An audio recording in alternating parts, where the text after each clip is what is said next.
it's true, I know you are the best thing that has happened to me. Get up on the floor, dancing all night long. Get up on the floor, dancing to the break of dawn. Get up on the floor, dancing to the break of dawn. Get up on the floor, dancing. Dancing is what to do. Dancing's what I think I do. Dancing's what clears my soul. Dancing's what makes me whole. Dancing is what to do. Dancing's what I think I do. Dancing's what clears my soul. Dancing's what makes me.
선술집은 언제나 열려 있답니다.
여군주 바시, 그 상대는 발리라.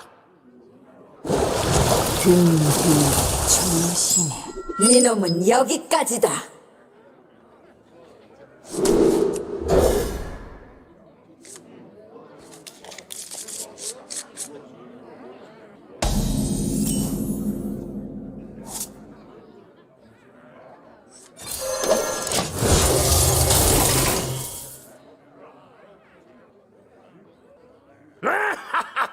탈춤을 시작하자.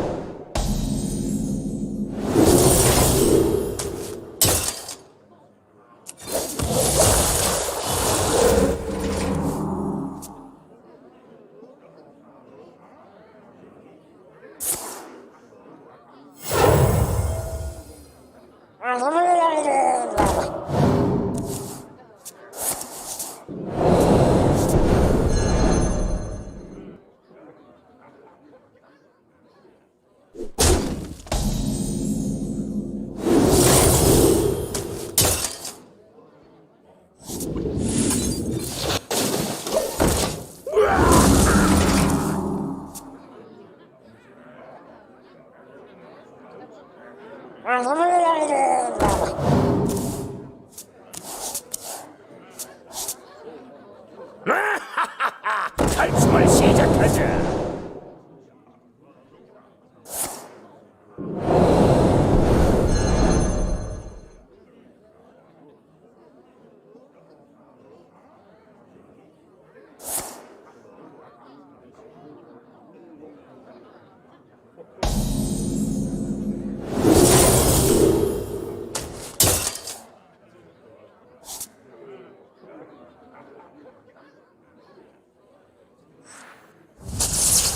얌전히 있으면 다치지 않아. 재밌다.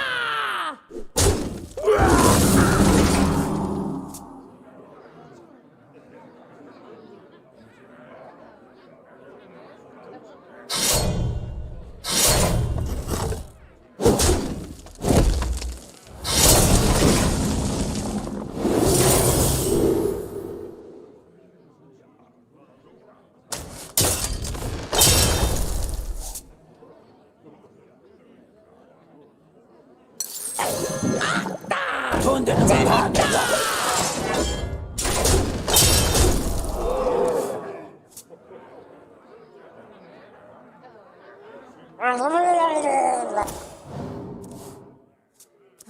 카드가 너무 많아.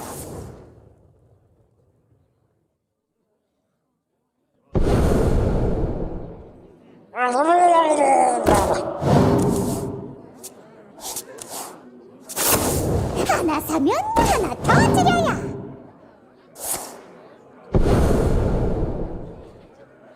카드가 너무 많다.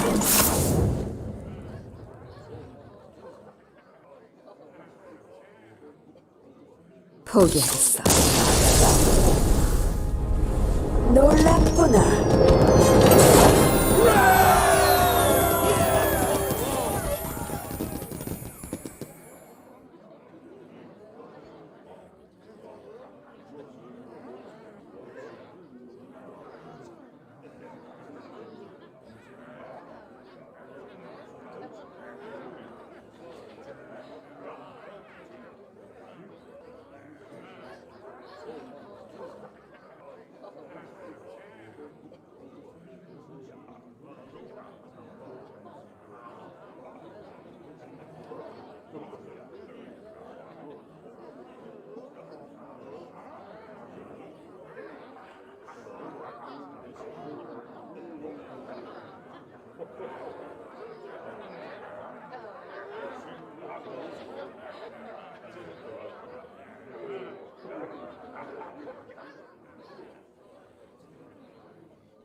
상대는 렉살.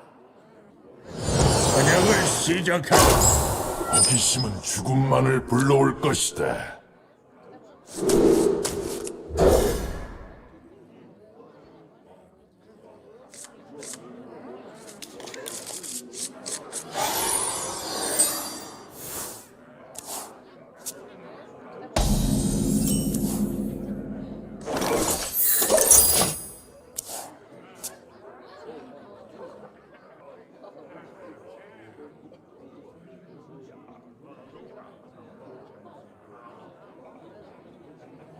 충전 완료!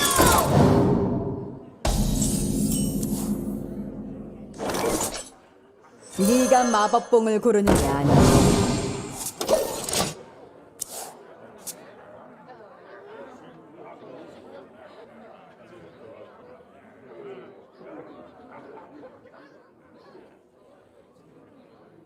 대상 탐색 중.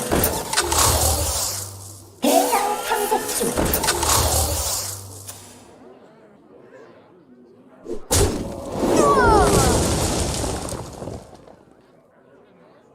제 역할은 무엇입니까?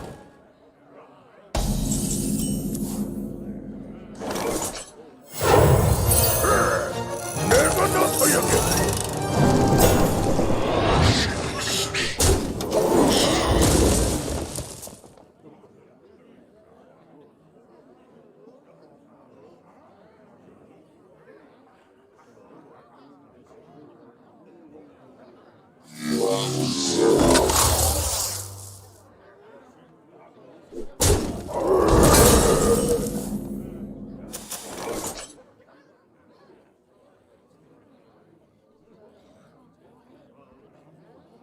드디어 나의 뜻을 이어받을 자로.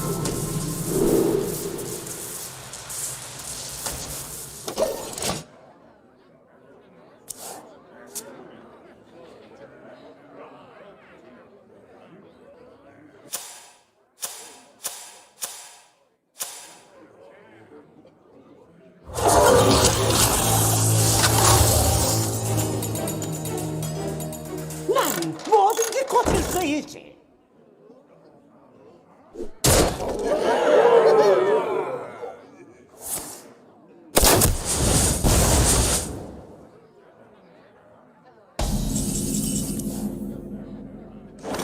복종하거나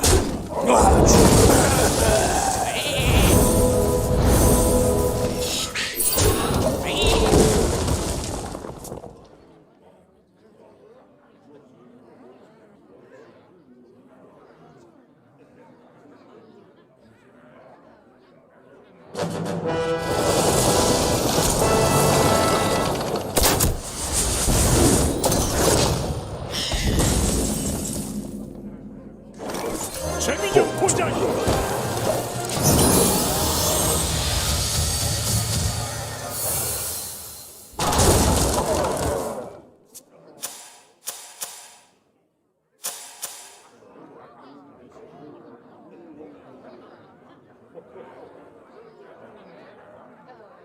프로토콜 진입 개시.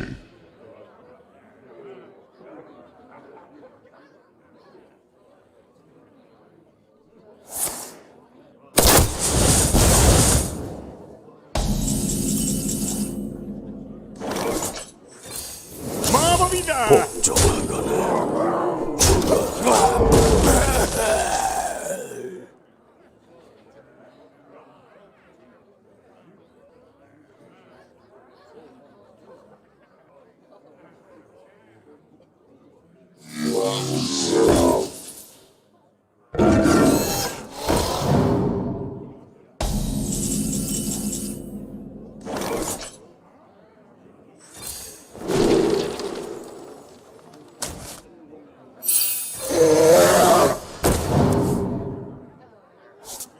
생명과 희망을 위해서.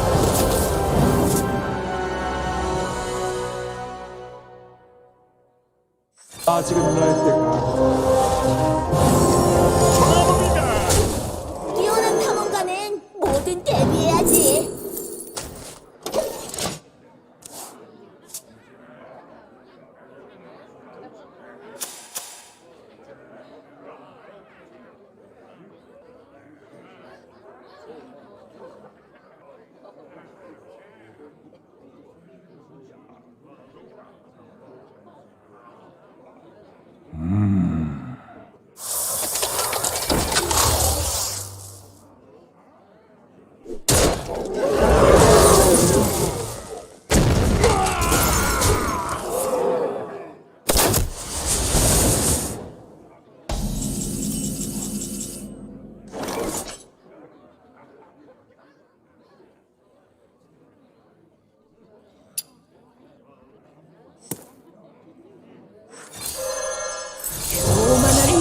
무한한 힘 손에 넣어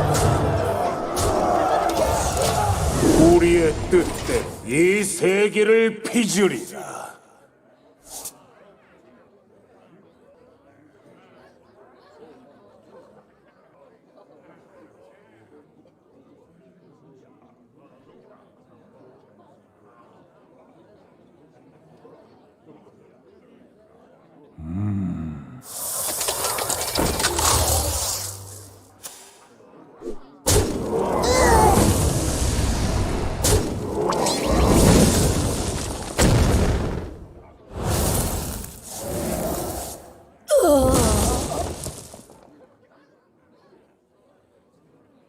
어두운 공허가 널 기다린다.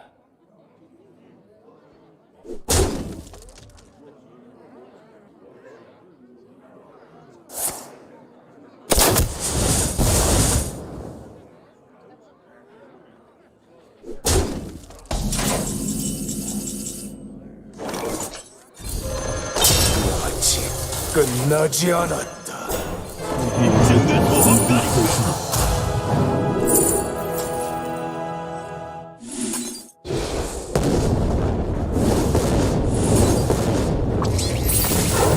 와서 오늘 옷을 확인해봐.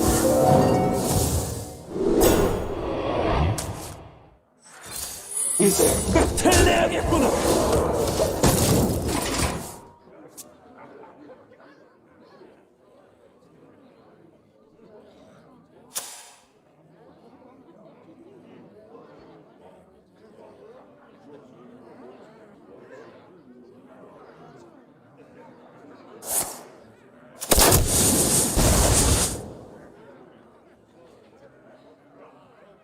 잘 싸워. 항복하게. 침입자여.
상대는 아사스. 오베론을 위하여.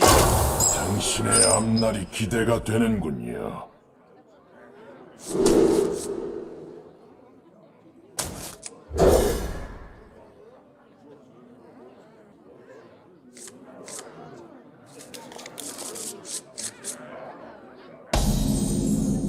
살아남지 못하리라.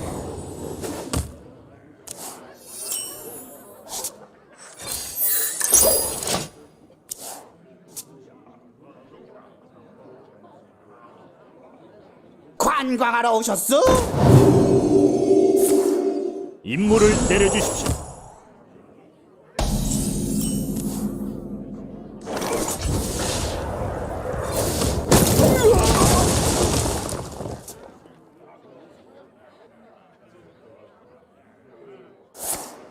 임무를 내려주십시오.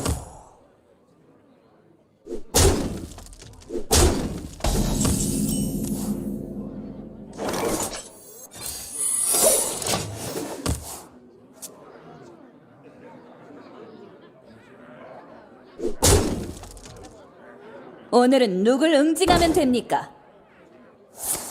임무를 내려주십시오. 임무를 내려주십시오.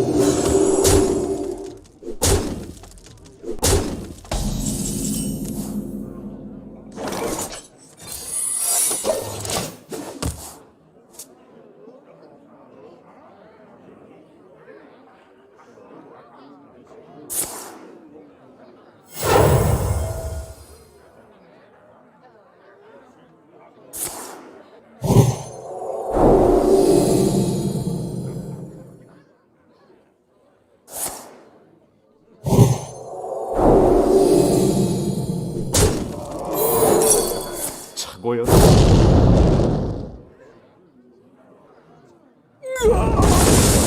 임무를 내려주십시오.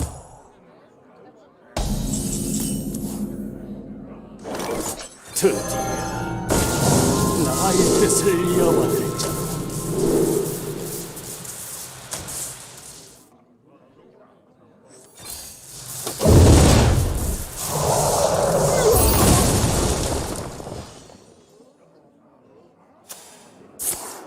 임무를 내려주십시오.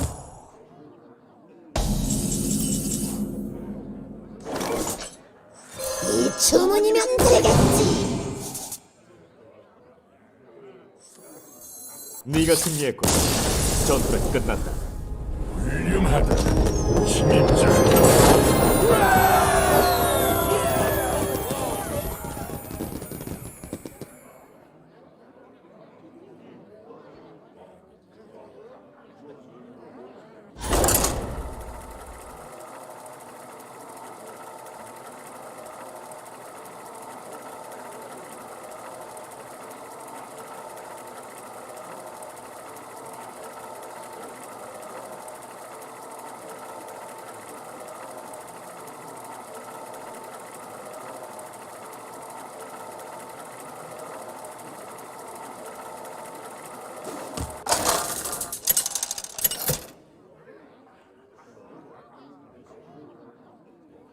켈투자드. 그 상대는 가로시. 승리가 아니면 죽음을. 호기심은 죽음만을 불러올 것이다.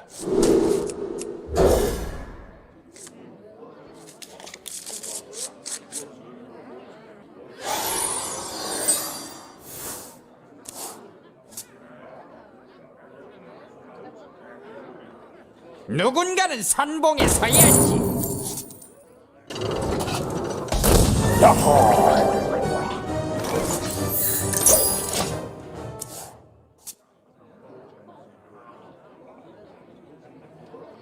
하하! 해적 나가신다.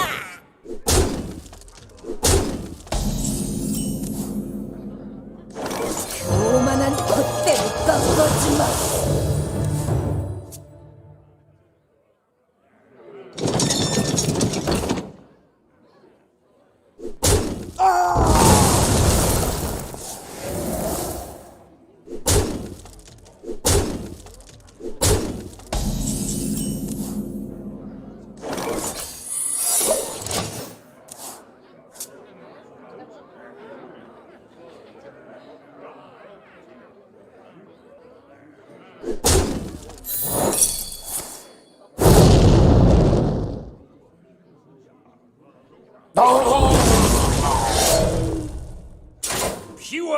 약탈.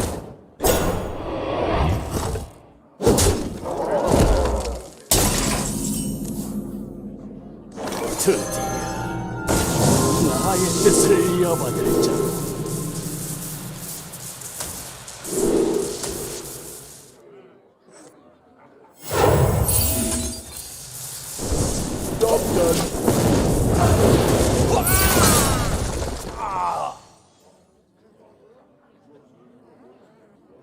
누군가는 산봉에 서야지.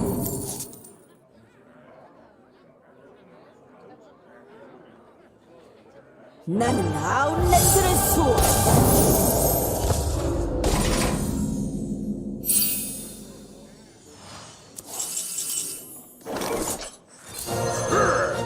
내가 나서야겠다.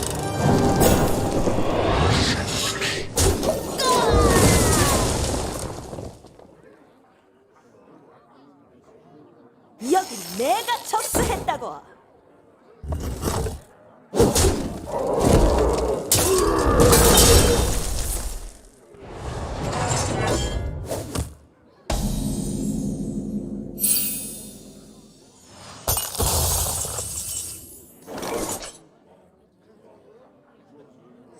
미래는 우리 것이다. 창조의 도구를 바라보아라. 해적의 규율을 따라라.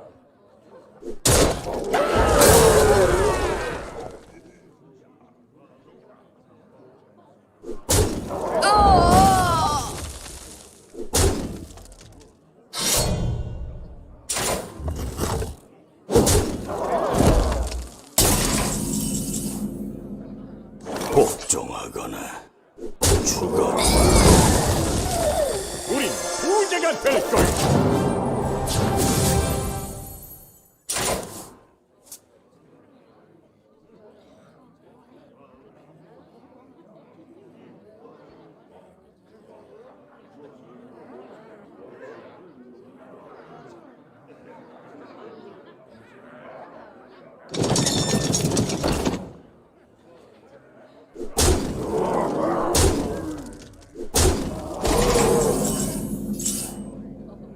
얼마까지 알아보고 왔나?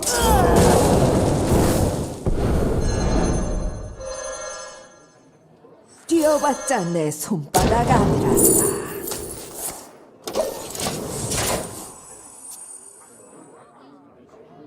내 칼 목마르다.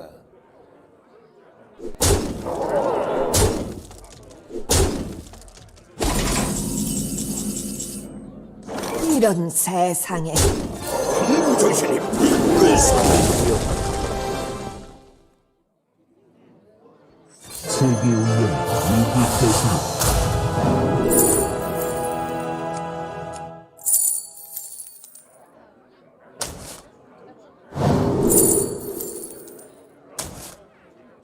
너희들은 마법에 대해 아무것도 모른다.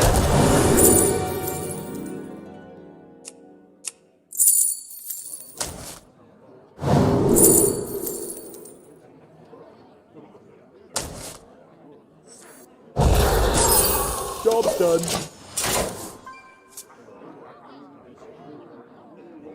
난 죽음을 택하겠다.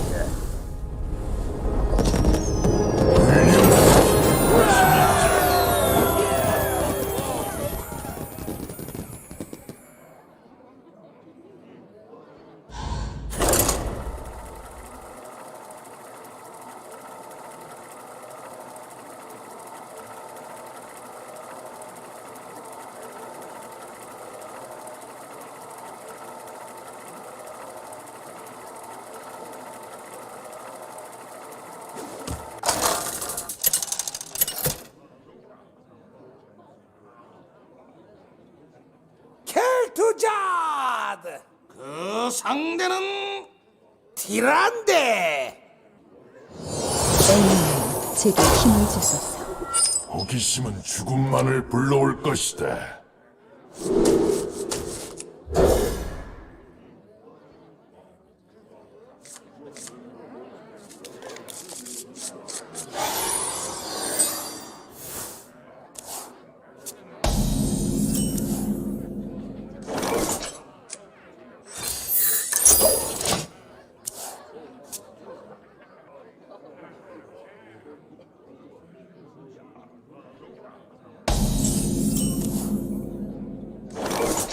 내가 보여주겠다. 모두에게 증명하겠다. 난 아무것도 말해. 그대의 소원을 들어주겠소.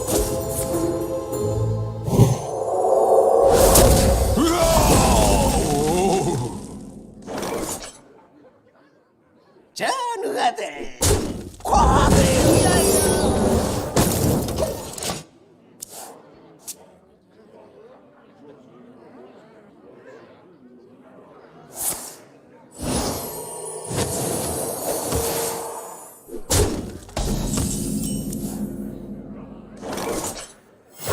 와서 오늘 운세를 확인해봐.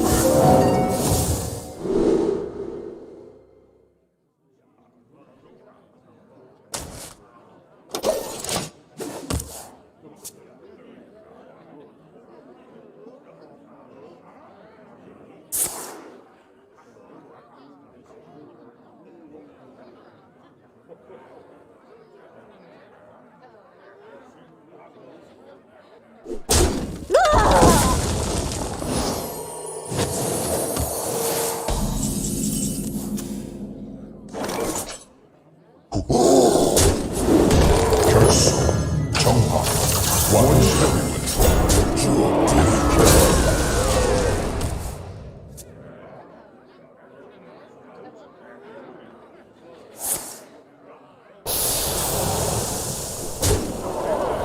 실수를 그려.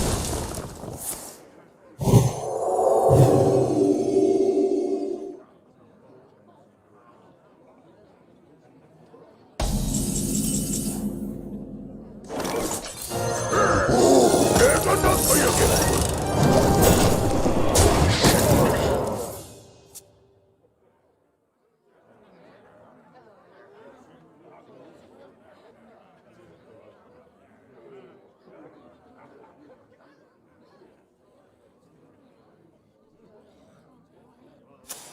네가 보인다.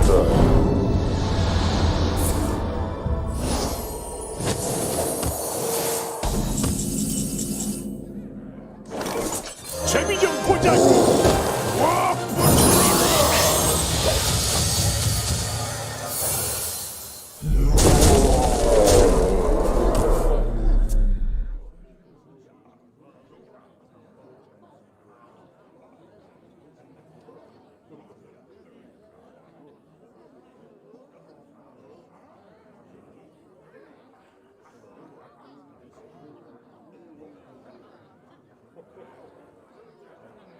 이러면 어떨까?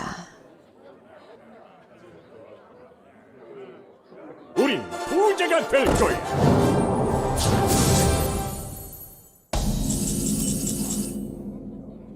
뛰어봤자 내 손바닥 아니란다. 꽉 붙들어라. 마법이다.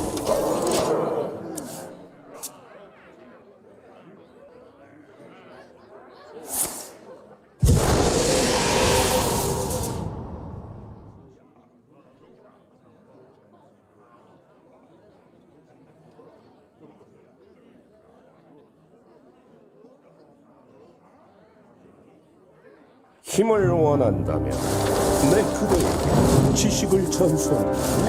아무것도 말라. 네가 마법봉을 고르는 게 아니야.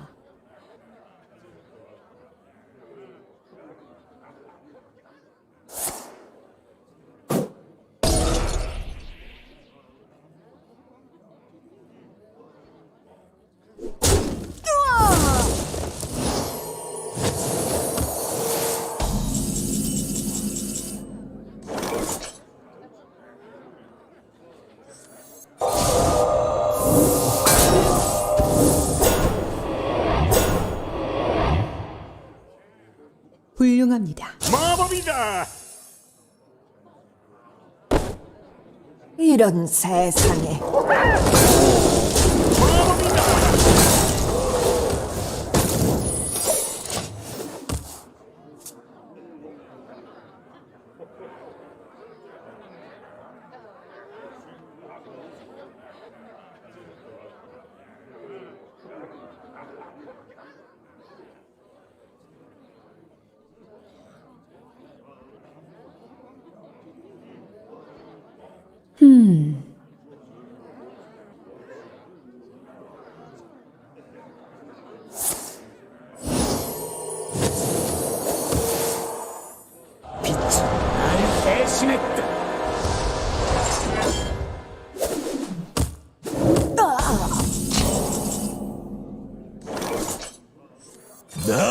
믿으라고. 입장된 모험가니까. 생명과 희망을 위해서.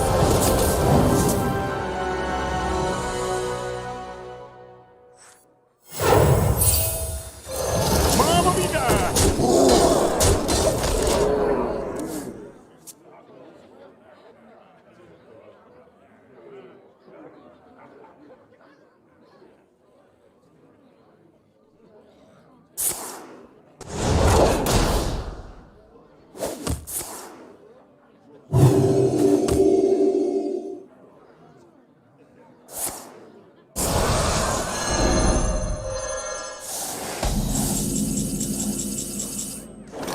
마음에 드는 열기. 그때 섞어지 마.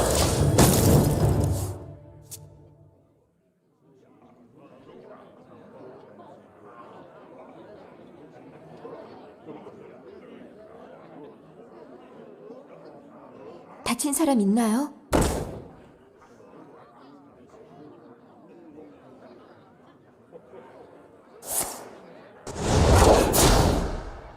느껴진다.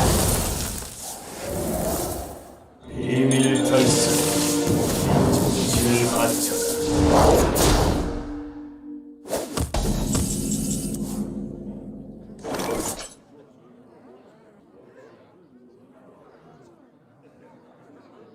더욱 뜨겁게.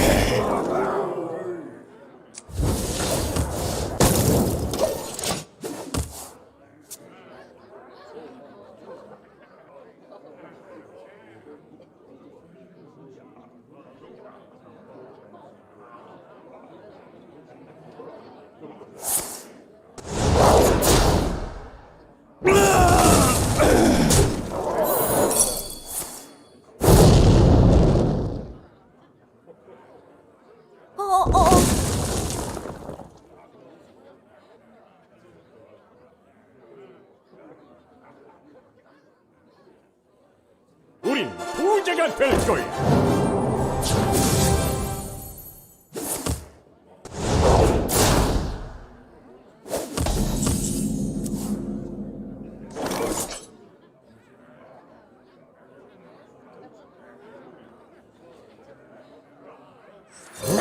아무것도 말라. 너의 생각을 보여봐. 생명과 희망을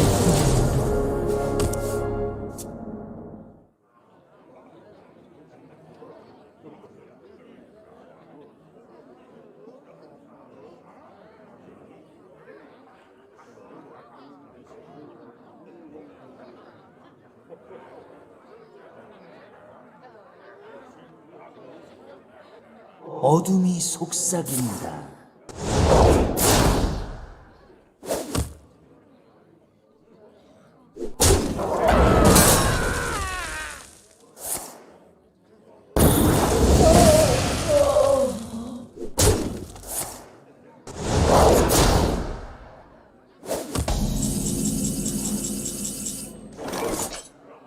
세계 운명 위기 대신. 범상치 않아.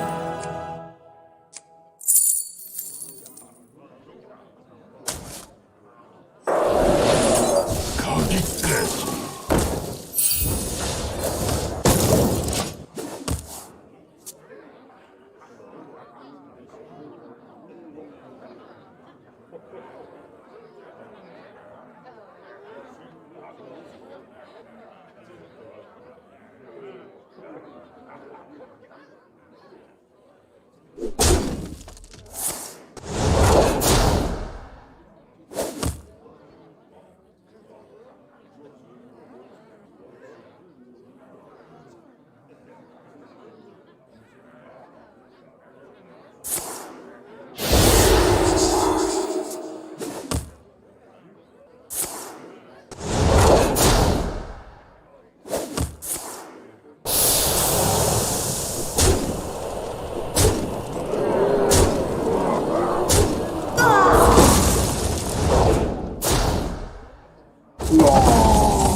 잠재력을 일으키고 힘이 내 안에 흐른다.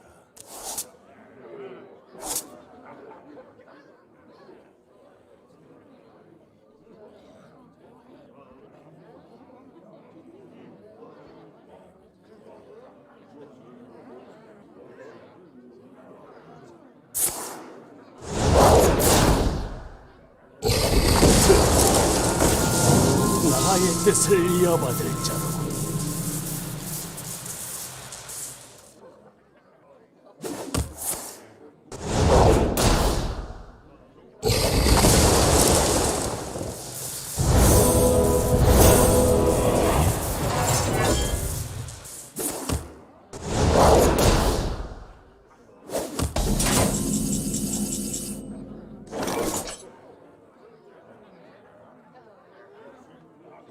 남국의 바람이여 불어라. 와서 내 주인을 도와라. 빌려놨다. 우리가 모험가니까. 힘은 얼마든지 있다. 차지하기만 하면 돼.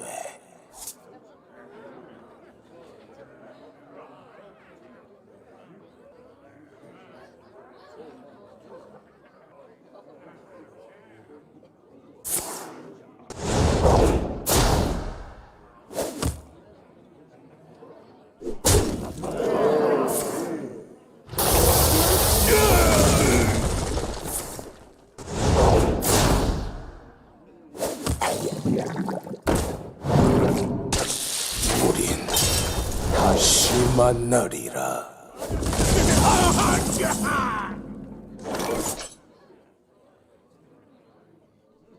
미래는 우리 것이다. 보자.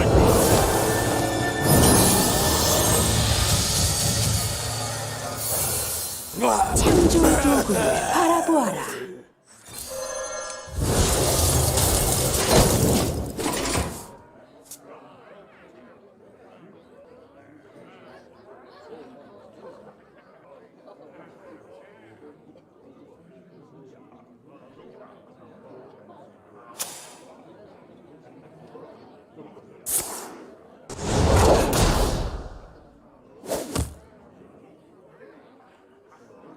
안 돼. 내가 패배해도 바뀌는 건 없다.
제가 가장 아끼는 지휘관께서 돌아오셨군요. 시작할 준비는 되셨나요?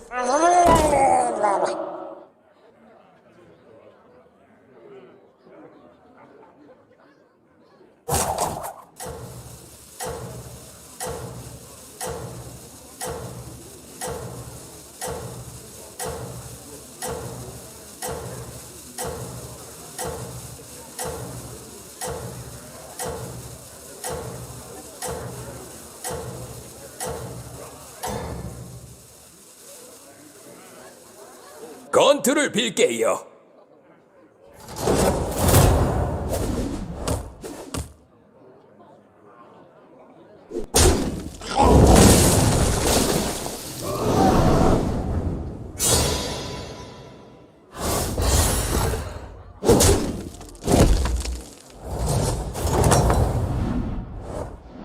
괜찮아요.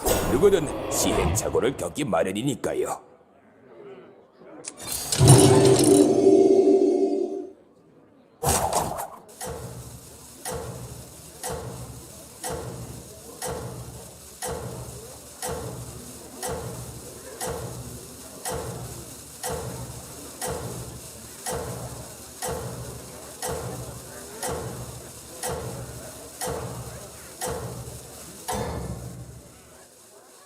분명 이기실 수 있을 거예요.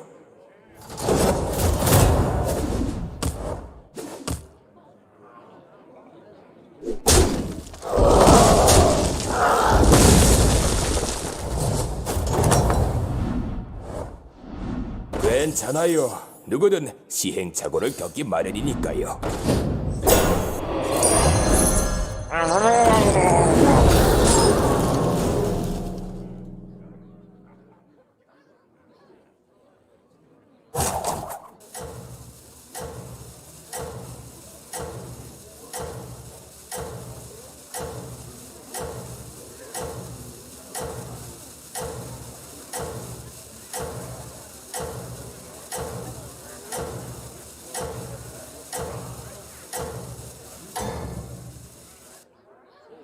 아주 잘하고 계십니다요.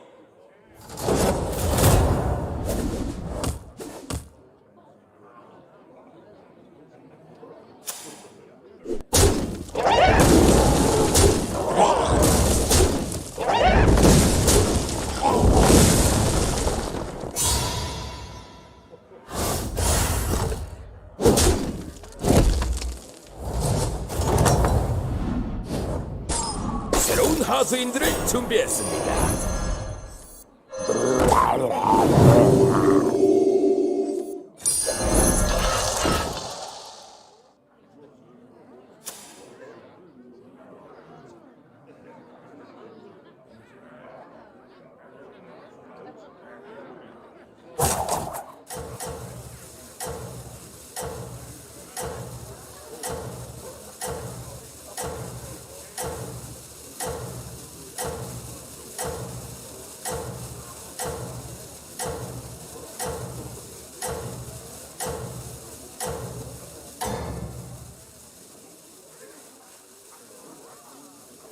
이대로 계속 가시죠.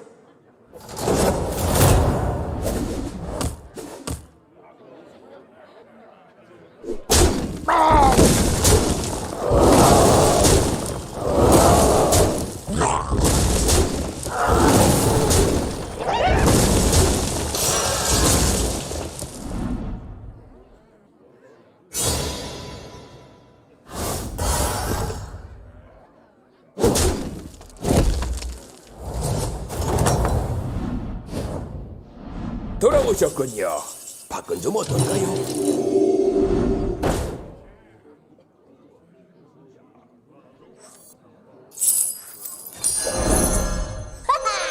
행운의 여신은 내 편이라고.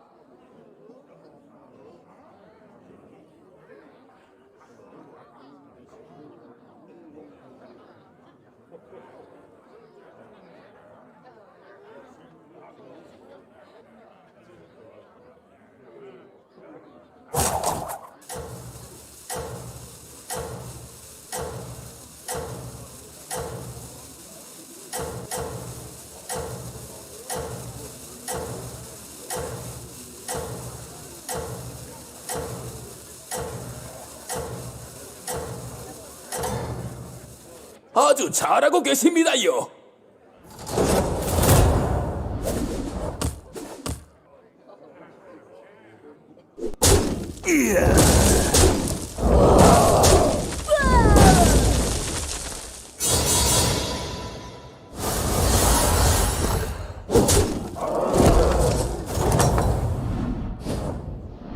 하수인들이 제 몫을 톡톡히 해냈군요.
아주 잘하고 계십니다요.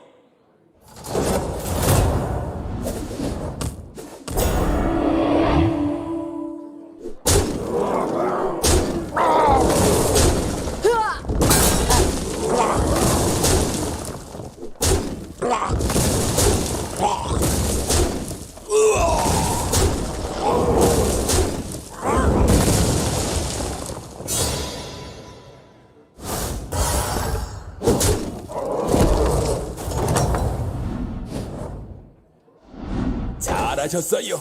계속 압박하시죠.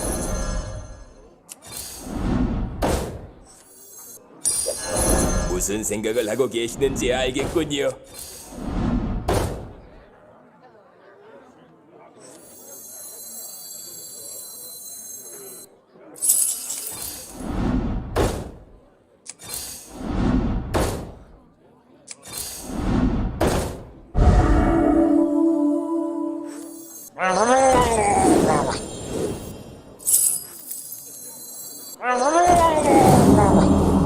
하수인을 고용하는 게 좋겠군요.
잘하셨어요. 계속 압박하시죠.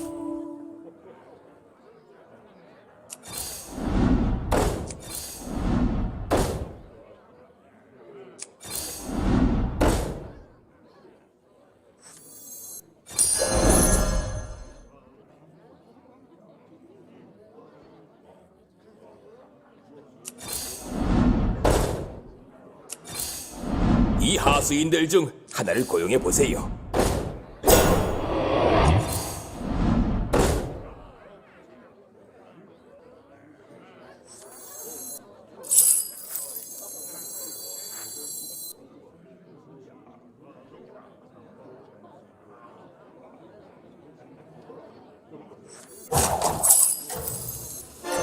무정신을 이끌 수 없군요.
소질이 있으시군요.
잘하셨어요. 계속 압박하시죠. 하수인을 고용하는 게 좋겠군요. 이 하수인들 중 하나를 고용해 보세요.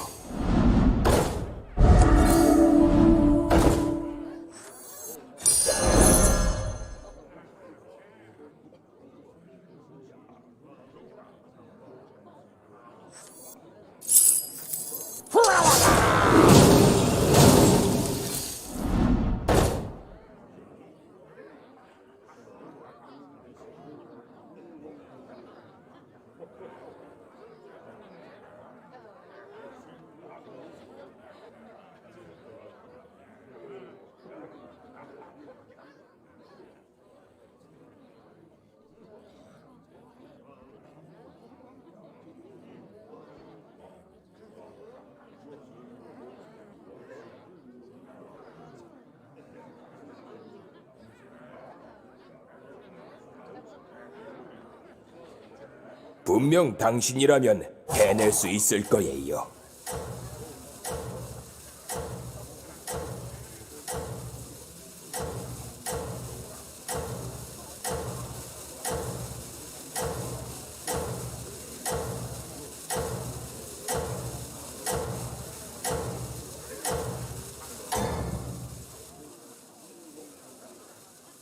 다들 당신을 노리고 있습니다. 조심하세요.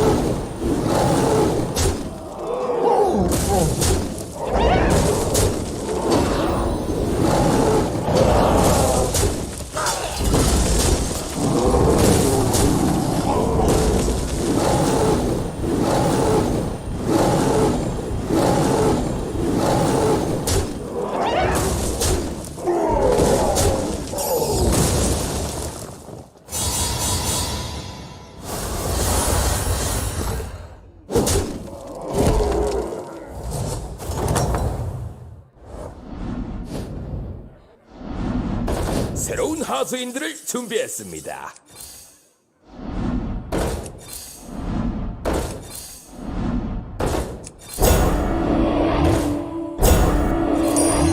아주 전략적인 선택이군요.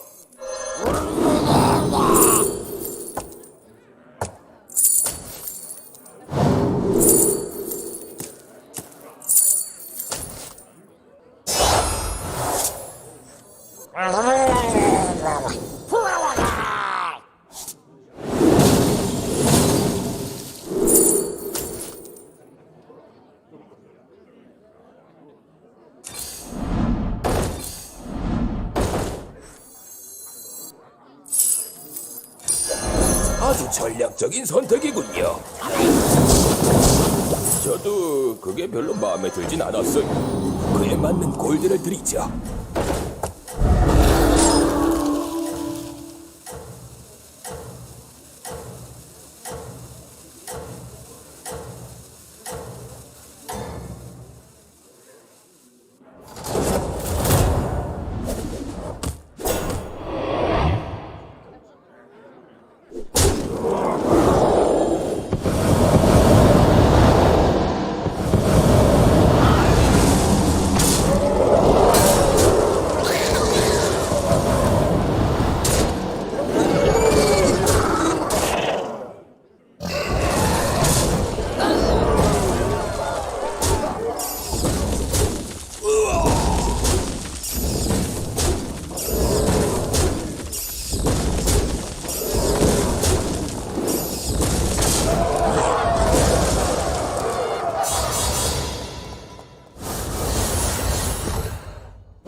가수인들이 제 몫을 톡톡히 해냈군요.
다들 당신을 노리고 있습니다. 조심하세요.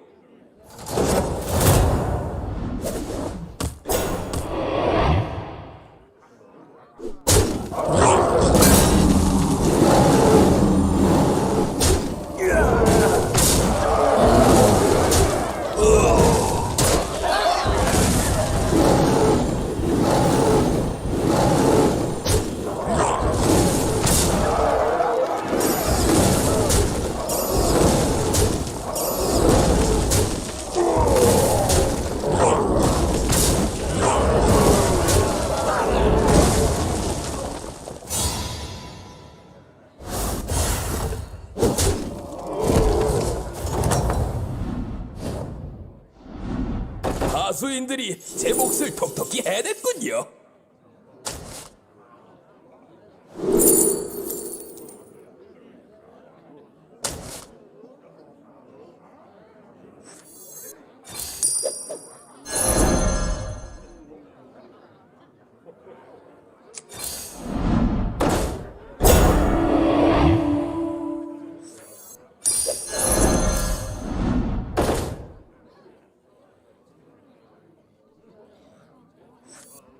저도 그게 별로 마음에 들진 않았어요. 그에 맞는 골드를 드리죠.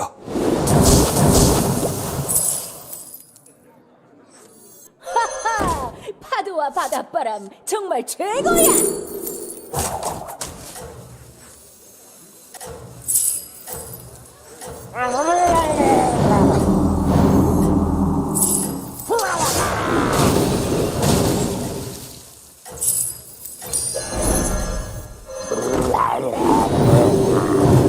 가수인은 줄었지만 골드를 확보했군요.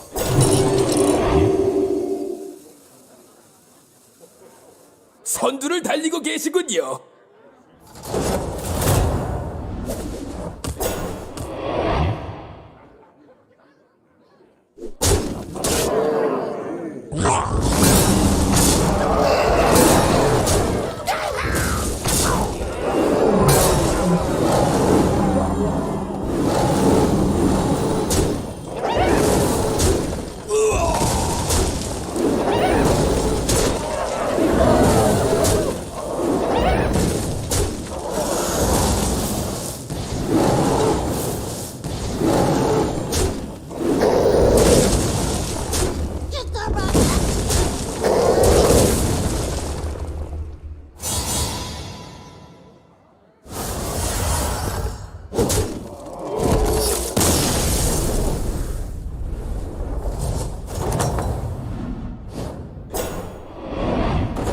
주인들이 제 몫을 톡톡히 해냈군요.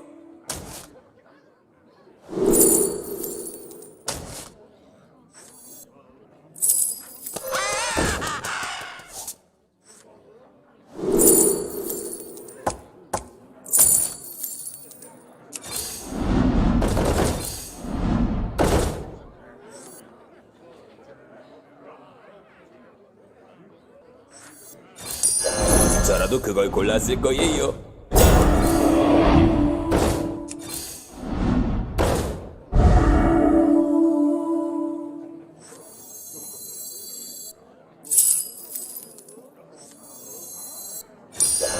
아주 전략적인 선택이군요. 내 방패는 아르거스. 얼어붙은 바람이 날 인도한다.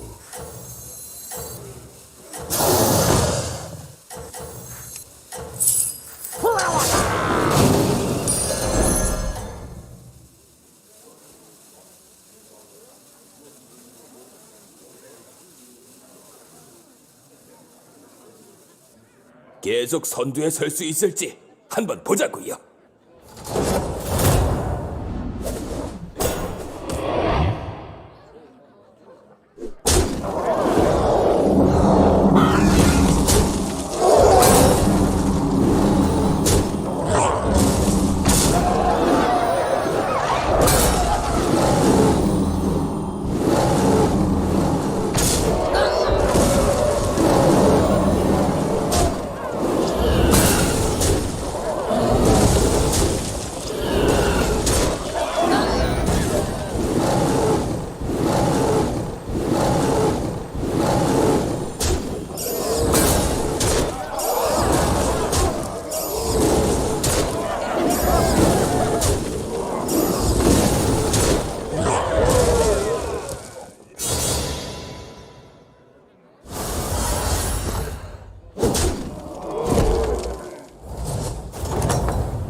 전투의 열기가 정말 뜨거운데요? 저도 그게 별로 마음에 들진 않았어요. 그에 맞는 골드를 드리죠. 저라도 그걸 골랐을 거예요.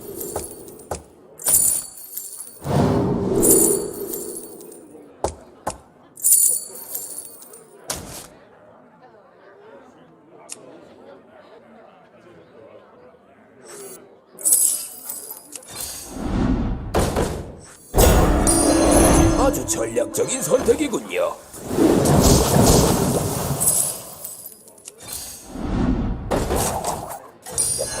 아주 전략적인 선택이군요.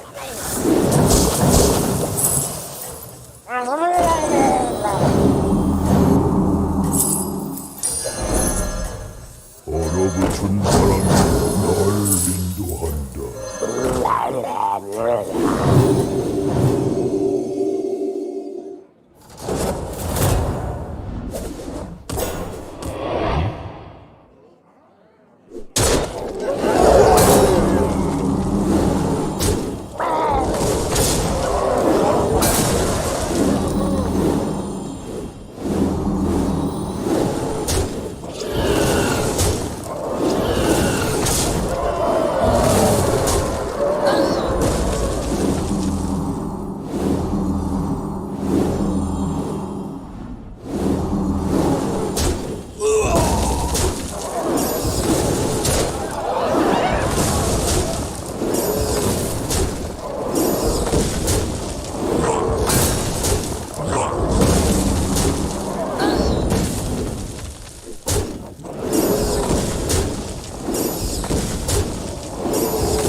패배해도 지지만 않으면 더 강해질 수 있습죠.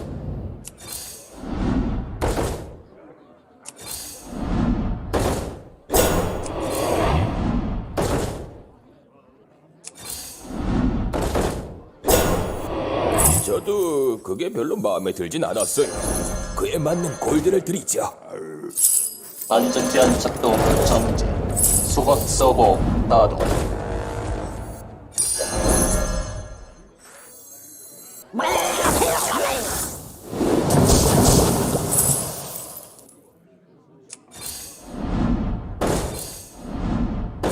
하수인들 중 하나를 고용해 보세요.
소질이 있으시군요.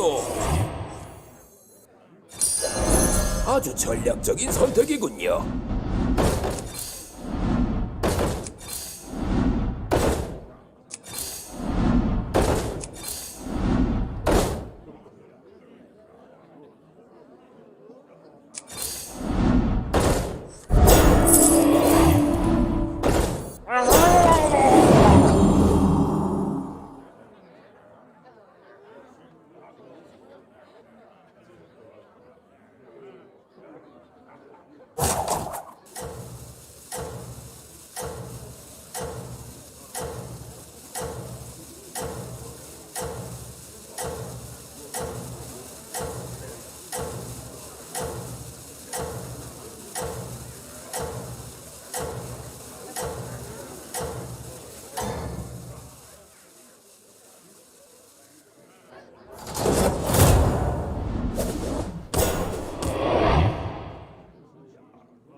하수인들이 제 몫을 톡톡히 해냈군요.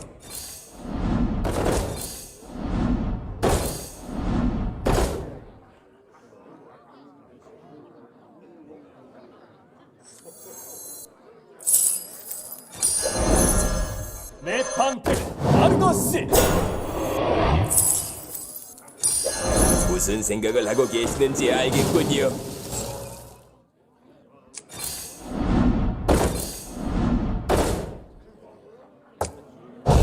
이것들은 제가 유지하고 있겠습니다.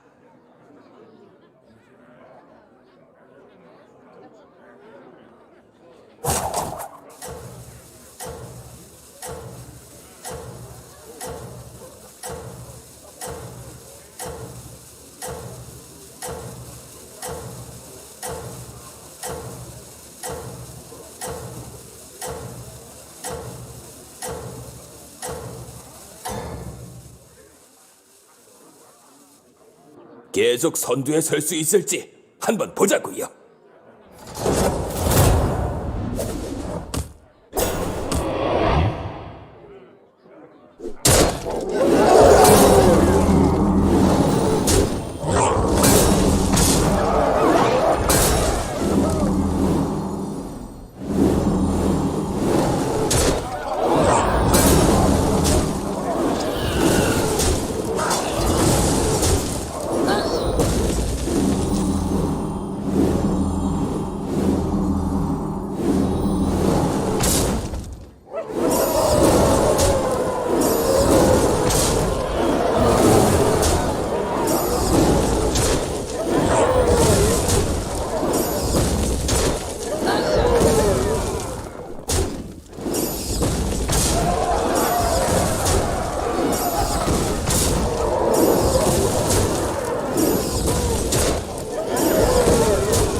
First, push the front line by winning the dogfight in the center of the map. Next, attack or defend 2 medium-sized capital ships. We've lost our capital ships. And finally, the ultimate goal. Target and destroy the subsystems of your opponent's massive flagship and take it down. Shields are disabled. At each phase, your squadron either pushes the line forward or falls back to defend. Keep our flagship safe. It's your squadron's choice of how to play. I'm hit! Speedy, unrelenting assaults. Stay together, strike quickly. Stealth and subversion. Jamming the enemy. Sensors can't spot you. Or brutal bombardment. That ship is vulnerable. Take your shot. We need to hurry. A unified squadron is the key to victory. Making my attack run now. Let's make this count.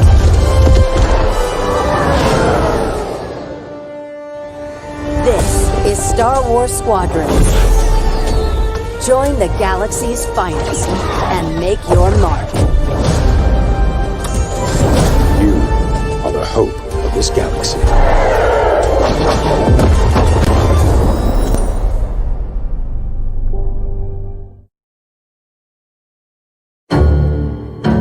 You Tommy? Detective Norman.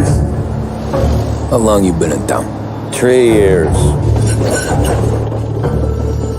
They handed you the Morello case. Right out of the gate. That's what the paper says, ain't it? And what's it to you?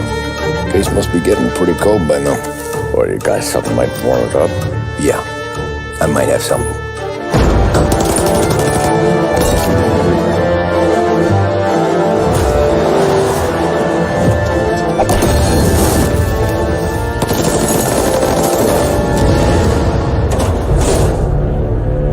What do they call you, son? Thomas. Thomas Angelo, sir.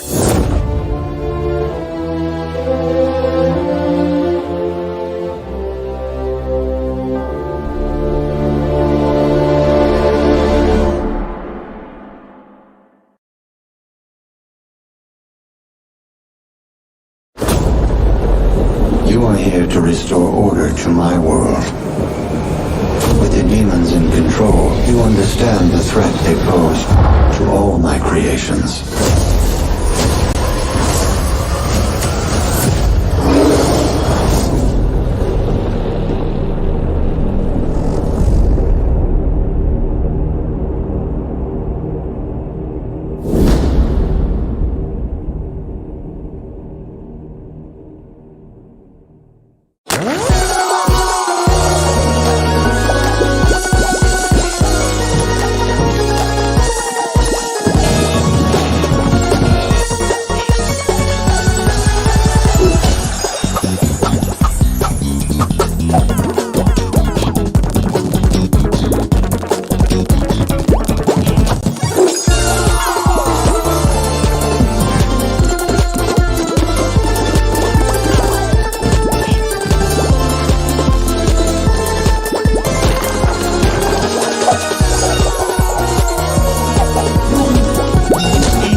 Bring me bliss that away. What a kiss that away. What a wonderful feeling to feel that away. Tell me, where have you been all my life? Oh, hot diggity dog, ziggity boom. What you do to me? It's so new to me. What you do to me? Hot diggity dog, ziggity boom. What you when you're holding me tight.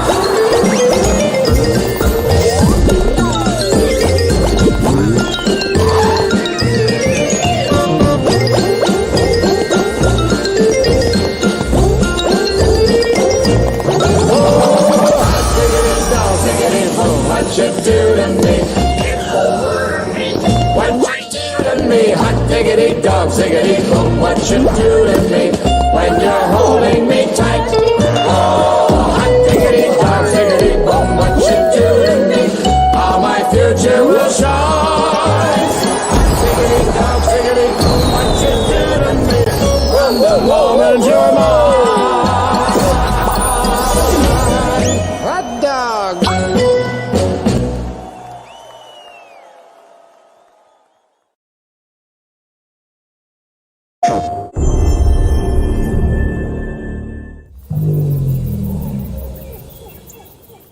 Hi, I'm Marcus Smith, and today I'm going to be showing you a little bit more of Ratchet & Clank Rift Apart, a brand new game built from the ground up for the PlayStation 5. They have found us, Ratchet.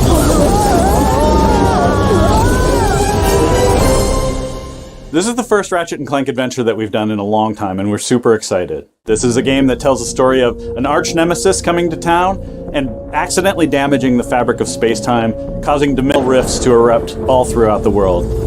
Ratchet & Clank is a series that prides itself on exploration of exotic worlds and bringing you to places you've never been before. And that's something that we're really striving for, and that PlayStation 5 has really allowed with just increased horsepower. The number of objects in the world and the things to explore, the enemies around, the effects, everything is more. This is what we're trying to do, is build worlds that feel real and are bringing you in. You're exploring these brand new spaces. And this is something that we never could have done on previous generations. Ratchet & Clank Rift Apart is a game that utilizes dimensions and dimensional rifts, and that would not have been possible without the solid-state drive of the PlayStation 5. The SSD is screamingly fast. It allows us to build worlds and project players from one place to another in near instantaneous speeds. It is unbelievable game changer in terms of we can now do gameplay where you're in one world and the next moment you're in another. And we're loading up levels that happen so quickly and in the action that you don't even imagine that this is something that we couldn't do before because it feels so natural. Long gone are loading screens. Now it's all about bringing exciting new adventures. The DualSense controller of the PlayStation 5 is tailor-made for Ratchet & Clank weaponry. The amount of tactile feedback that you get when you're using our weapons it makes them feel way more powerful, and also lets you know how the weapon is behaving. One of the examples of our weapons is the Enforcer. It's like a double-barrel shotgun, and it uses the adaptive triggers to give you tension. As you're moving your finger down halfway, you can fire one barrel. If you pull it all the way down, you can fire both barrels. But all along the way, you can feel the difference between the tension tightening up, and it just makes all of our weapons much more immersive and powerful feeling. Another thing we can't wait for you to experience is 3D spatial audio. This really is a fundamental difference between listening to a television set and going out into the middle of a forest. It brings you into these worlds in a way that we've never been able to do before. We at Insomniac have been working on Ratchet & Clank for almost 20 years, and these are characters that we love. And this is really the culmination of all that work and effort that we've put in. We can't wait to show you more about Ratchet & Clank Rift Apart in the future, but until then, thanks for watching.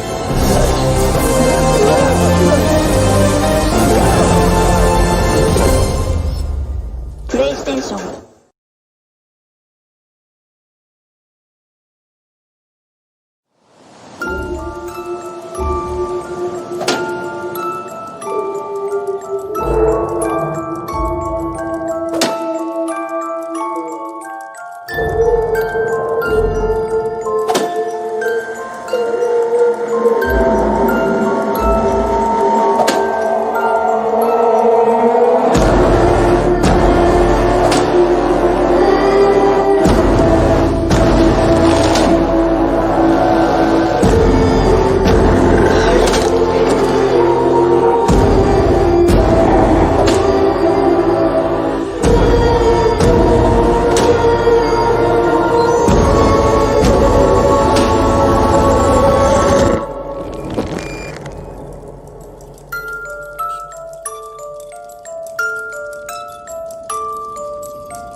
With Medal of Honor Above and Beyond, I think we're finally able to fully realize that vision from 20 years ago of putting you in the boots, allow you to see through the eyes of someone who is actually there. And that's been the most exciting and fulfilling part of the project. There's no moment in this game where like you're just relaxed, right? You're in a war zone. You are a member of the OSS, the Office of Strategic Services. That allows us to tell a story where the player gets to go to all these incredible places. VR adds such another level to it just because people want to naturally interact with things how they do in the real world. Whether you're inside a Sherman tank or at an airfield or sneaking into a Nazi subbase, the level of immersion is unprecedented. Through the power of VR, you're climbing a wall, you're pulling out your gun, you're catching a grenade in midair and throwing it back. Those are all things that you end up doing yourself. It's exciting and it's terrifying and it's fun and it's cool kind of helping create these experiences for people. We are making a game about the reality of World War II. So for us, the authenticity was everything. When you put that headset on, you feel like you're back in World War II era Europe. It's a very surreal experience to be there without being there. You're not watching history on a flat screen. You're experiencing history with your own eyes. We have the opportunity to sit down and interview combat veterans from World War II. It's very emotional and it's very inspiring. And that's what draws us to dive deep for our characters. And putting you as the player on an adventure that spans some of the biggest moments of the war. Medal of Honor franchise immediately gives us something more intimate, more cinematic. Games are at their best when they're immersive, and we're finding all sorts of little things you can't do in traditional games. Having the backing of Respawn and Oculus gives us the ability to push those boundaries in ways that it hasn't been pushed before. When you see someone play it, when they just kind of lose themselves into the game, it's been pretty impressive. If the game we're making ignites people's imaginations and illuminates the world, then we've accomplished what we set out to do.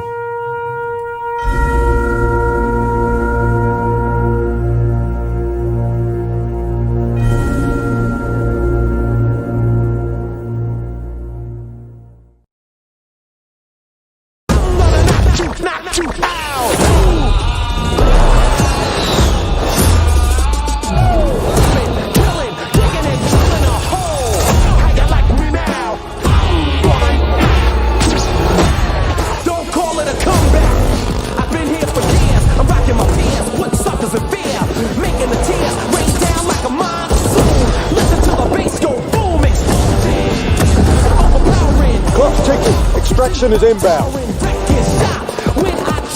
Buenas noches.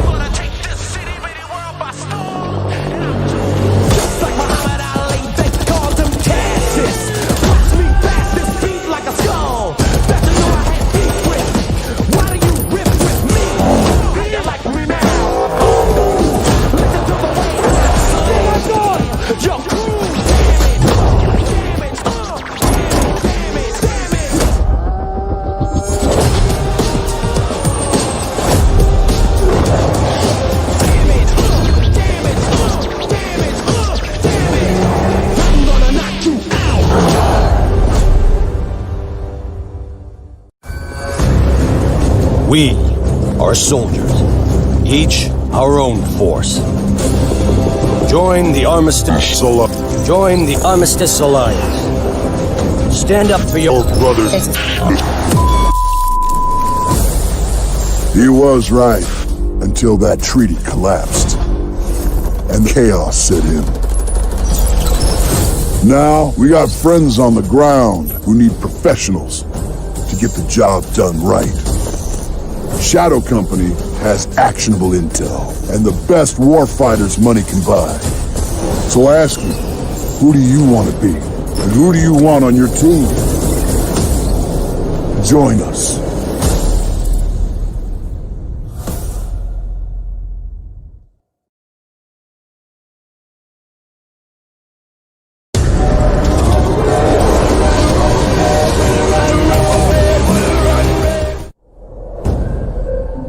We awoke from one nightmare into another. Not on our dying Earth, but somewhere much worse. Good guy's a dead one. A good guy's the one that brings the fire. Good guy's a dead one. A good guy's the one that... We came to Enoch as our last chance, a chance at a new home. But what we found didn't save humanity. It consumed it.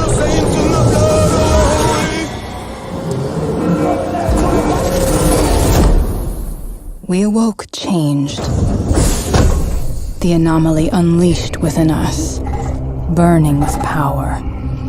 Impossible power.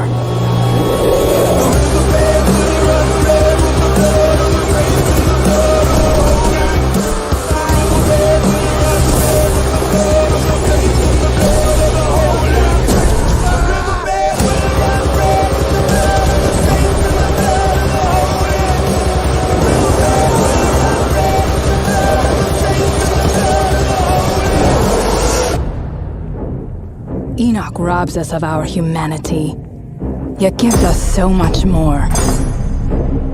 Each step taking us further from what we were, and closer to what we must become.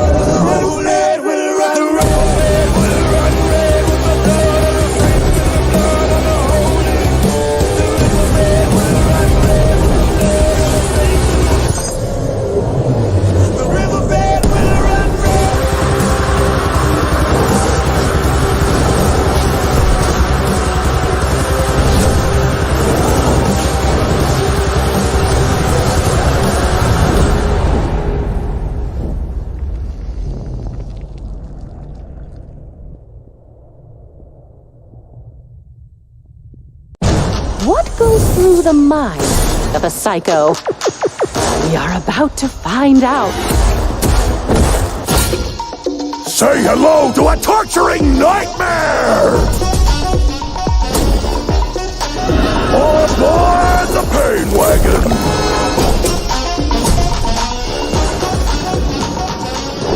It's just following an angry anthropomorphic grain train into a strange portal. What's the worst that could happen?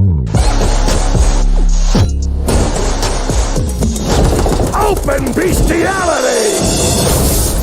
It's sesame, you meathead.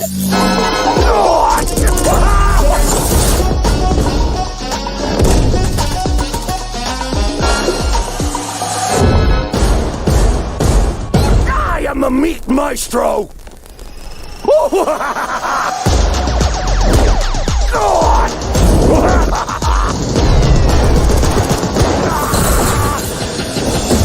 Hope you're up for some weird stuff, Vault Hunter. I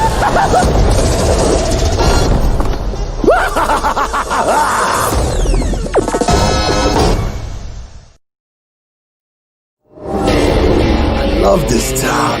The city of endless opportunity. Ready to get your cherry popped? Yeah, come on! City like any other, just bigger. Nah, mano, not just any other city. Legends are born here. The major leagues. We're only here because Dex is pulling the strings. Doubt that puts us in the same league as them. But we are. They just don't know it yet. But if you got the cojones and you know how to use them, you can do damn near anything. Unless you catch a bullet. Even then, you go out with a bang, right? You know, you can make heaps more eddies as a motivational speaker. Yo, Mr. V, a pleasure. So what's the gig, Dex? You meant to come out in one piece? How about we go over the plan? There's this prototype tech, a biochip to be precise. Job's to grab it. Guessing it belongs to a corp. Arasaka. We're robbing some heavy hitters. Thought you could blackmail me, fucker? High risk, high reward. First rule of the afterlife. Ka-ching, baby. Goes without saying, we do this on the hush. Ideally, no bodies, not a one. Sounds simple enough. He's lit, assholes! Is it gonna be dangerous? Don't you worry, mi amor. We're bulletproof. Get your ass moving now! What the fuck just happened in there? Can't stop digging Night City. Fucking Matrix. Happy now, Jackie? Yep, that's fucking high! Time to bail! Oh my god, we're so fucked.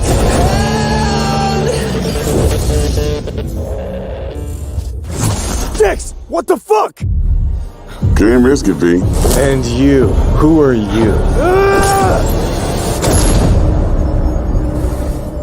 Fuck.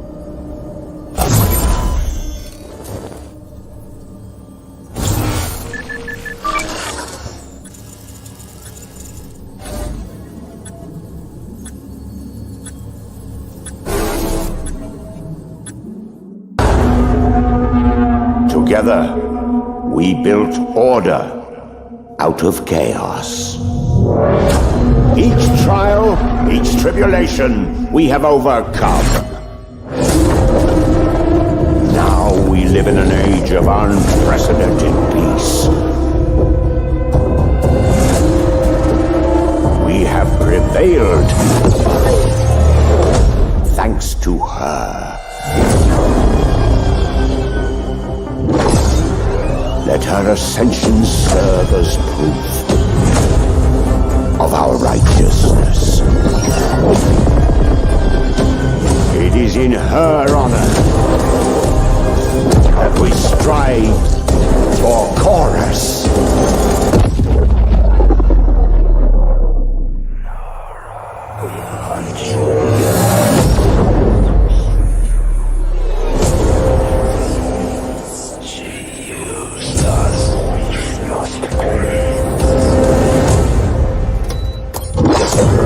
This ends with us.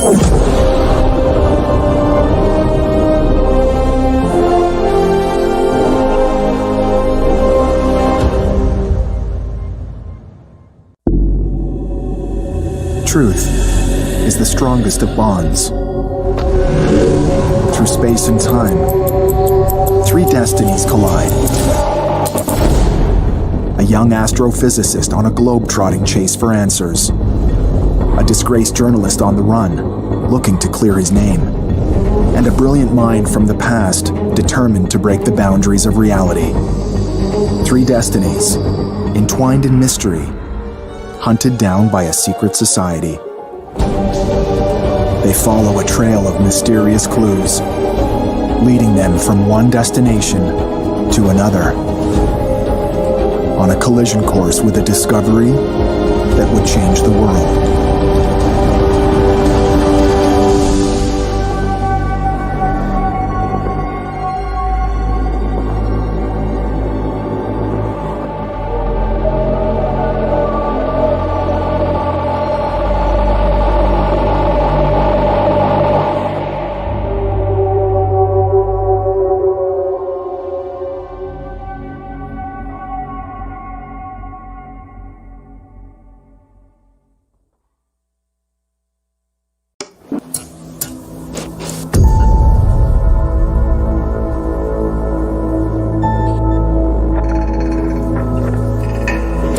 Understand what's going on around you. You are in a state of war, and you have precious little time to save yourself.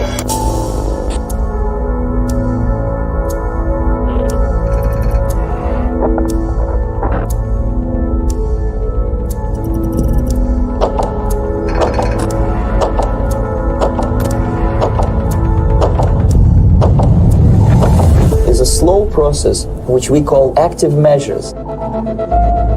The first stage being demoralization.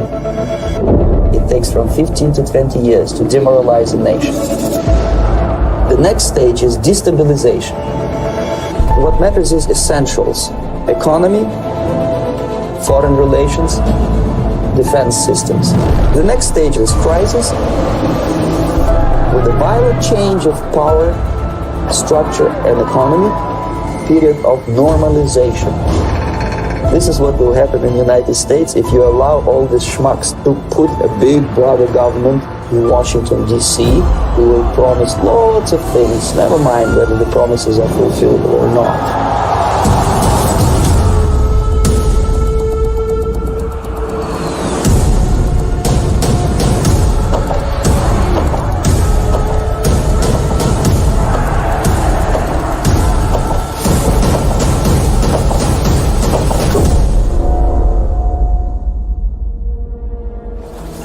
The time bomb is ticking.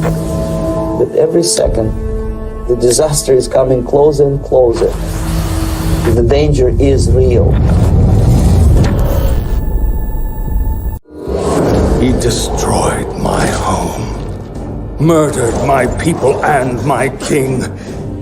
He must be punished. For Ardenly. Welcome to Bastion. To the good people of Revendreth, Maldraxxus must stay true. If we fail, the Shadowlands will fall. Light, save my soul.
Where I come from, the Darkness won. I have witnessed this firsthand. I refuse to let it happen again.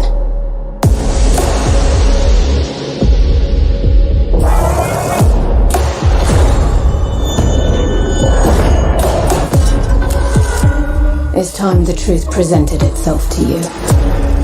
Darkness resides within, beckoning you.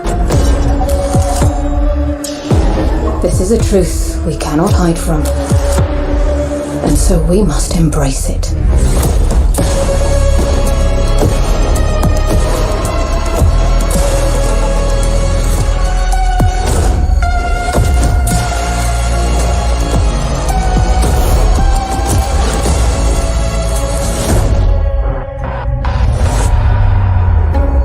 The line between light and dark is so very thin. Let's cross it together.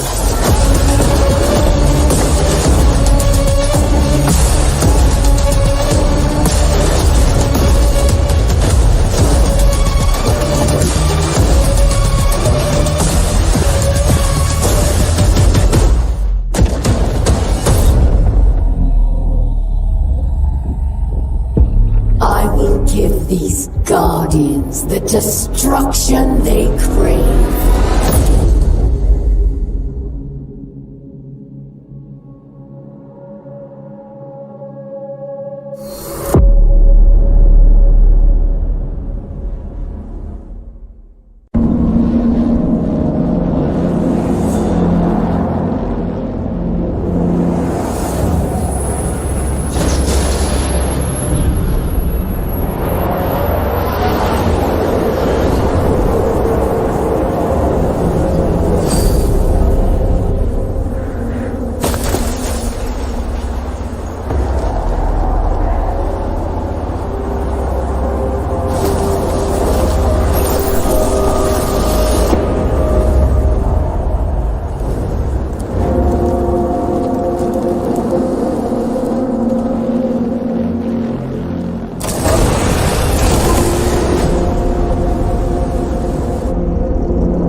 This is what I brought you here to see.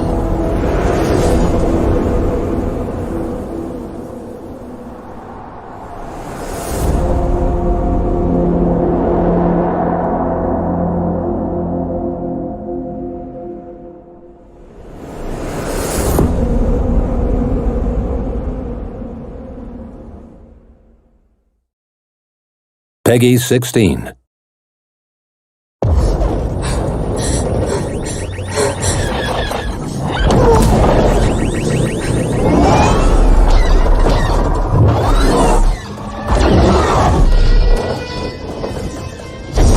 I can't shake them! Giving engines full power!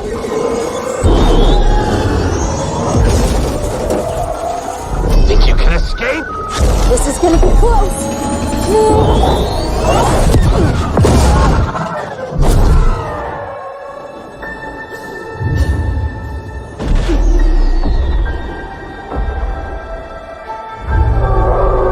Pilots, you are the Empire's strength. We do not accept defeat. Remember why we fly. For hope. For the new Republic. Vengeance will be ours.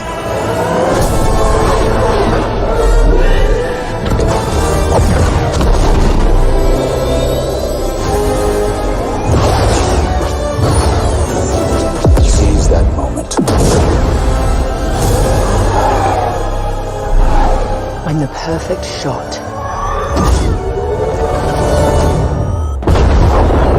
makes history. 5 pilots. 1 squadron. The galaxy's finest.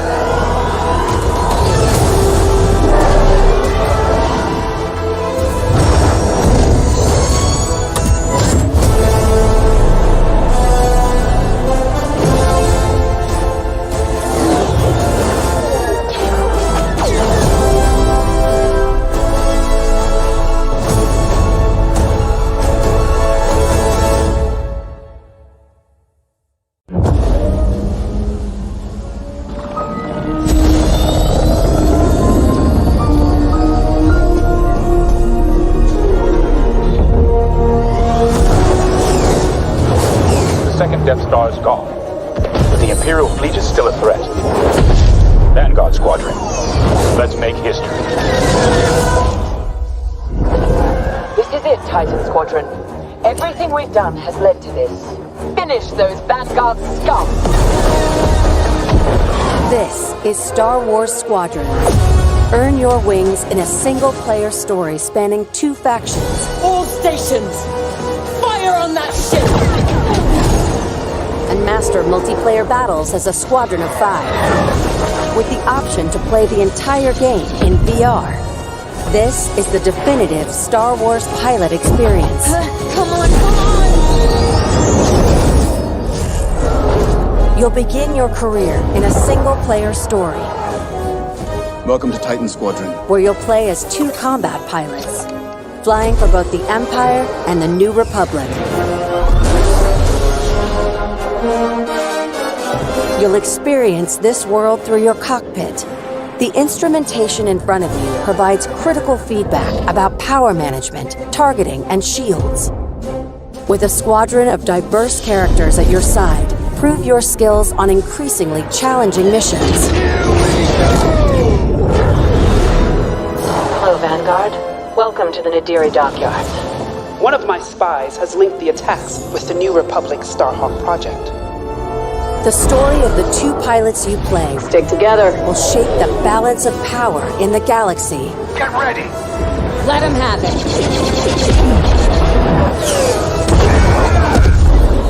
To take the fight online, you'll need flight time with all 8 ships. Fighters are the most flexible and versatile, able to handle any situation. Interceptors are fast and highly maneuverable. Let's get him. Ideal for hunting down your opponent's starfighters. That was kind of fun! Support ships can keep allies safe and stocked up. as well as disrupting enemy fighters. Light him up! Nice. Bombers are the heavy hitters, able to deal devastating damage to enemy flagships and starfighters. But if you've got a preferred component and need something customized, I'll take care of it. Unlock everything you need to customize your pilot and starfighters simply by playing the game. From cosmetics to an arsenal of over 50 components that alter how your ships fly, fight, and survive. They're on you! I'll deal with it. You can dramatically change your loadout depending on your squadron's strategy. Finally got him. This will be critical in Star Wars Squadron's multiplayer modes. First up, dogfights. This is an all-out 5v5 battle. Manhunt 5, that was the best! Fine-tune your loadouts to work as a team. Moving in on the enemy. Utilize components like tractor beams, turrets, and mines to slow down your opponents or set up your squad mates for the kill. Rebels unmarked. For teams looking for an even greater challenge, it's time to prove yourself in Star Wars Squadron's signature mode, Fleet Battles. Fleet Battles are multi-stage conflicts. Whether playing solo or with friends, you'll have the option to compete against other players or AI as a squadron of 5. Don't worry, I got him for you. Meet your team in the social hub to solidify strategy, coordinate loadouts, and prepare for takeoff. First, push the front line by winning the dogfight in the center of the map. Next, attack or defend 2 medium-sized capital ships. We've lost our capital ships. And finally, the ultimate goal. Target and destroy the subsystems of your opponent's massive flagship and take it down. Shields are disabled. At each phase, your squadron either pushes the line forward or falls back to defend. Keep our flagship safe. It's your squadron's choice of how to play. I'm hit! Speedy, unrelenting assaults. Stay together, strike quickly. Stealth and subversion. Jamming the enemy. Sensors can't spot you. Or brutal bombardment. That ship is vulnerable. Take your shot. We need to hurry. A unified squadron is the key to victory. Making my attack run now. Let's make this count.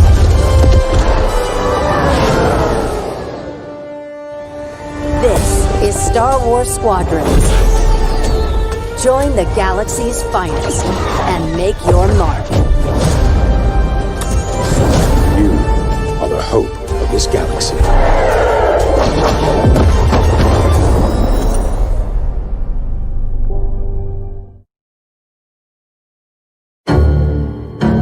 You Tommy? Detective Norman. How long you been in town? 3 years. They handed you the Morello case. Right out of the gate. That's what the paper says, ain't it? And what's it to you? Case must be getting pretty cold by now. Or you got something might warm it up? Yeah, I might have something.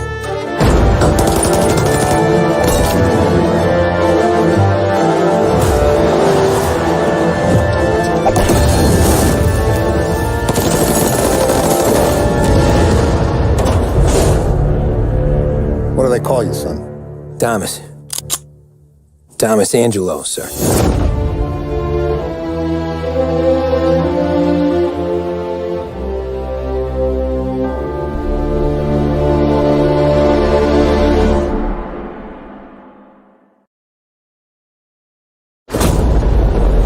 You are here to restore order to my world.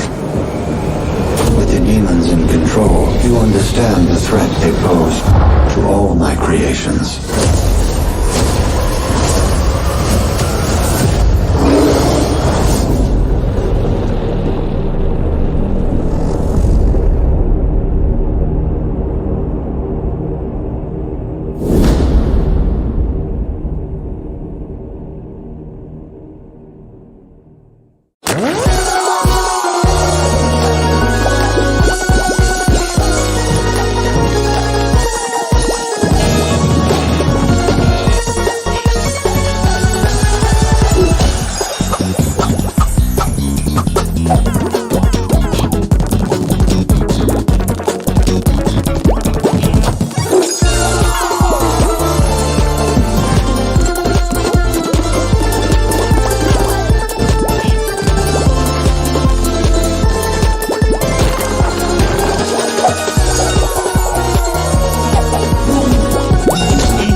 a dream, bring me blood, kiss that away, bring me bliss that away, what a kiss that away, what a wonderful feeling to feel that away.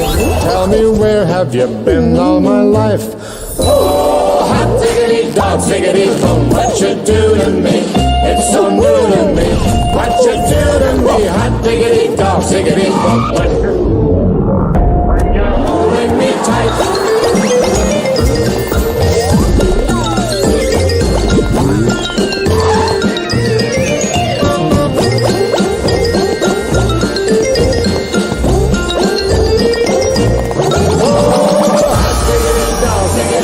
What you do to me? What you do to me? Hot diggity dog, diggity boom. What you do to me when you're holding me tight? Oh, hot diggity dog, diggity boom. What you do to me? How my future will shine. Hot diggity dog, diggity boom. What you do to me from the moment you're mine? Hot dog.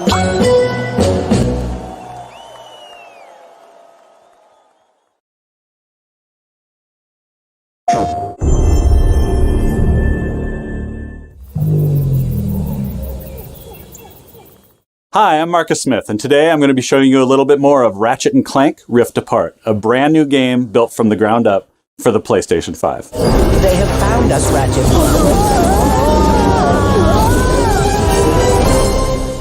This is the first Ratchet & Clank adventure that we've done in a long time, and we're super excited. This is a game that tells the story of an arch-nemesis coming to town and accidentally damaging the fabric of space-time, causing dimensional rifts to erupt all throughout the world. Ratchet & Clank is a series that prides itself on exploration of exotic worlds and bringing you to places you've never been before. And that's something that we're really striving for, and that PlayStation 5 is really allowed with just increased horsepower. The number of objects in the world and the things to explore, the enemies around, the effects, everything is more. This is what we're trying to do, is build worlds that feel real and are bringing you in. You're exploring these brand new spaces. And this is something that we never could have done on previous generations. Ratchet & Clank Rift Apart is a game that utilizes dimensions and dimensional rifts, and that would not have been possible without the solid-state drive of the PlayStation 5. The SSD is screamingly fast. It allows us to build worlds and project players from one place to another in near instantaneous speeds. It is unbelievable game changer in terms of we can now do gameplay where you're in one world and the next moment you're in another. And we're loading up levels that happen so quickly and in the action that you don't even imagine that this is something that we couldn't do before because it feels so natural. Long gone are loading screens. Now it's all about bringing exciting new adventures. The DualSense controller of the PlayStation 5 is tailor-made for Ratchet & Clank weaponry. The amount of tactile feedback that you get when you're using our weapons it makes them feel way more powerful, and also lets you know how the weapon is behaving. One of the examples of our weapons is the Enforcer. It's like a double-barrel shotgun, and it uses the adaptive triggers to give you tension. As you're moving your finger down halfway, you can fire one barrel. If you pull it all the way down, you can fire both barrels. But all along the way, you can feel the difference between the tension tightening up, and it just makes all of our weapons much more immersive and powerful feeling. Another thing we can't wait for you to experience is 3D spatial audio. This really is a fundamental difference between listening to a television set and going out into the middle of a forest. It brings you into these worlds in a way that we've never been able to do before. We at Insomniac have been working on Ratchet & Clank for almost 20 years, and these are characters that we love, and this is really the culmination of all that work and effort that we've put in. We can't wait to show you more about Ratchet & Clank Rift Apart in the future, but until then, thanks for watching.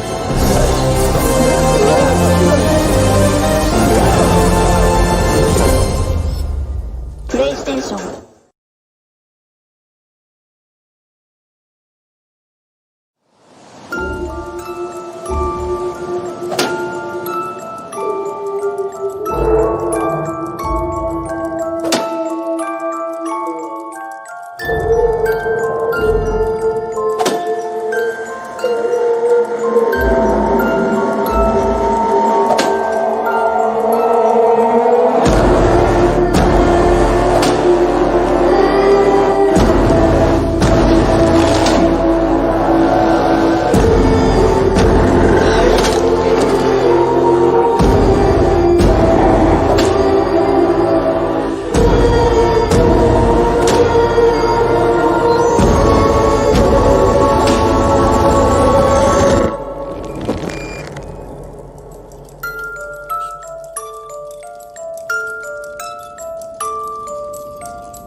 meinen, er arbeitet für die Army. Das hat uns gerade noch gefehlt. Hier ist die Waffe. Ich könnte fast meinen, er arbeitet für die Army. Das ist ein Signal an die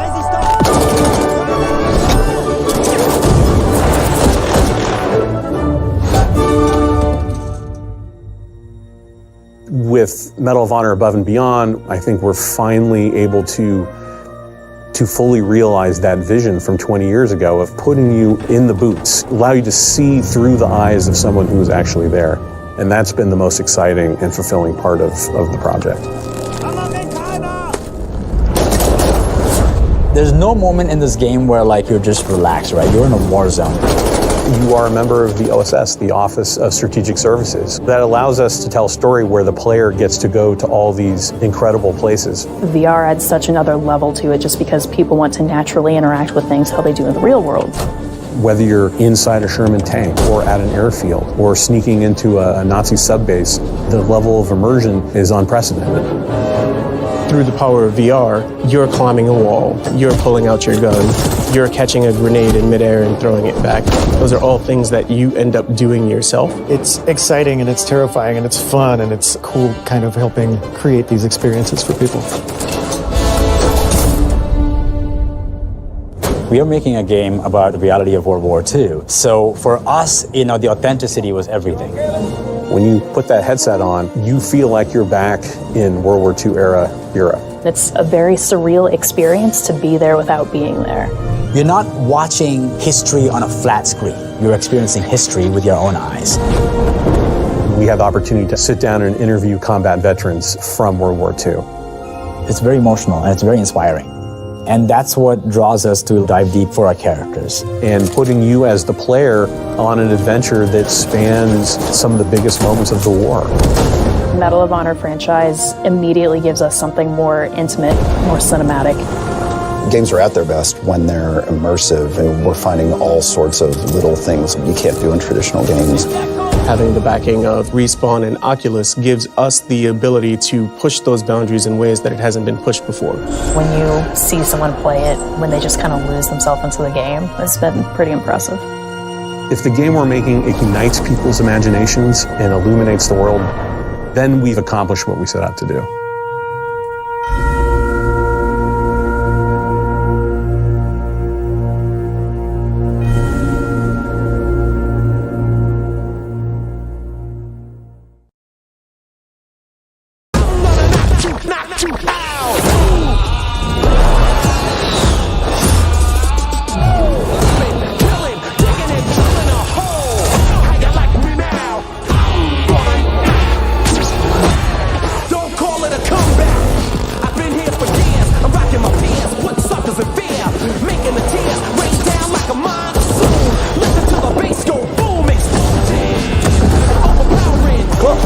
Extraction is inbound.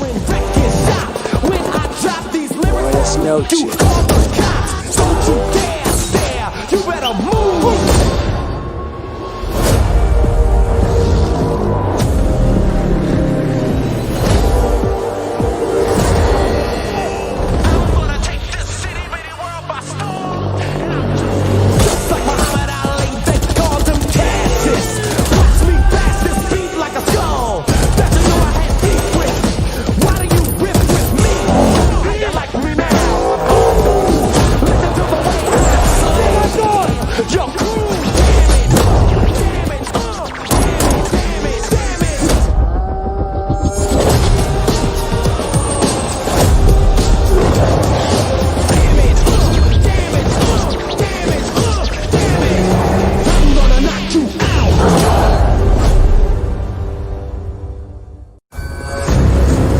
We are soldiers, each our own force. Join the Armistice. Join the Armistice Alliance. Stand up for your brothers. He was right until that treaty collapsed and chaos set in. Now we got friends on the ground who need professionals to get the job done right. Shadow Company has actionable intel and the best warfighters money can buy. So I ask you, who do you want to be? And who do you want on your team? Join us.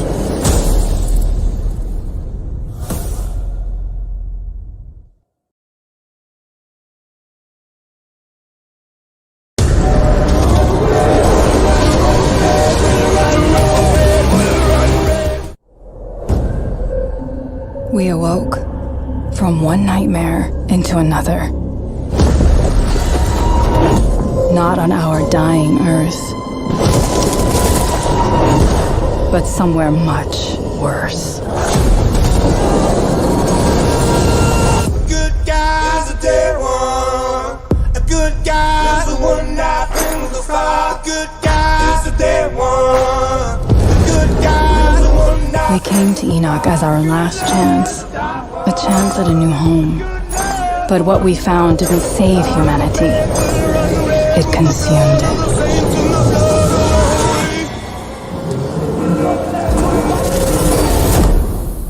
We awoke changed. The anomaly unleashed within us, burning with power. Impossible power.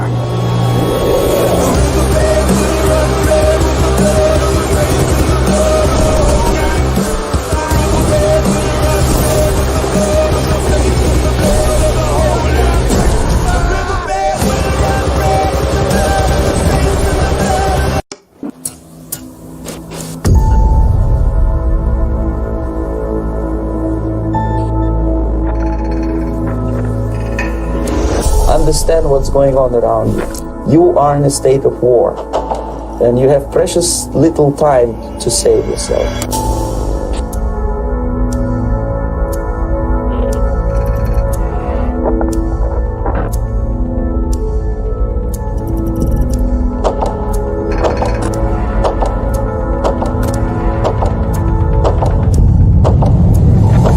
It's a slow process which we call active measures. The first stage being demoralization. It takes from 15 to 20 years to demoralize a nation. The next stage is destabilization. What matters is essentials: economy, foreign relations, defense systems. The next stage is crisis, with a violent change of power, structure, and economy, period of normalization. This is what will happen in the United States if you allow all these schmucks to put a big brother government in Washington, D.C., who will promise lots of things, never mind whether the promises are fulfilled or not.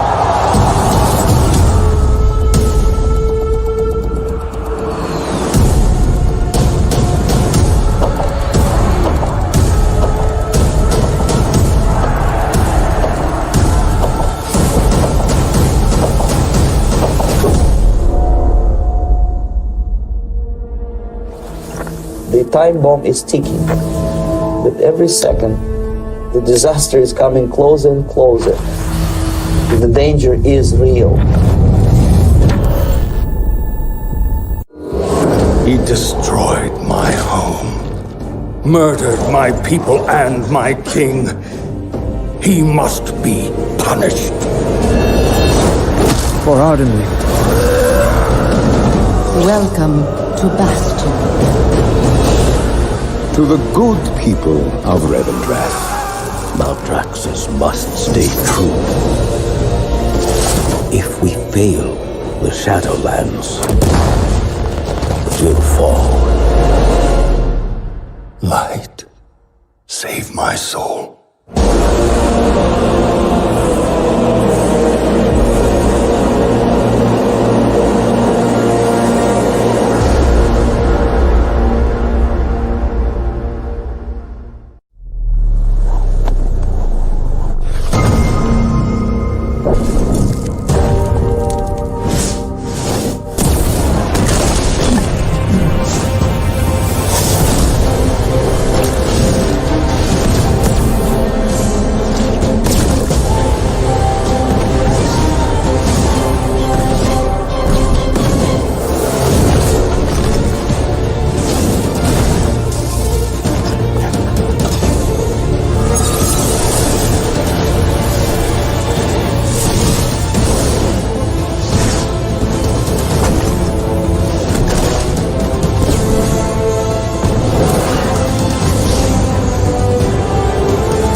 Where I come from, the Darkness won.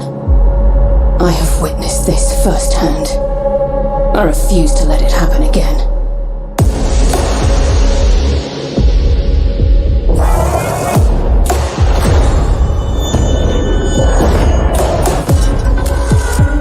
It's time the truth presented itself to you.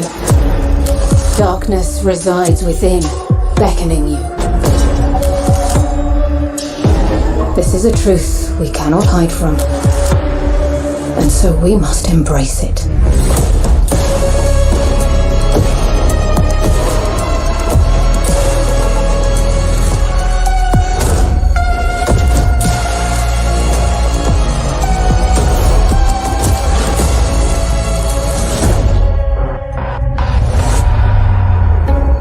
The line between light and dark is so very thin.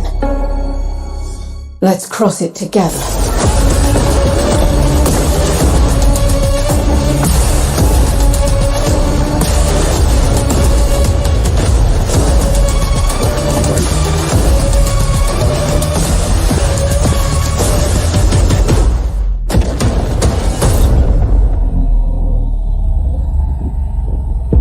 I will give these guardians the destruction they crave.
This is what I brought you here to see.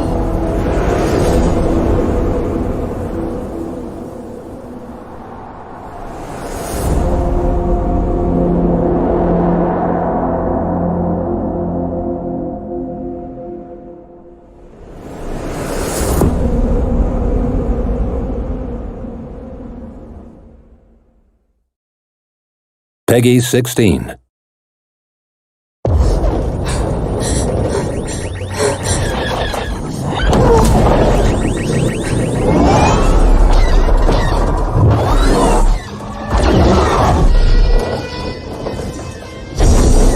Shake them! Giving engines full power!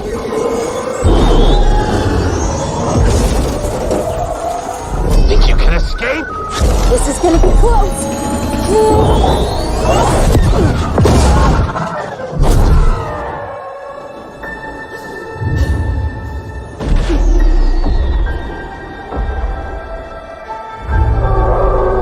Pilots, you are the Empire's strength. We do not accept defeat. Remember why we fly. For hope. For the new republic. Vengeance will be ours.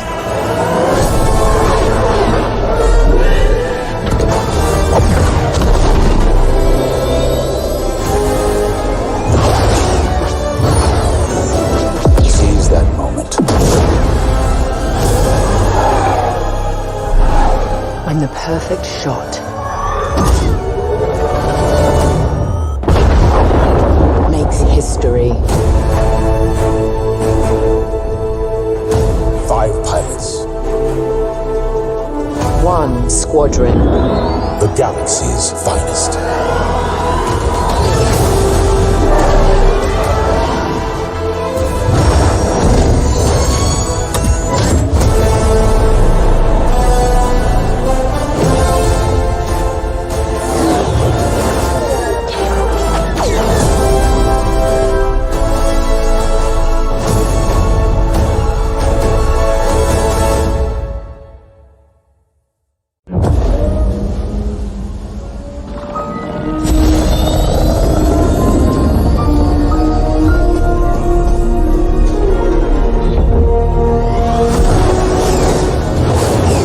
Death Star is gone, but the Imperial fleet is still a threat. Vanguard Squadron, let's make history. This is it, Titan Squadron. Everything we've done has led to this. Finish those Vanguard scum! This is Star Wars Squadron. Earn your wings in a single-player story spanning 2 factions. All stations! Fire on that ship! And master multiplayer battles as a squadron of 5, with the option to play the entire game in VR. This is the definitive Star Wars pilot experience. Come on, come on! You'll begin your career in a single-player story, Welcome to Titan Squadron. where you'll play as 2 combat pilots, flying for both the Empire and the New Republic. You'll experience this world through your cockpit. The instrumentation in front of you provides critical feedback about power management, targeting, and shields. With a squadron of diverse characters at your side, prove your skills on increasingly challenging missions. Hello, Vanguard. Welcome to the Nadiri dockyards. One of my spies has linked the attacks with the New Republic Starhawk project. The story of the 2 pilots you play Stick together. will shape the balance of power in the galaxy. Get ready! Let him have it.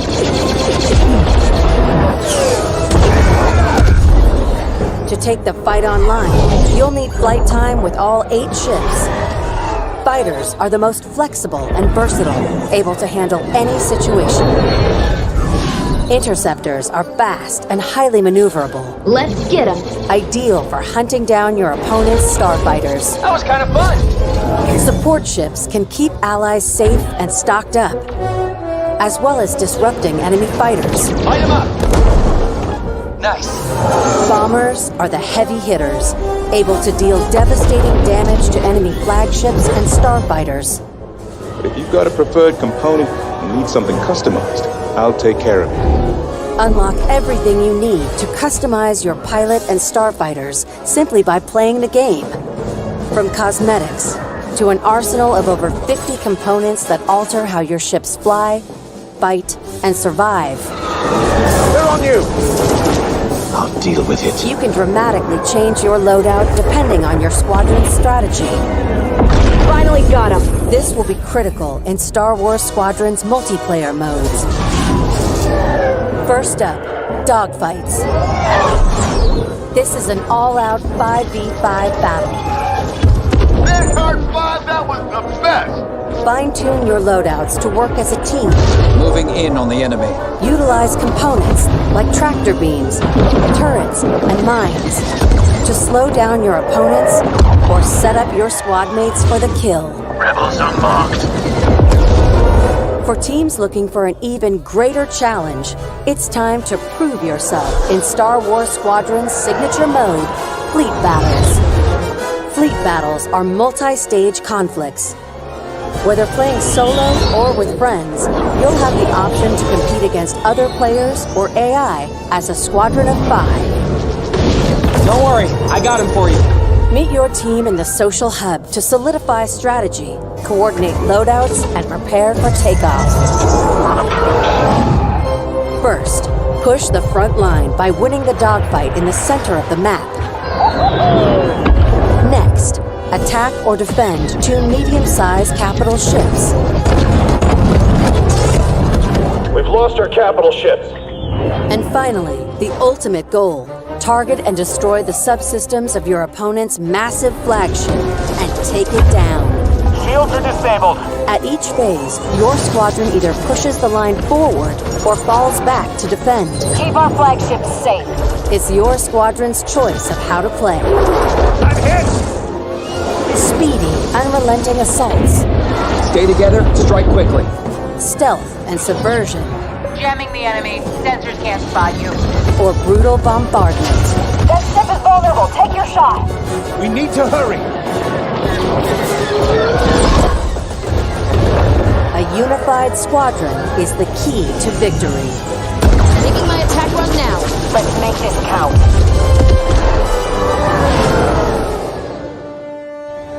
This is Star Wars Squadrons. Join the galaxy's finest and make your mark. You are the hope of this galaxy.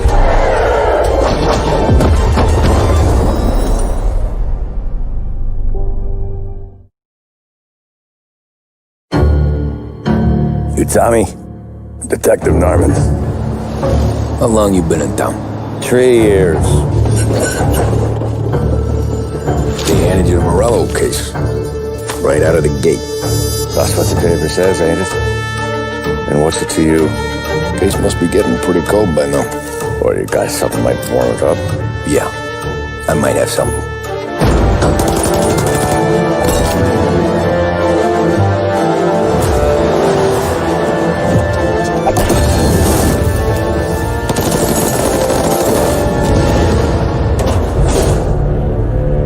What do they call you, son?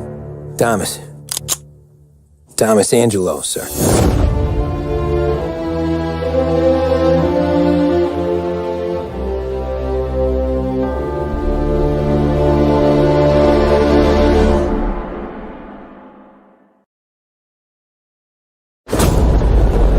You are here to restore order to my world.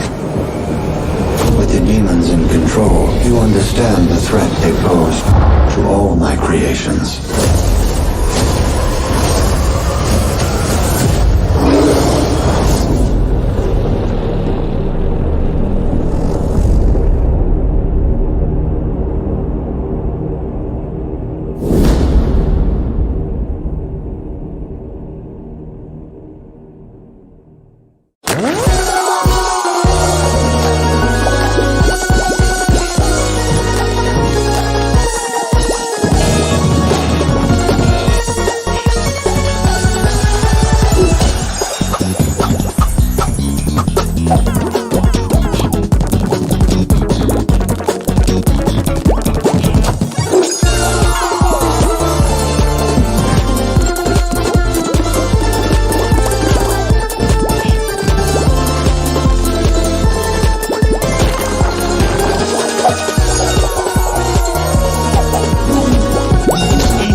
Never dreamed of midnight kiss that away, bring me bliss that away. What a kiss that away, what a wonderful feeling to feel that away. Tell me, where have you been all my life? Oh, hot diggity dog, diggity boom, what you do to me? It's so new to me. What you do to me? Hot diggity dog, diggity boom, what you're holding me tight.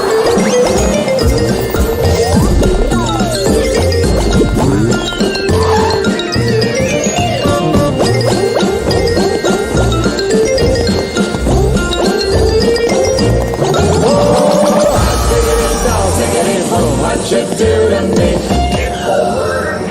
What you do to me? Hot diggity dog, ziggity boom. What you do to me when you're holding me tight? Oh, hot diggity dog, ziggity boom. What you do to me? How my future will shine. Hot diggity dog, ziggity boom. What you do to me from the moment you're mine? Hot dog.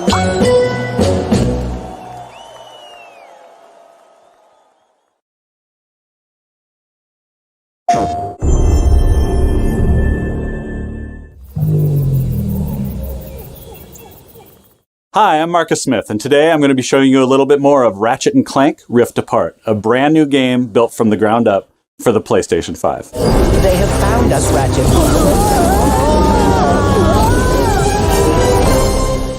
This is the first Ratchet & Clank adventure that we've done in a long time, and we're super excited. This is a game that tells the story of an arch-nemesis coming to town and accidentally damaging the fabric of space-time, causing dimensional rifts to erupt all throughout the world. Ratchet & Clank is a series that prides itself on exploration of exotic worlds and bringing you to places you've never been before. And that's something that we're really striving for, and that PlayStation 5 is really allowed with just increased horsepower. The number of objects in the world and the things to explore, the enemies around, the effects, everything is more. This is what we're trying to do, is build worlds that feel real and are bringing you in. You're exploring these brand new spaces. And this is something that we never could have done on previous generations. Ratchet & Clank Rift Apart is a game that utilizes dimensions and dimensional rifts, and that would not have been possible without the solid-state drive of the PlayStation 5. The SSD is screamingly fast, but allows us to build worlds and project players from one place to another in near instantaneous speeds. It is unbelievable game changer in terms of we can now do gameplay where you're in one world and the next moment you're in another. And we're loading up levels that happen so quickly and in the action that you don't even imagine that this is something that we couldn't do before because it feels so natural. Long gone are loading screens. Now it's all about bringing exciting new adventures. The DualSense controller of the PlayStation 5 is tailor-made for Ratchet & Clank weaponry.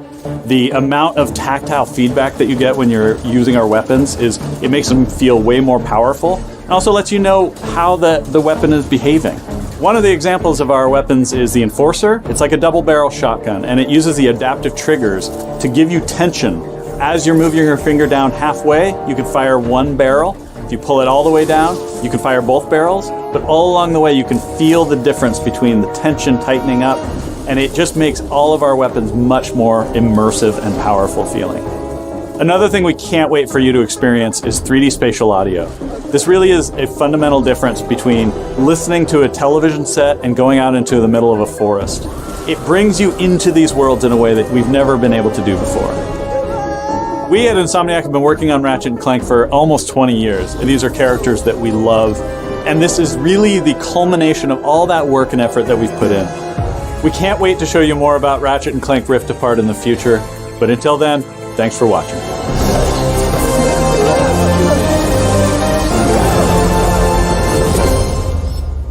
PlayStation.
meine arbeitet für die. Das hat uns gerade noch gegeben.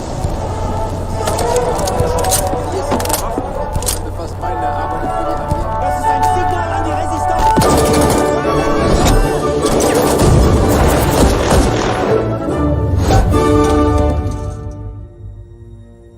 With Medal of Honor Above and Beyond, I think we're finally able to fully realize that vision from 20 years ago of putting you in the boots, allow you to see through the eyes of someone who's actually there. And that's been the most exciting and fulfilling part of the project. There's no moment in this game where like you're just relaxed, right? You're in a war zone. You are a member of the OSS, the Office of Strategic Services. That allows us to tell a story where the player gets to go to all these incredible places. VR adds such another level to it just because people want to naturally interact with things how they do in the real world. Whether you're inside a Sherman tank or at an airfield or sneaking into a Nazi subbase, the level of immersion is unprecedented. Through the power of VR, you're climbing a wall, you're pulling out your gun, you're catching a grenade in midair and throwing it back. Those are all things that you end up doing yourself. It's exciting and it's terrifying and it's fun and it's cool kind of helping create these experiences for people. We are making a game about the reality of World War II. So for us, the authenticity was everything. When you put that headset on, you feel like you're back in World War II era Europe. It's a very surreal experience to be there without being there. You're not watching history on a flat screen. You're experiencing history with your own eyes. We have the opportunity to sit down and interview combat veterans from World War II. It's very emotional and it's very inspiring.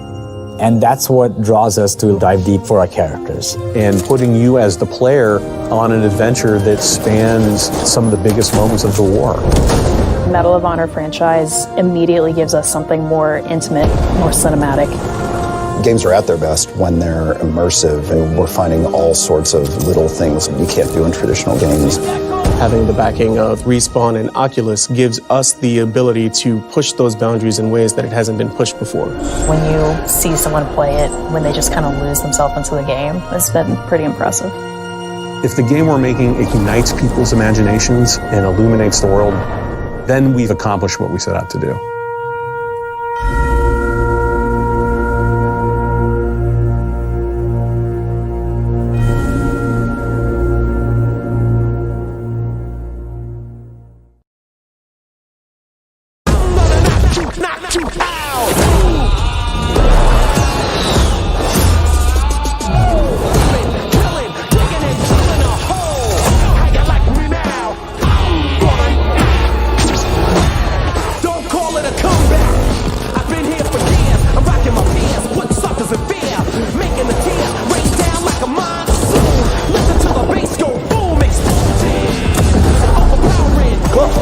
Extraction is inbound. Yes, no shit. Don't you dare stare. You better move.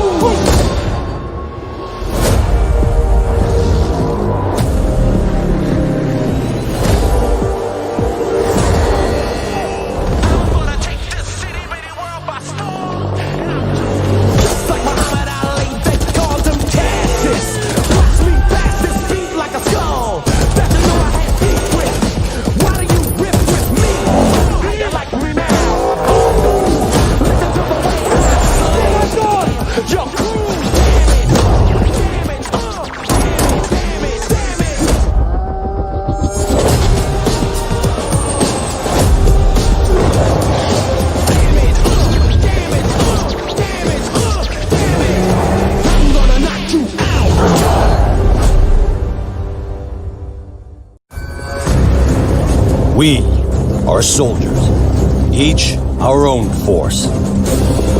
Join the Armistice. Join the Armistice Alliance. Stand up for your brothers. He was right until that treaty collapsed and chaos set in. Now we got friends on the ground who need professionals to get the job done right. Shadow Company has actionable intel and the best warfighters money can buy. So I ask you, who do you want to be? And who do you want on your team? Join us.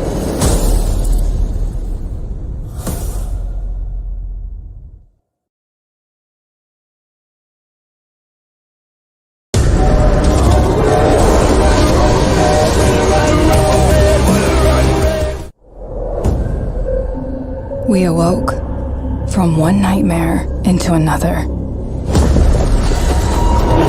Not on our dying Earth, but somewhere much worse. Good guy's a dead one. A good guy's the one that brings the fire. Good guy's a dead one. A good guy's the one that... We came to Enoch as our last chance, a chance at a new home. But what we found didn't save humanity. It consumed it.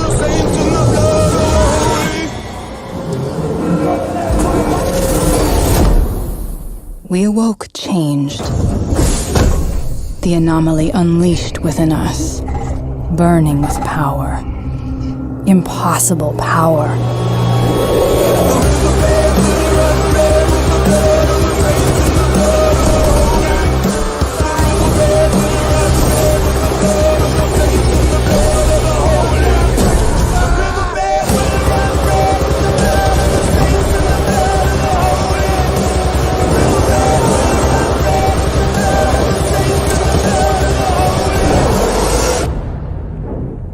Enoch robs us of our humanity, yet gives us so much more. Each step taking us further from what we were, and closer to what we must become.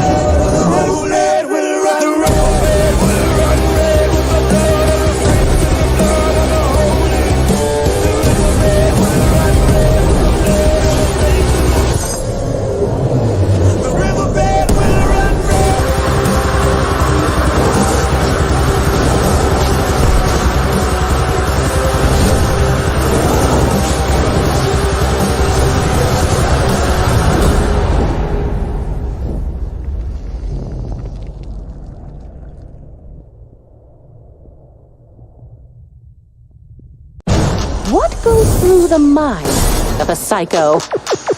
We are about to find out. Say hello to a torturing nightmare! Aboard the pain wagon!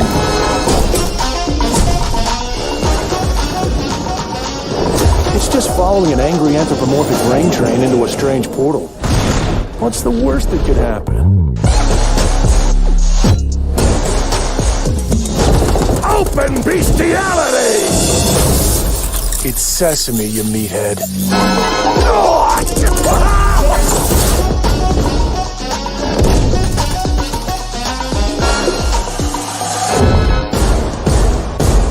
I am the meat maestro!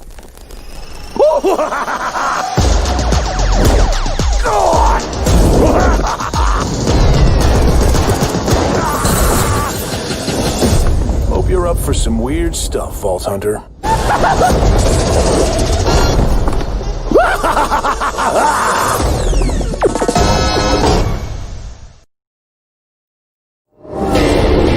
love this town.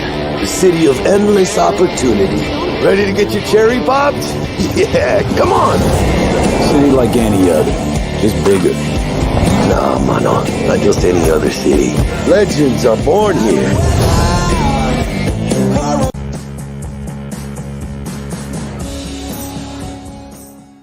Hello and welcome to the Gamescom Opening Night Live 2020 pre-show. I'm Kyle Bossman, and this is my hot and stinky apartment. I realize you probably have a lot of questions right now. Like, who is this guy? Not that important. Is this the show? No. Just to be clear, this is the pre-show. This is you and me for the next 20 minutes getting excited about Opening Night Live proper, the big show. That one is going to look nice. That one's got Jeff Keighley. That one's got a budget. It's going to be fancy looking. Not like this.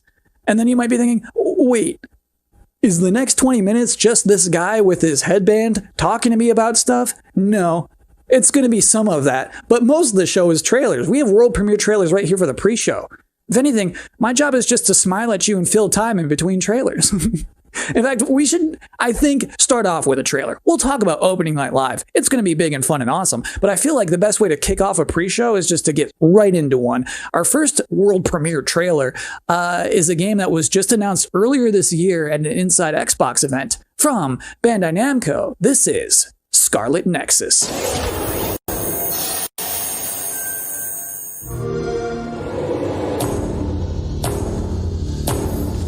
You have to be prepared for anything. Intruders were just detected.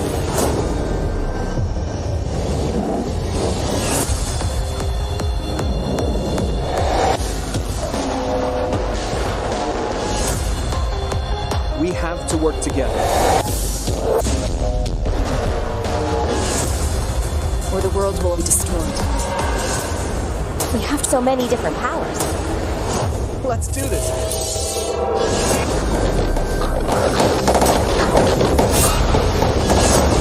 You have your ways of doing things, and I have mine.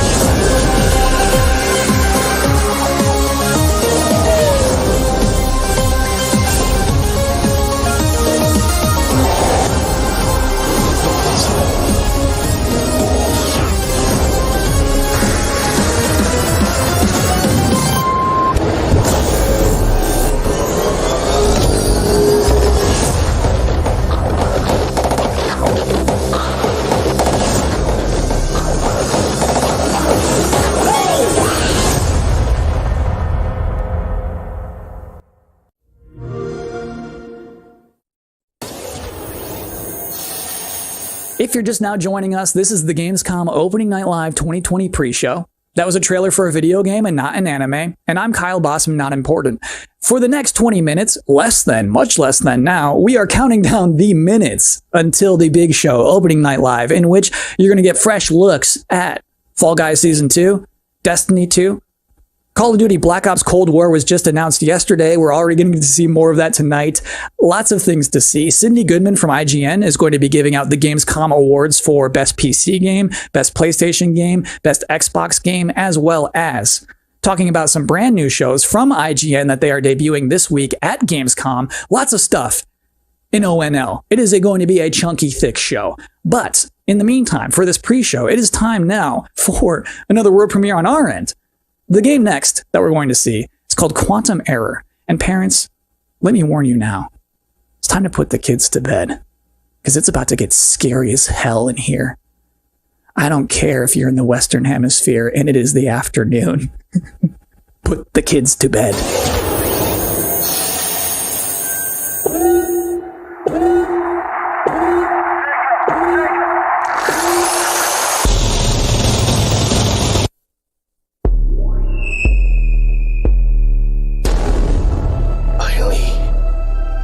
We did it. That artifact you recovered.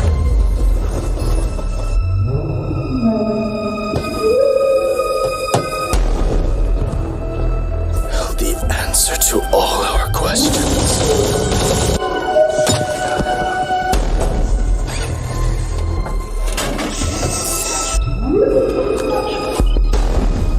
We can control them now.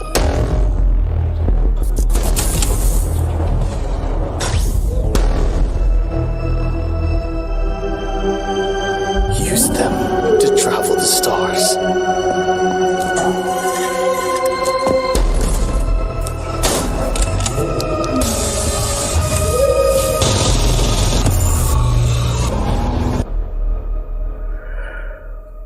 Humanity's reach will be infinite.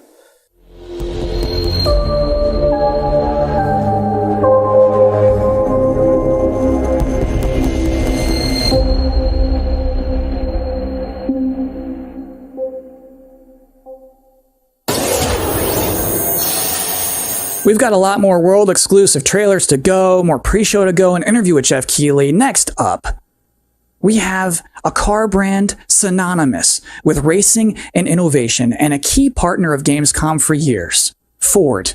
They're about to exclusively reveal the first ever car made with gamers for gamers. Check it out. Ford knows racing. In 2019, we brought our love of racing to gaming, and Team Fordzilla was born. And that was just the beginning. In May, we launched Project P1 to design a car in collaboration with gamers for gaming. This project was a global first, and our designers let their imagination go wild.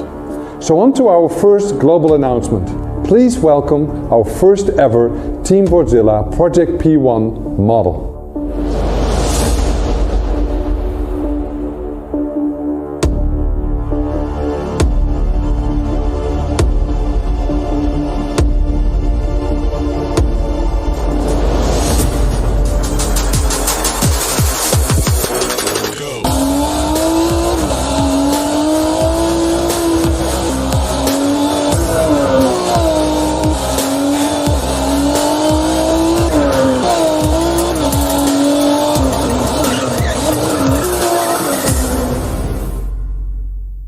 And now our second global announcement. You got us so excited with Project P1 that we are now committing to make a real world version of this groundbreaking car.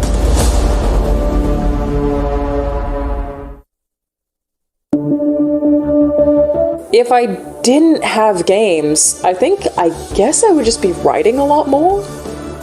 Video games and writing are absolutely my two favorite passions, and I just managed to combine them into a job. So I feel like, honestly, I probably would have finished a couple of books. If there was no game, what else would I do? I mean, I like tech, but you need to do things on the technology. And so if I can't play things, if I wasn't into gaming, yeah, it'll be a lot of TV watching. If there's out there a universe where I'm not a gamer, then I probably would start to game.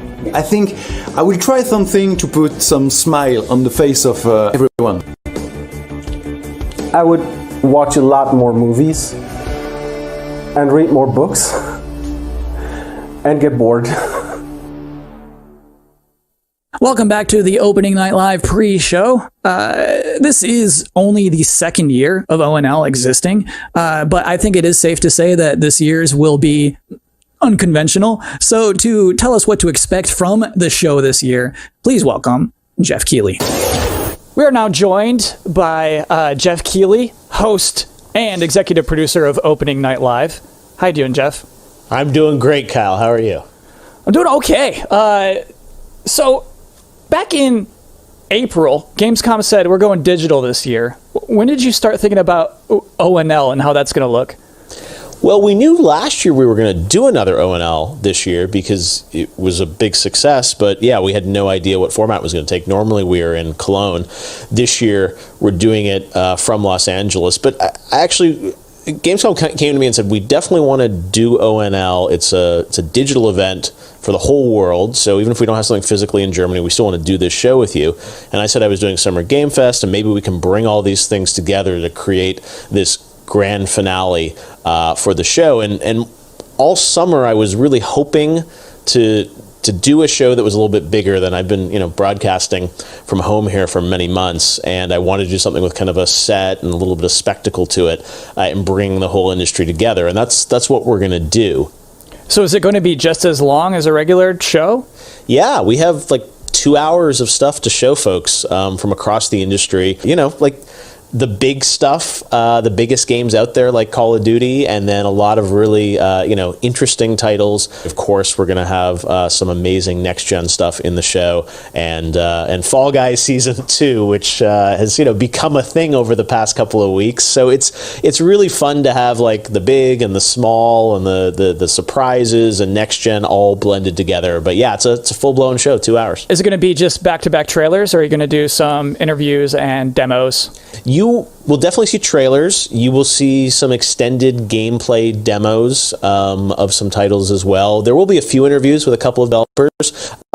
We've got some special guests. And one thing I will say kind of right out of the gate is that this is not sort of wall-to-wall shock and awe announcements of new games similar to last year at Gamescom. We have some really big updates on games that fans are excited about and meaningful. But, the kind of big surprise announcements, we have a few things in the show, and we have lots of great things planned for the Game Awards. But similar to last year, this is really a showcase of like big holiday games coming next year that you know about. So, I would tell people to set their expectations to be really meaningful updates on existing games versus blowing you away with, surprise shock announcements. Great. Jeff, I'm personally looking forward to the show.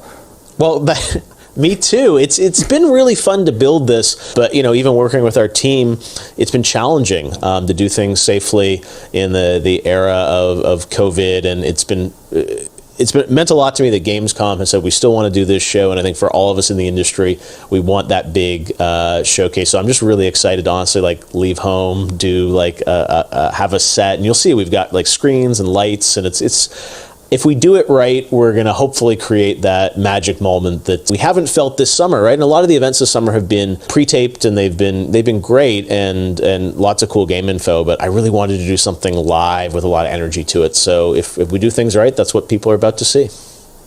Very cool. Good luck with everything. Thanks, Kyle. Thanks for hosting the pre-show. I'm doing my best. So just so we're all on the same page about what just happened, that was basically an interview with my boss using questions that I mostly already know the answers to. So considering all that, I think that went pretty well. Next up, we do have another world premiere trailer, baby. Vroom vroom honk honk for Dirt 5.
So you think a vampire bit a car and sucked out gas? To be continued. It is now time for the part of the pre-show that I've been reading your live comments. I see them right now. Everybody's blowing up, demanding Kyle's 10 reasons to be excited for opening night live. Well, let's kick it off. Reason number 10 to be excited for opening night live 2020, feeling excited for next gen again. Number 9, Jeff Keighley wardrobe reveal. Number 8 reason to be excited for opening night live 2020, Destiny trailers usually pretty good. Number 7, it will mean this pre-show is finally over. Number 6, Call of Duty Black Ops Cold War. Number 5 reason to be excited for ONL 2020, Shadow Drops. Number 4, Fall Guys Season 2. Number 3 reason to be excited for ONL 2020, actual gameplay from a mysterious PlayStation 5 exclusive. Ooh! Number 2, everything else in my life sucks right now. And the number 1 reason to be excited for opening night live 2020, Jeff Keighley said it's gonna be good.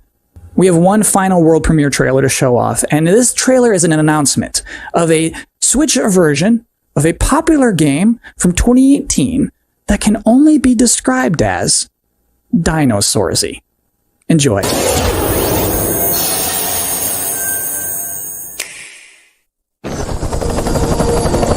You think that things are going to turn out differently, huh? ones before you did too.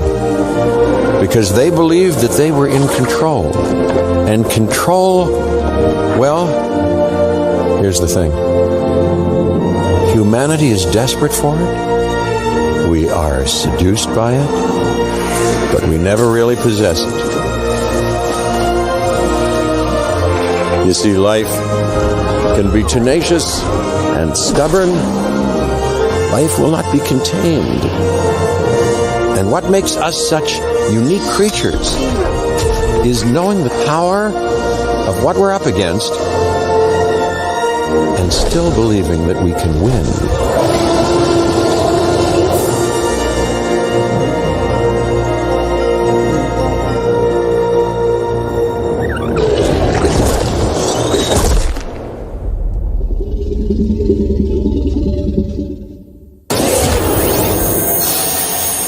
That's it. That's all we have for you in this very pre-show. Please be excited for the actual opening night live, in which you'll see some Destiny 2, you'll see Fall Guys Season 2, you'll see Black Ops Cold War, that mysterious PlayStation 5 demo, some things we've probably never heard of before. I think it's going to be a very good show. I'm personally excited about it. Me!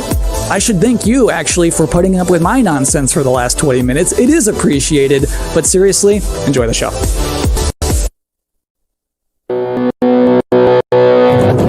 So what's the plan? Time to take control of our world. When we feel out of place, disconnected, and divided, there are always repercussions. do we have what it takes? All right, I'm going in. To be heroes? What we're doing here could change things forever. Tonight, we bring the world together. You're with us now. We celebrate who we are. This is humanity's chance to repent. And what we are. I'm with you every step of the way. The future of gaming. Welcome to Gamescom Opening Night Live.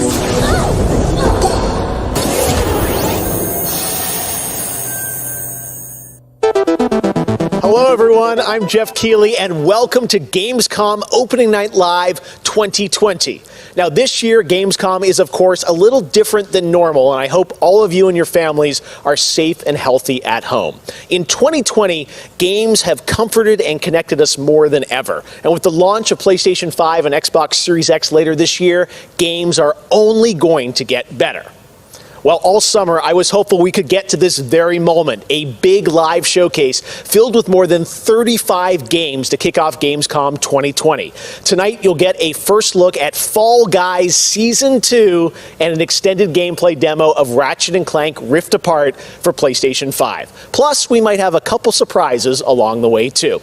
But before we start, I want to acknowledge and thank all the game developers, marketers, and publishers who have worked under challenging circumstances to keep us entertained. This show is nothing without them or my production team, and doing a show at this scale safely is not easy, especially when all of you at home have some pretty insane expectations. I hope tonight reminds you why you love to play games.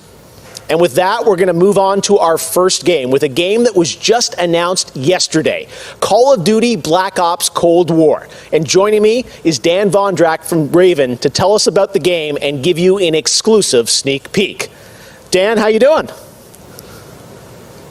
Good, Jeff. Thanks for having me here. This has been a dream project for us to work on from nearly the beginning of development.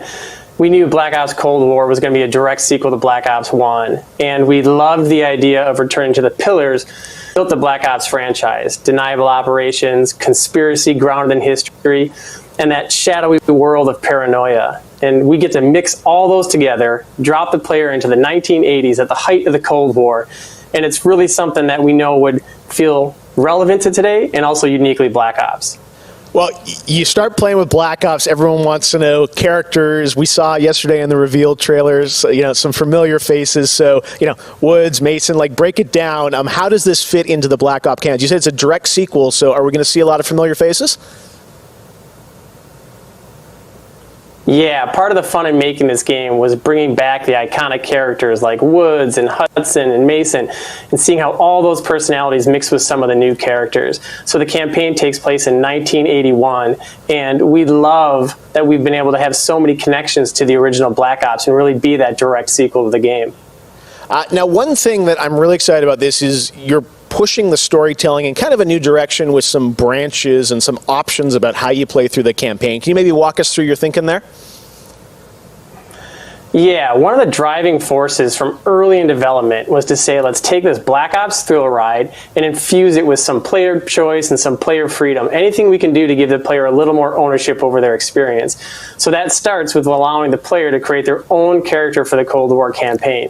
They can name them and pick a military background and really pretend they are that Black Ops soldier that they want to be.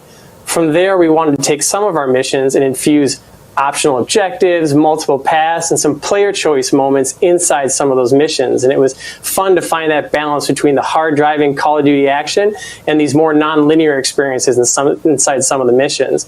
So with choice comes the player wanting to feel that impact. So some of those choices earlier in the game and some towards the end will actually shape the ending of the narrative of the campaign. All right, so multiple endings to this game.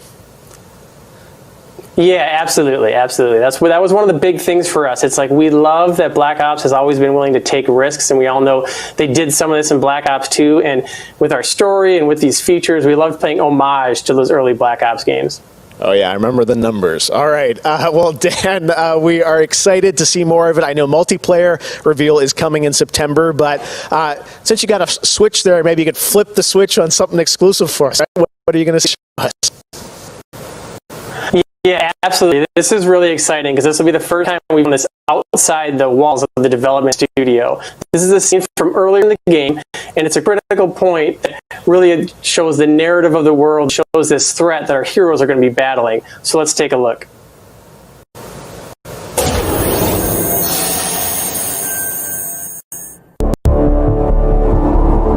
(1943). Detailed information from the Manhattan Project was stolen from Los Alamos by the Russian spy known as Perseus. 1968, Vietnam War. Viet Cong soldiers orchestrated by Perseus attempted to steal an American-made nuclear bomb from a U.S. firebase.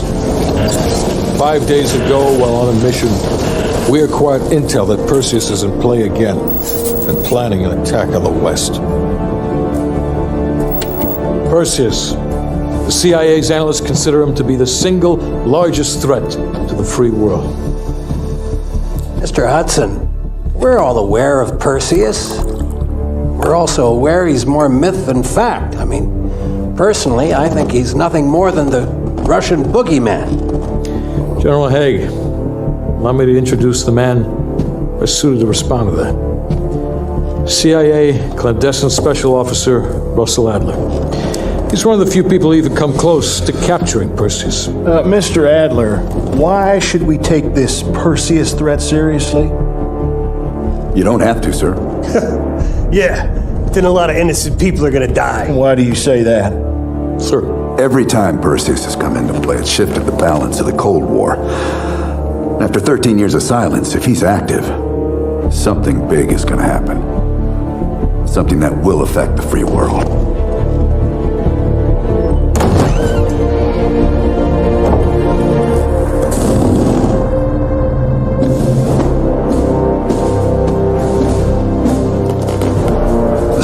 Sir. Mr. President. Mr. President, this is Jason Hudson and Russell Adler. I know their names.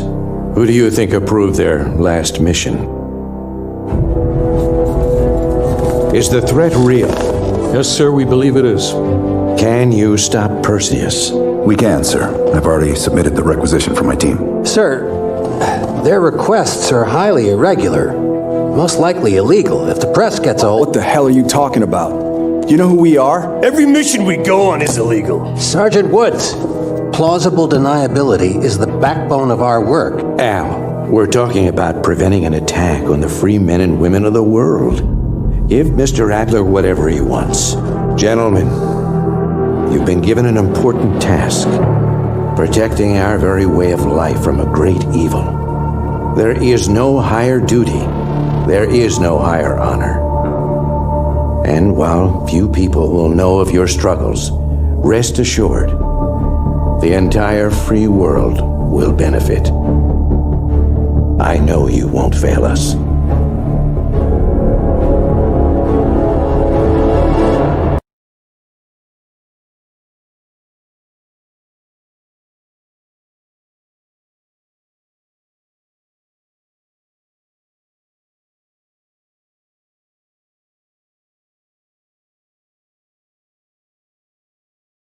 of her own death. Haruna struggles to understand her mysterious innate abilities to manipulate the unseen. Check out this first look.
All right, let's get to the gameplay. One of this year's biggest games has been Doom Eternal. Tonight, we've got an exclusive first look at the campaign expansion called The Ancient Gods Part 1. Check this out. We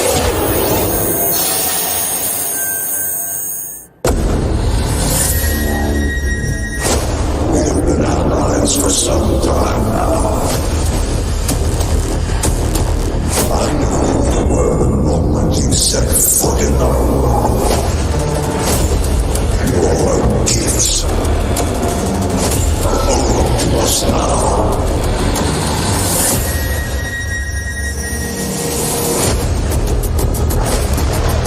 The Slayer has arrived. Please proceed with control, but assertive aggression.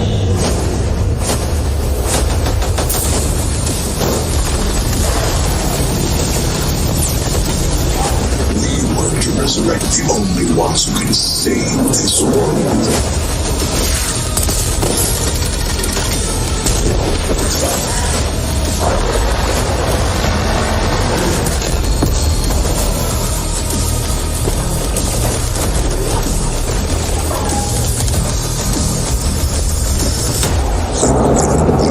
To serve the gods.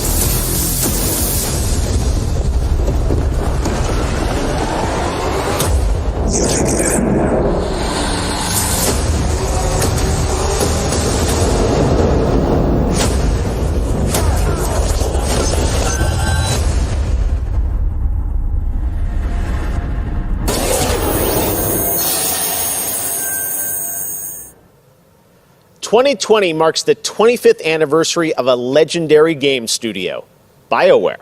Tonight, Casey Hudson and the team wanted to give everyone around the world a little taste of what's next. Casey, over to you. Hey, Jeff. It's great to see you again. You know, 6 years ago, we were on the stage with you at the 2014 Game Awards, accepting the Game of the Year for Dragon Age Inquisition. And since then, we've been imagining new ways to use next-generation technology to bring the world and characters of Dragon Age to life. We're still in early production, but we thought it was time to give you the very first look at how BioWare's passionate team of developers are crafting this very special game.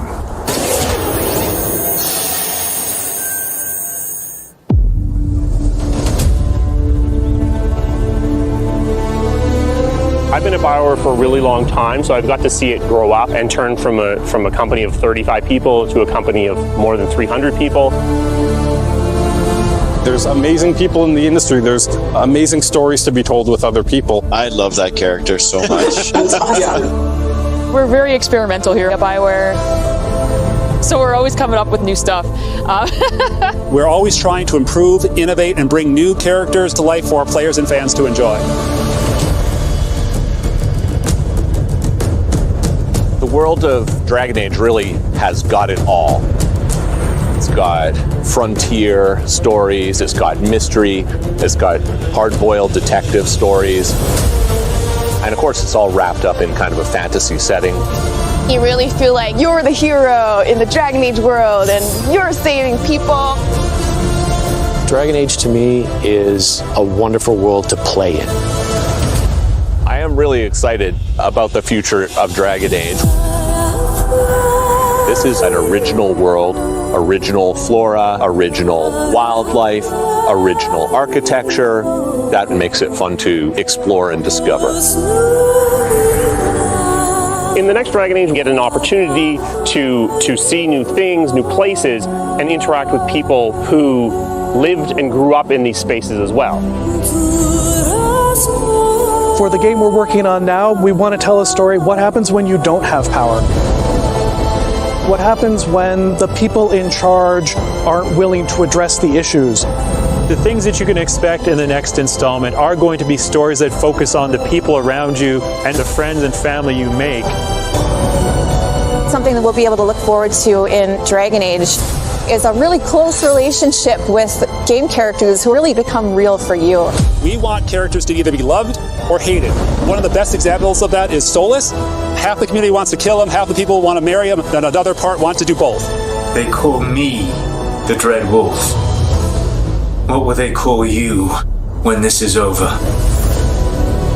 BioWare and EA has been one of the forerunners in using motion magic technology, and that makes it way more realistic when you're looking at the characters and the way they walk and move and interact in the world. Players want that suspension of disbelief that this wonderful collection of digital pixels is actually a living, breathing soul. No, it's okay. That's the good kind of rumble. I actually design bosses. I help with the creature design team as well. So I do all of the big threats that you have to go up against.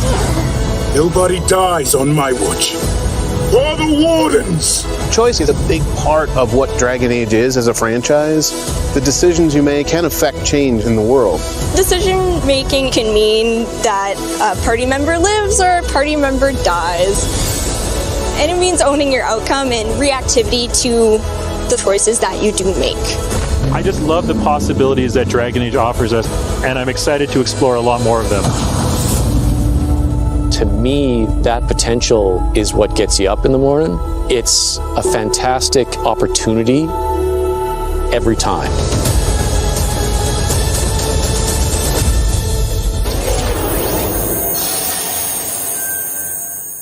Next up, it's time for something special.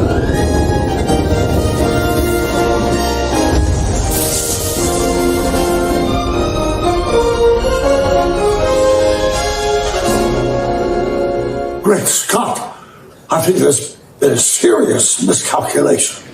Wow, wait, you're, what's his name? Back to the Future? I'm Emmanuel Brown, Doctor of Physics, not of Medicine, and certainly not that quack from Rick and Morty.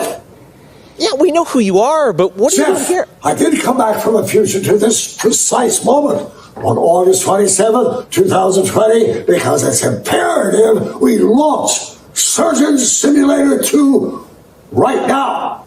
And what exactly do you have to do with Surgeon Simulator? During the mid-20th century, some friends of mine from Shire University invented a state-of-the-art medical training facility, otherwise known as the Surgeon Simulator Training Program. Now, 70 years later, we've digitized the experience. It's unbelievable. You can access the program through your computer and then be medically trained from the comfort of your keyboard. And it's available as of, great Scott, this very moment. Tonight, I want to world premiere a few examples of some of the incredibly successful test subjects who have already completed the course. So you're saying a world premiere will save our future? Only time will tell. And speaking of time, I'm off to another world premiere, Avengers 26, The Return of the Son of Thanos, opening 2077. And with that, I leave the fate of the human race in your hands. Just make sure you play Surgeon Simulator 2. Now, doctor's orders.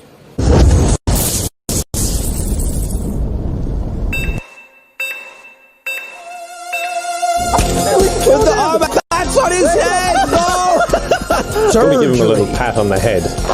Where does this part go? We got it. He looks good as new. Now grab the good armor, bring it in here! We're dying! He's dying! Oh, his face! No, that's not right! My finger slipped! It's the right. Jesus Christ! Put it back! Oh, it's perfect! We saved him!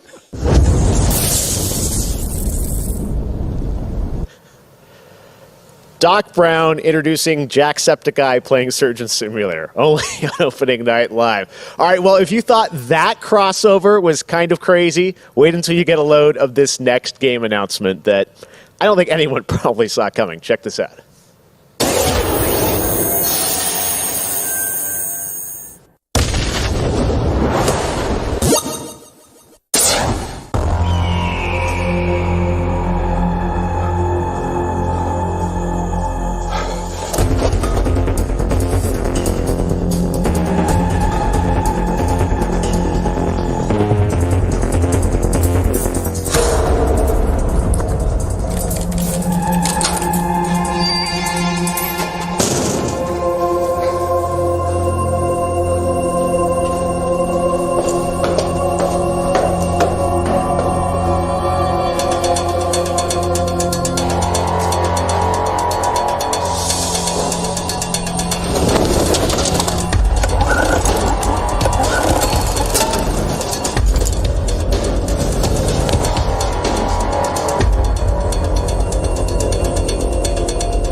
Tonight is just the start of Gamescom 2020. Over the next 3 days, there are more streams from IGN and Webedia with in-depth looks at games, a digital cosplay contest, and some special new shows just for Gamescom. Your portal for all things Gamescom this year is Gamescom Now, which you can check out at gamescom.global. Now, one game you'll hear more about later on IGN's post-show is this one, a return of two classic characters that I love. Check this out.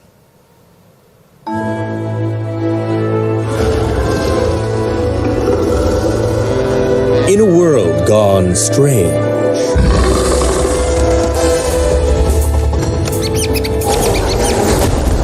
one elite force stands against the darkness.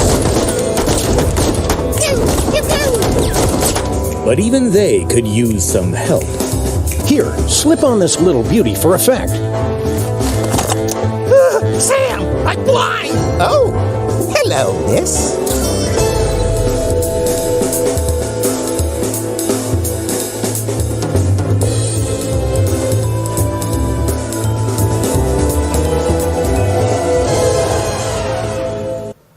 The return of Sam and Max. Yes. All right. And now it's time to say hello to my wonderful co-host for ONL from IGN. Please say hello to Sydney Goodman.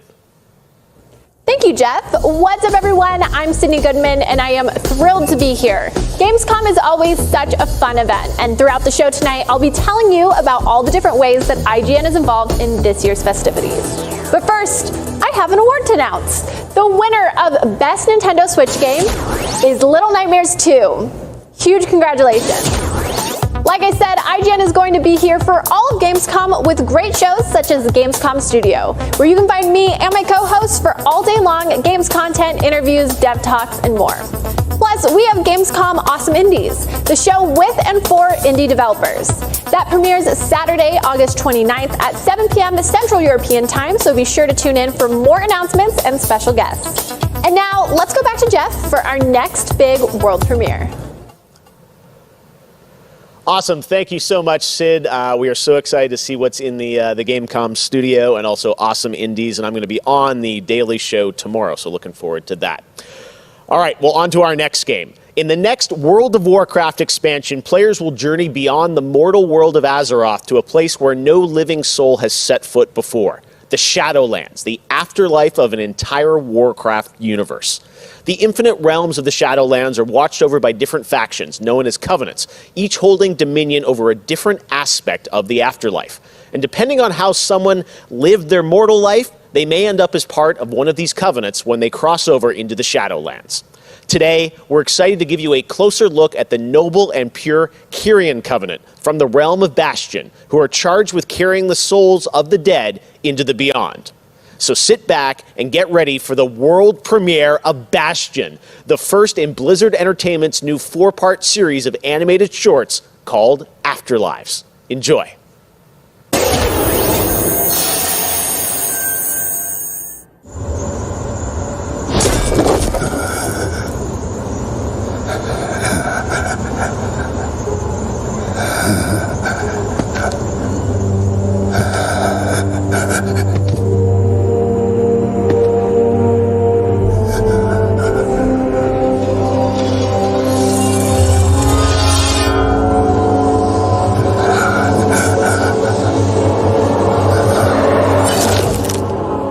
Light, save my soul.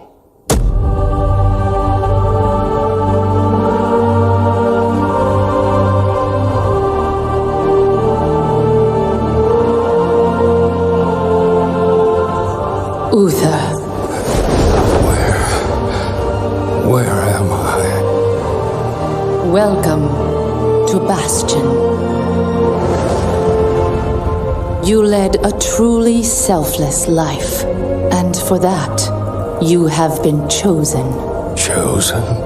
To shed your mortal burdens and join the ranks of the Ascended, serving to ferry the souls of the dead unto the Shadowlands. I serve the light, and my work is not done. There is an evil that must be... There is no evil here.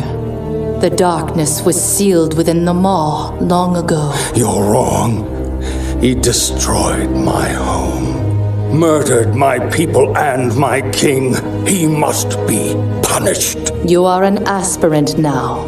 You must accept your new purpose and purge yourself of this desire for vengeance. What I desire is justice.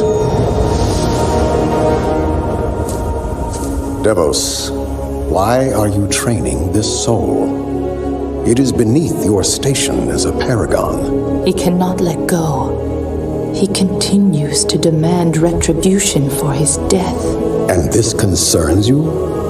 Many souls take eons to ascend. Yes, but this one seems broken, Thenios. Unlike any soul I have seen. I have begun to wonder whether he was deemed worthy of Bastion. By mistake. Be careful, Devos. I would not let the Archon hear such a thought. In time, he will forget. Trust our ways. Trust the path.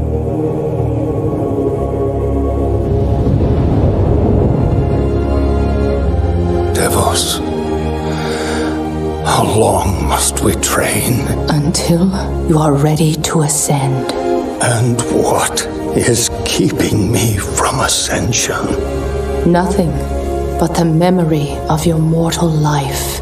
How can I forget when I can still feel his blade? Your soul is wounded? Who did this to you? He was my student. He betrayed us all.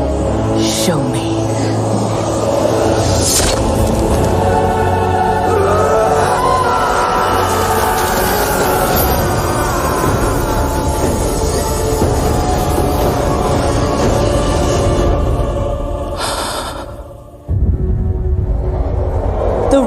on his blade were unmistakable. This dark agent runs free on a mortal world with the power of the Maw itself in hand. Our realm is imperiled. Impossible. The Maw is inescapable.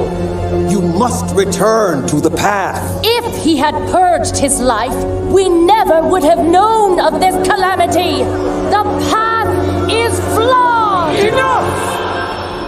The order of the Shadowlands depends on the execution of our eternal charge. You will abandon this course. As you command, my Archon.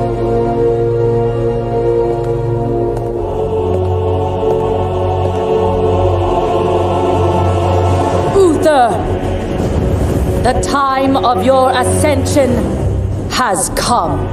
I thought I was not ready. Do you wish to see him punished? I do. Then prepare yourself.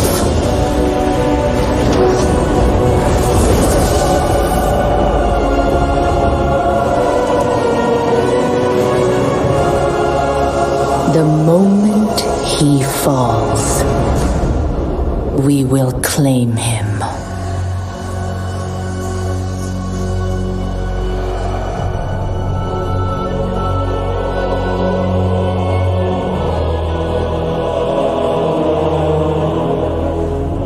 I see only darkness before me.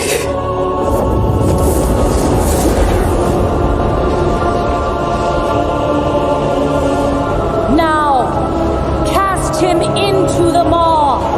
Return him to the darkness he served.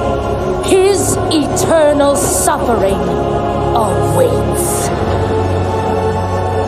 He was my student.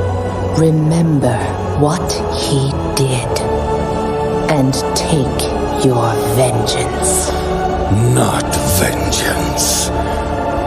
Justice.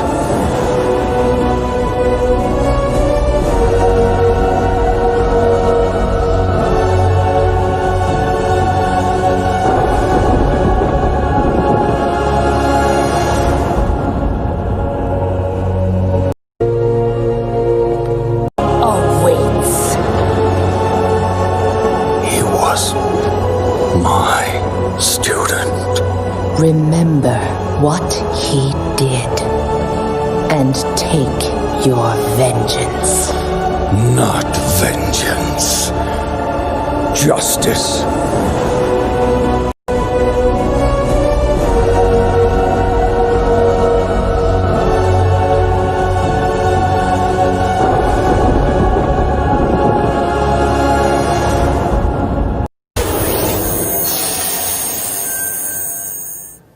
All right, hope you guys enjoyed that exclusive look.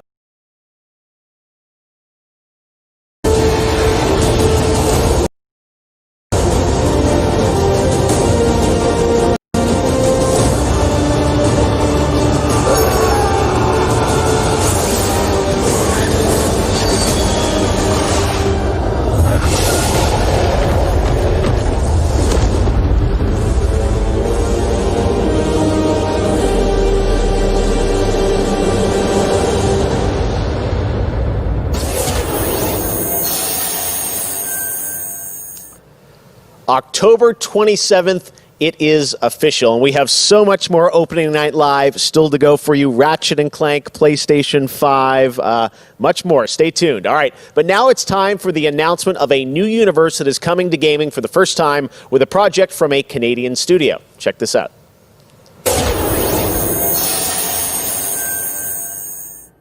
They have returned.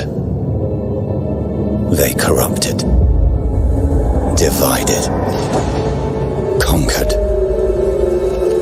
until finally, the gates of the celestial realm were thrown open.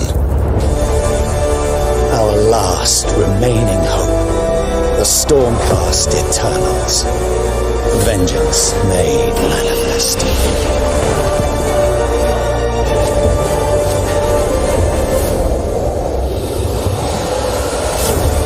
Unbound, unbroken, we will take back what the dead have ravaged.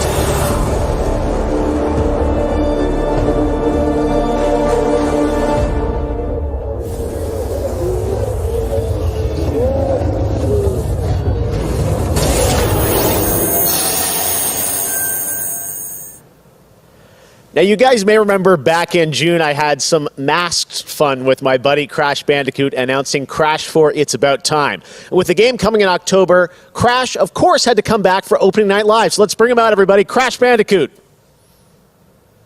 What? He's where?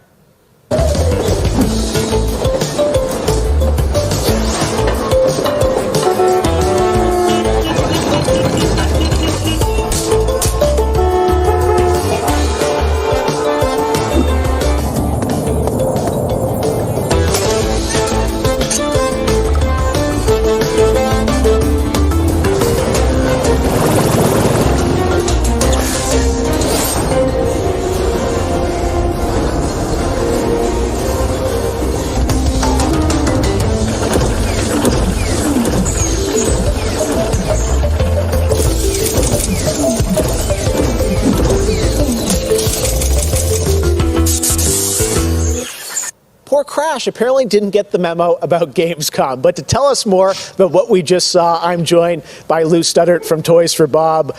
Lou, what did we see there with Crash and the Gamescom bot? Apparently you saw him wandering around Cologne, but what he was hinting at was kind of our reveal of what we call flashback tapes, which are a brand new style of level that we are announcing here today. Okay, so how do these flashback levels kind of play into the overall Crash 4 narrative? Yeah, so the way that the flashback tape levels work is that they are kind of a peek back in time to the 90s when Neo Cortex was actually testing on Crash and Coco before the events of Crash Bandicoot 1. And they're kind of these devious puzzle rooms that we've made, and they're really hard, and they're really awesome, and they're super creative, and we can't wait to get people's hands on them. Yeah, no, I got to play a demo of this a few weeks ago, and that was a challenge, so I can't imagine how nefarious these are. How are they going to be sort of integrated into the game? Are they optional, like offshoot stuff, or how do you get to them? Sure. So players actually have to collect the flashback tapes in the levels themselves. They're an object that they can pick up, and to actually pick them up, they have to reach them in the level without dying. It's kind of our homage to the death routes from the original trilogy. So players have to reach these objects in the level, pick them up, and then once they get them, they'll get access to these unique levels. So beyond the pure challenge, what other fun? How are these fun for players to kind of experience, and what do they get to do in them? Sure. So one of the things that we did was we actually used these as, like I said, puzzle rooms, really kind of fun, nefarious, devious ways for Crash to really express that pure platforming kind of aspect of gameplay that we know and love about the franchise. But then narratively for us, it was really cool to layer in kind of a unique perspective to the franchise. This is the moment when Cortex is really excited about the prospect of Crash being on his team, because Crash was originally created by Cortex, and so this is a weird point in time that's never really been explored in the games before.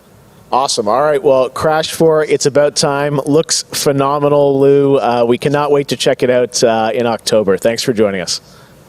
Yeah, thanks for having me. Awesome. All right, well, we will be right back after this for more Gamescom Opening Night Live.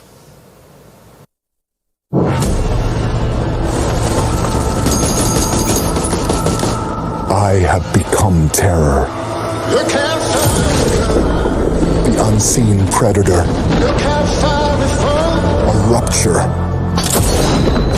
that obliterates without warning. Here with us tonight. Alone, the hordes of Enoch will fall before me. But together, this entire planet will fear us. The anomaly alters us, each in our own ways, yet we are drawn down the same road.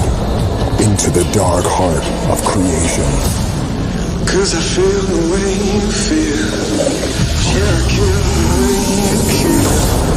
We will find the source. Whatever it holds, whatever it takes.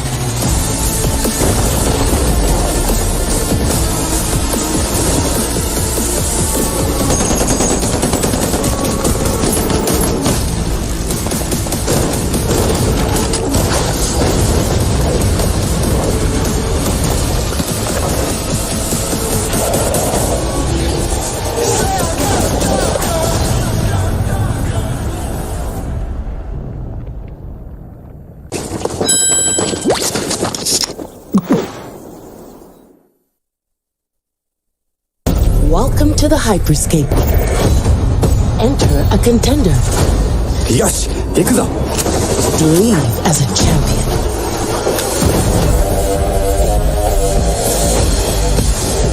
This is it.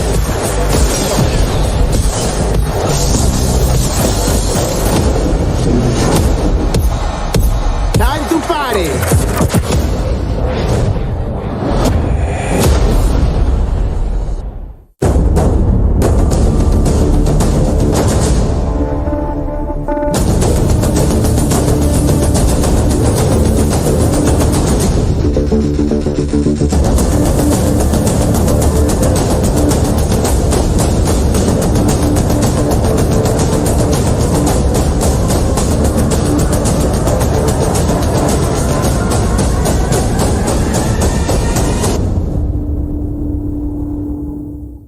Welcome to Necromunda. I can see you're new here. Let me get you up to speed. The Underhive's named well. A sprawl of humanity suffering away like ants. Deep underground where we ain't causing trouble but are rich boys and girls, no matter how loud we are. And do we ever make some noise? Every Orlok says they could shoot the tail off a lashworm and they'd splash your head from 20 paces for saying they couldn't.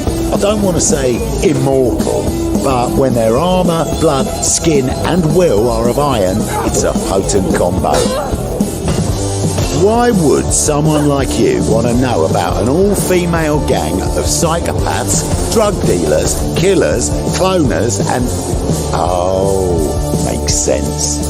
And Escher will cut you up just for the fun of it. Goliaths are big.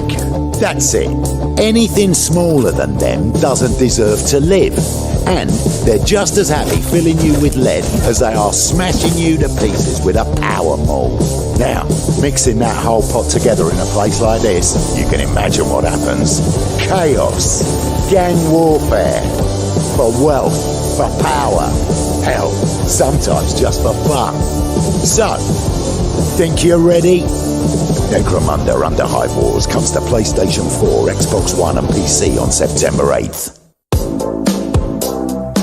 O futuro dos jogos, além de realidades virtuais extremamente fidedignas e realistas, eu acho que também se encontra em formas mais expressivas e absurdas, quebrando cada vez mais esses paradigmas de formato de videogame que a gente tem e sendo usado mais do que nunca como uma ferramenta de expressão artística. I envision the future of gaming to be quite bright and quite online. The next generation of console will clearly allow AAA and indie developers to build more creative-driven games that I hope will cover more diverse subjects. I want to play all kinds of stories about people and places, both real and imagined. I want comedy games, I want autobiographical games. I really want to see what people can do with the medium. Pro futuro dos games, eu vejo uma evolução obviamente gráfica, mas eu vejo ainda mais evolução na inteligência artificial e na maneira com a qual a gente interage com os games, tudo em busca de experiências mais imersivas.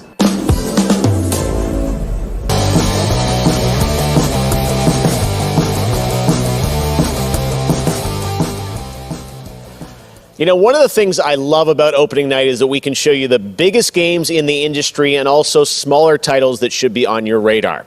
So pay attention to this next game. It comes from a team of 2 in Sweden, Tuxedo Labs. Over the past 3 years, developer Dennis Gustafsson has built his own game engine to realize his vision for a fully destructible game world. What he's building has absolutely blown me away, so I asked Dennis to prepare a special trailer just for tonight. I hope you're equally inspired by the ideas in this next game. Definitely one to watch. Teardown.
Last year at Opening Night Live, we announced Little Nightmares 2 to the world. Well, the team at Tarsier Studios hasn't shown anything since, but that changes right now.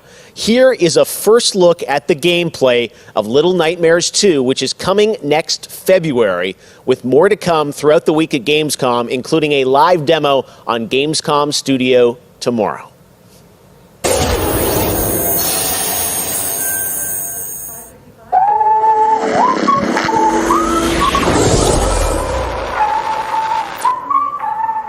Nice. All right, thank you.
WWE Hall of Famer Jerry the King Lawler, and I'm reuniting with my old buddy Mauro Ranallo to bring you all the over-the-top action in WWE 2K Battleground. Mamma mia!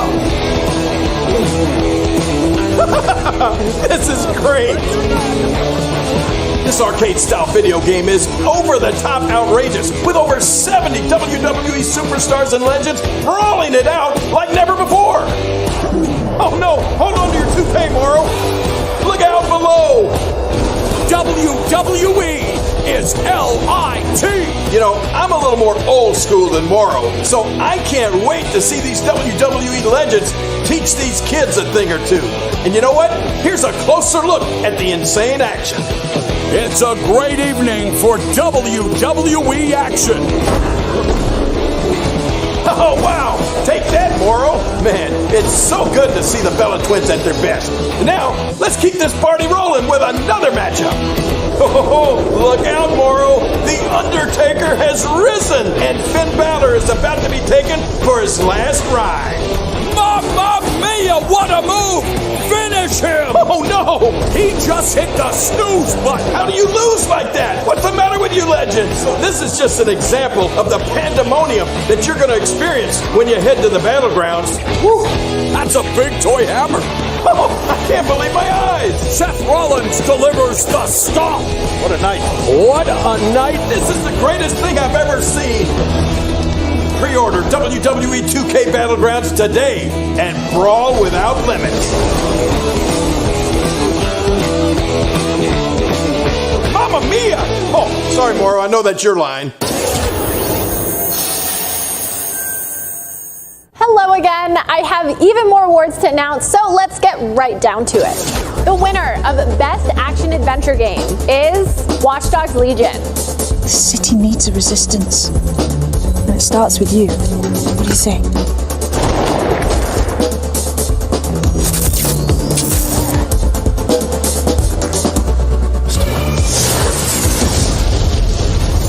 I'm the perfect shot. The winner of the Best Action Game is Star Wars Squadrons. Think you can escape? This is gonna be close.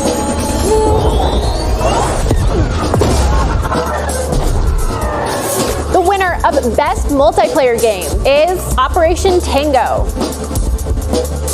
Operation Tango. It takes two to save the world.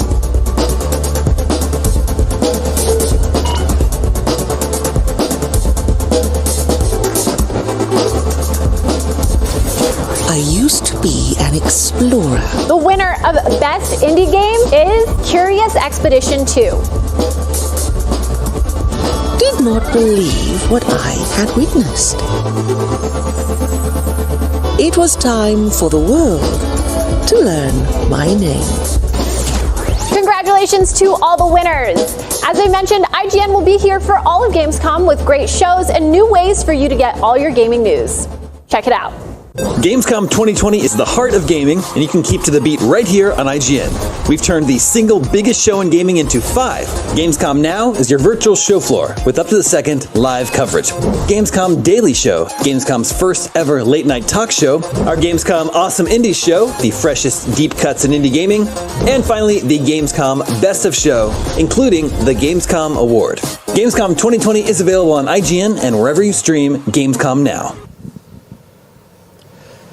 And now it is time to talk about that Best Action Game winner, Star Wars Squadrons. This is a new immersive space combat game from Motive Studios that delivers the ultimate Star Wars pilot fantasy. We've missed those. In Squadrons, you'll suit up and fly for both the New Republic and the Galactic Empire across intense 5v5 multiplayer battles, as well as an all-new, authentic single-player story set after the events of Star Wars Episode 6, Return of the Jedi.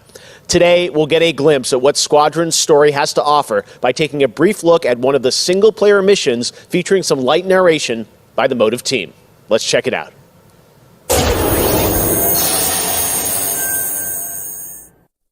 We all choose our path, light or dark, freedom or destruction. The Empire chose to destroy Alderaan in order to spread fear and douse the fires of rebellion. But the heroic pilots of the Rebel Alliance have chosen to keep fighting, to show the Empire that we are not afraid. It was their bravery that ended Palpatine's reign and brought about our new Republic. However, the Empire lives on, shattered though it may be. As I speak, Imperial forces are edging toward the Bormia sector, hoping to end our new Republic before we find our footing. As their empire collapses, they try to tighten their grip. But the galaxy is changing, and you can be a part of it. With the help of brave and daring pilots, this war can end. Make a choice. Fly with the New Republic. Change our galaxy for the better. Hi, I'm Suzanne Hunka, narrative producer on Star Wars Squadrons. Our single-player story is one of daring pilots and deep-seated rivalries. Take Titan Squadron. Hunt down this Starhawk and eliminate it. Gladly, Admiral Sloan. Over the course of the story, you'll fly as two pilots on opposite sides of the war. And, like all modes in Star Wars Squadrons, you'll have the option to experience every mission fully immersed in VR. Wedge Antilles, Rogue Squadron. I hear you're the reason I was able to finally get a comm through. Today, we're giving you a glimpse of an early Imperial mission behind enemy lines. One of our spies, Agent Thorne, has discovered vital intelligence on Project Starhawk. Your mission is to extract her from an orbital outpost above Hosnian Prime. Behind enemy lines, you'll have to eliminate perimeter defenses. The outpost is defenseless. When you've secured the area, you will escort the Gladius to the outpost, and our extraction team will acquire Agent Thorne. Once Thorne is secure, reach your Gozanti cruisers and return to the Overseer. Cover our escape and escort us to the jump point. We have Republic corvettes inbound. Move, Titan! Gladius, change course and keep Agent Thorne safe. Titan 3, take out those fighters. Understood. I'll handle it. You have my thanks, Titan Squadron. No time to celebrate. Move on.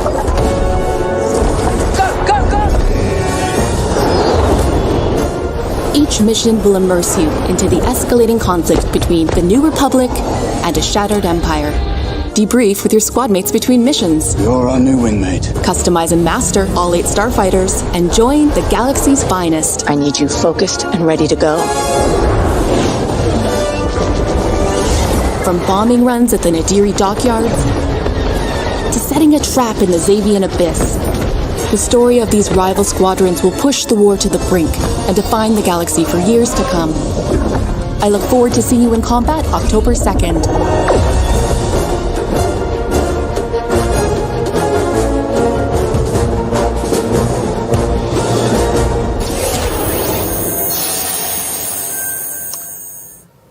That is not all EA has to share from a galaxy far, far away today. At Star Wars Galaxy Edge, you can enter the world of Batuu, where you can visit Oga's Cantina or jump into the Millennium Falcon on a run to Smuggler's Cove. It was this incredible adventure at Disneyland Resort and Walt Disney World Resort that inspired The Sims' latest game pack. Check this out.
There is even more Star Wars to come later in the show. Lego Star Wars, the Skywalker Saga is up, and as we move into our second hour, we've got Fall Guys Season 2 still to come, the reveal of that, which I can't wait for you guys to see.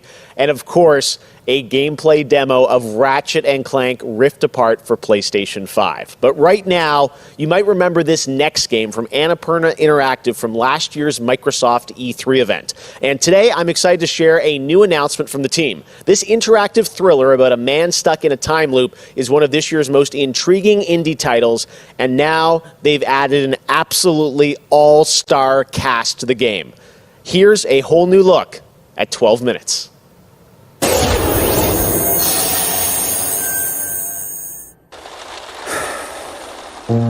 All right, close your eyes. I want you to think of a flower. Look at its contours, its curves.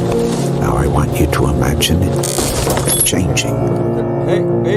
Moving backward, returning to its bud. Think of that bud, unopened. Look at it as a whole. Then silently repeat these phrases. May you be free from suffering. May you be free from fear. May you know peace and joy.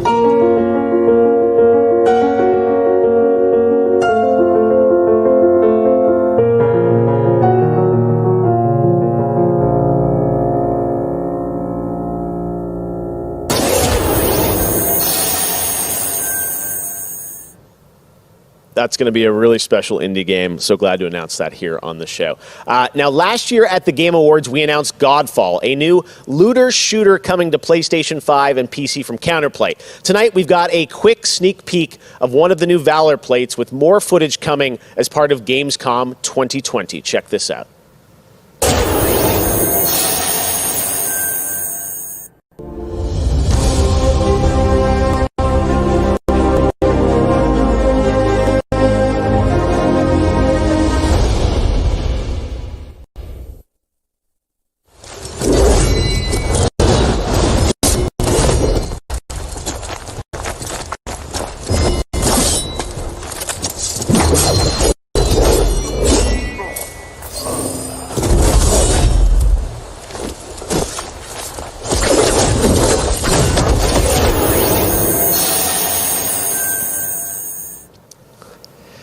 We have much more O&L to come. Exclusive looks at Lego Star Wars, the Skywalker Saga, Fall Guys Season 2. Wait until you see what the Mediatonic guys are up to, and so much more. But first, I'm sure you saw that earlier this week, Heart of Deimos, Warframe's newest expansion, was released on PC, Xbox, and PS4. And today, it's also on Switch, all platforms. Here's a look at the Heart of Deimos. Expand, explore, tear the veil asunder, subvert new territory to our sovereign will. But that was what it wanted too. It raged unchecked through metal, bone, flesh. Life. We are infested with it.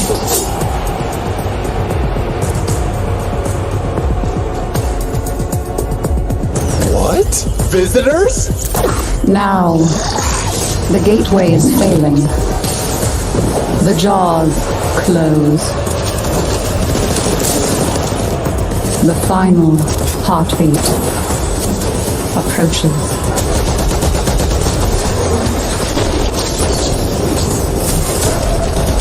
We tried turning it off and on again. But before we fall, we shall scream. There is one who will hear the heart of Deimos.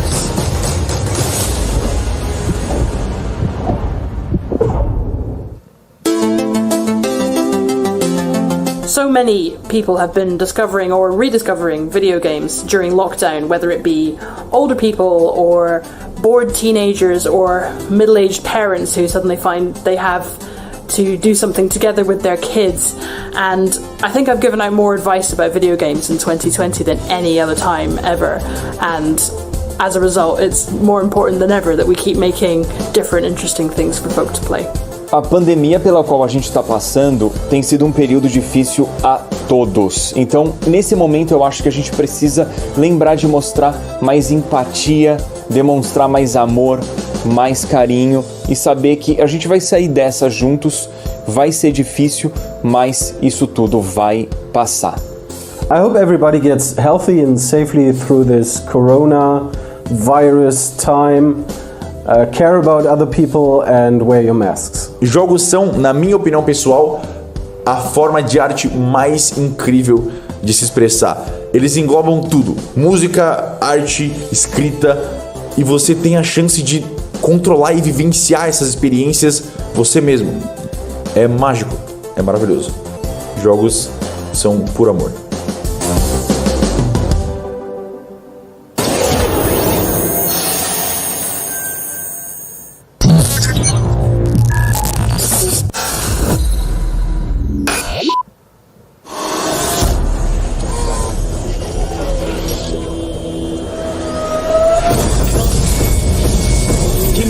I'm trying to select the appropriate weapon.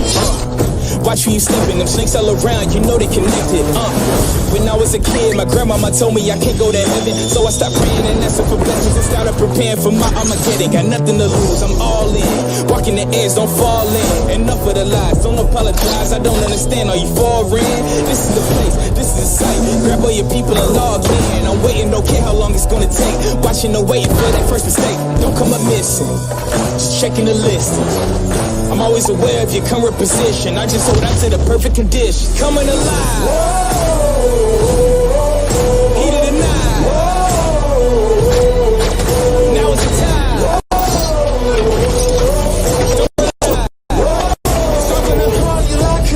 Coming alive. Heat of the night.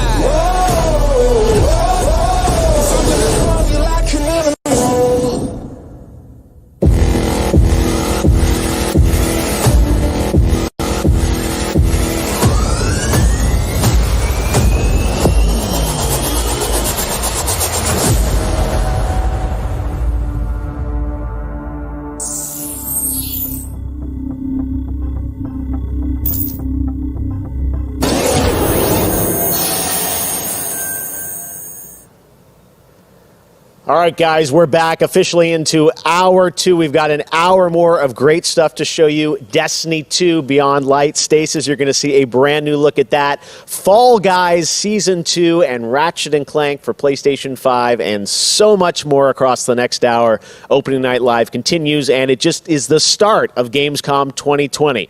But right now, on September 25th, Mafia Definitive Edition launches, a comprehensive, built-from-the-ground-up remake of the original Mafia. Tonight, we've got the exclusive debut of the next trailer called A Life of Reward Too Big to Ignore, which deals with Tommy's induction into the Salieri crime family. Check this out.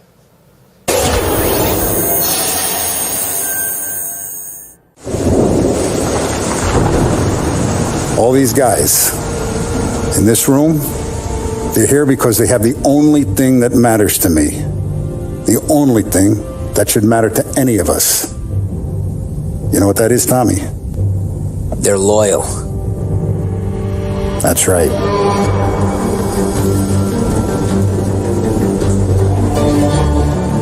One day you're busting your back, doing an honest day's work in a city that's been trying to scrape you off its heels since the day you stepped off the boat. And the next you're stuffing your pockets full of Salieri's dirty money. Go get him, Tommy! Teach these boys a lesson. Break every bone in their bodies. You want me to become one of those Wall Street boys? Don't sass me, Tommy. I'm trying to teach you the ropes so you don't get strangled by them. Now you stay straight with me, you're going to be living the high life, Tom. You abuse my trust. Don Salieri, you won't ever need to worry about me. Okay, then. Welcome to the family.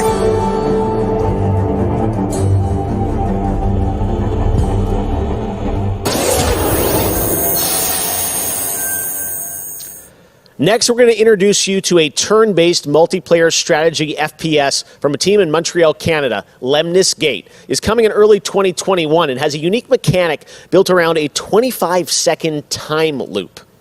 Check this out.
Next spring, get ready to experience memorable moments and non-stop action from all 9 Star Wars films in LEGO Star Wars The Skywalker Saga. The entire series has been reimagined with new fun-filled LEGO humor, and now we've got your first look at the gameplay trailer.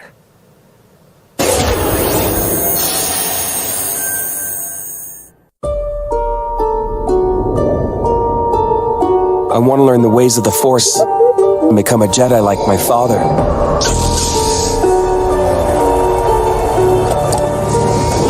The Force is unusually strong with him. That much is clear. Twisted by the dark side, young Skywalker has become. Help me, Obi-Wan Kenobi. You're my only hope. That boy is our last hope. No, there is another. I'm from the Resistance. Your sister Leia sent me. We need your help.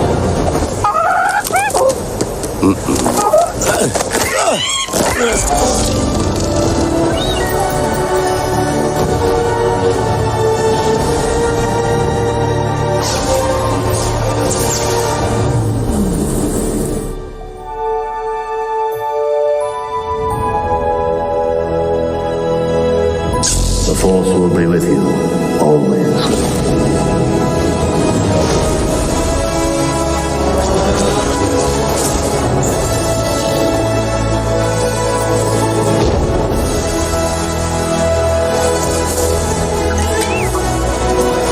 Punch it! Not him, the Falcon!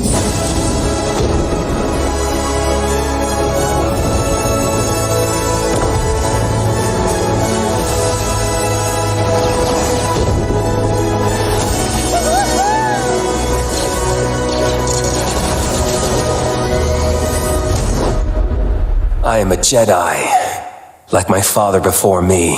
So be it, Jedi.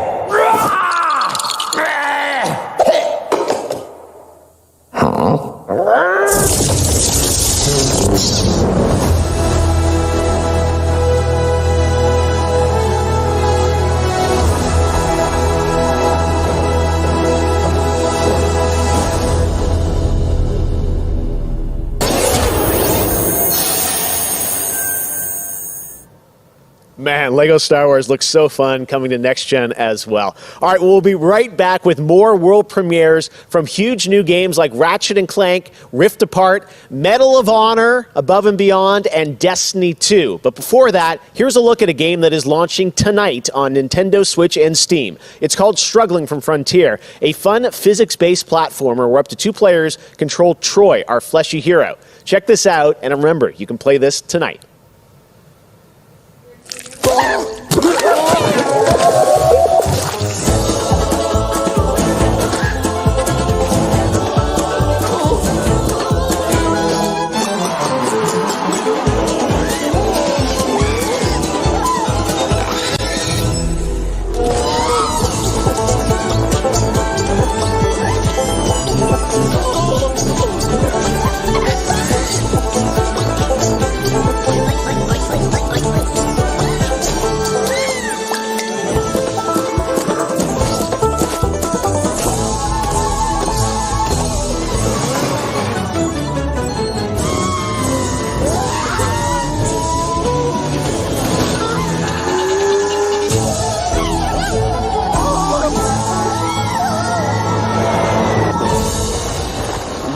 Whoa.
We're near Little Hope. Did you hear that? What more proof is needed that the devil walks among us in Little Hope?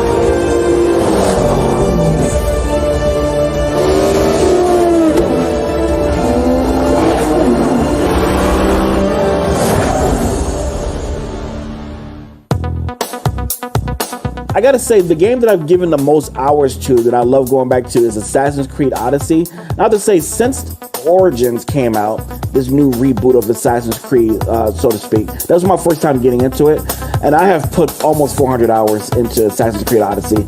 At the moment, I enjoy to play Fall Guys with my friends. It's very funny, easy to learn, but hard to master. I have a few games that I binge play, games that I return to every year. Halo, the entire Master Chief Collection, is really a big one for me where that's concerned. But I also still just casually binge Animal Crossing, and I've been doing that basically all year. I haven't put down Animal Crossing since I downloaded it. I find the daily repetitive rhythm so soothing and predictable. Although, much like my house, my island is still a complete tip. Up next, we have the award for Best Microsoft Xbox Game. And the winner is Tell Me Why. Congratulations to Don't Nod Entertainment. Well, after a big day of Gamescom events and announcements, you'll be happy to know that IGN is going to help you digest all that info with Gamescom Daily Show, where you can get all the daily highlights and a late night show experience from gamers for gamers. Back to you, Jeff. Thank you very much, Sid. And by the way, congratulations to Don't Nod for Tell Me Why, a really important game that is out now that you can play on Xbox and Game Pass. And as we know, there's a lot going on in the world, and that goes beyond the pandemic.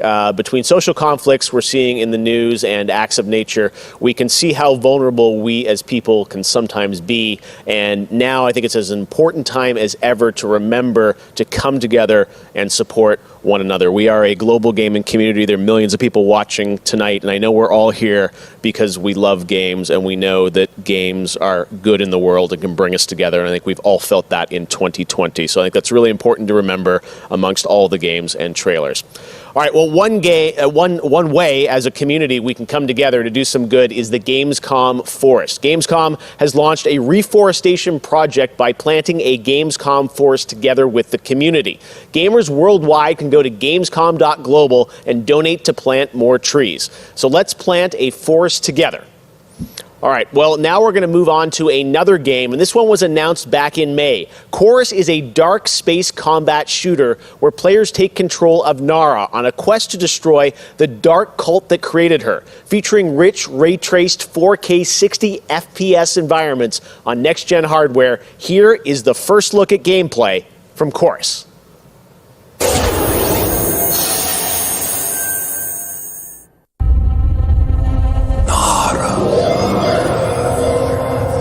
You have broken my heart. For your betrayal, you will be broken.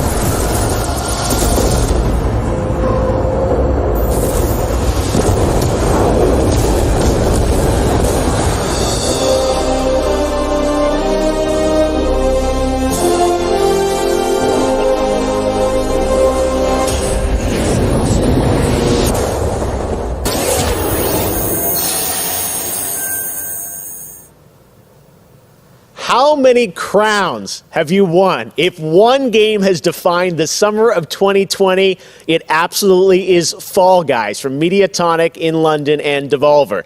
This game is setting records and putting a much-needed smile on everyone's face.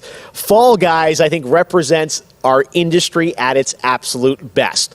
Well, soon the Fall Guys experience will evolve with Season 2. There's a lot of new stuff coming, and tonight, Mediatonic is about to give you an exclusive sneak peek at what's next. Get ready, I think the internet is about to freak out. Here it is, Fall Guys Season 2.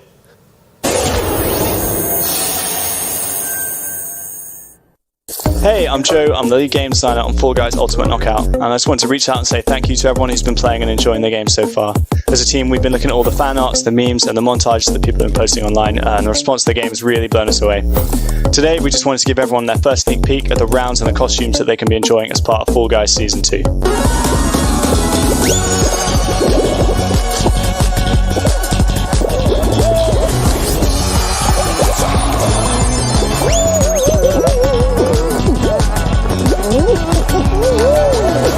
In Season 2, you'll be dressing your Fall Guy as a medieval hero and competing across brand new rounds inspired by epic quests from the Middle Ages. Traverse giant drawbridges, dodge swinging axes, and scale movable siege ramps in the quest for ultimate game show glory.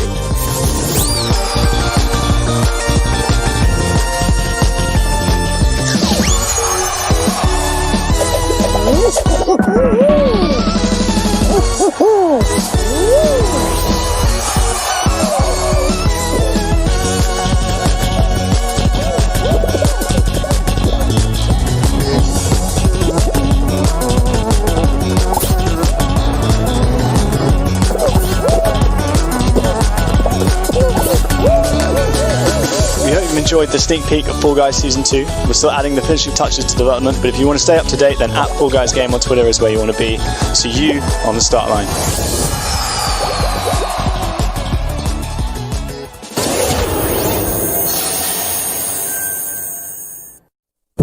My father has Colorado in the palm of his hand, and he's afraid to close his fist. I am not.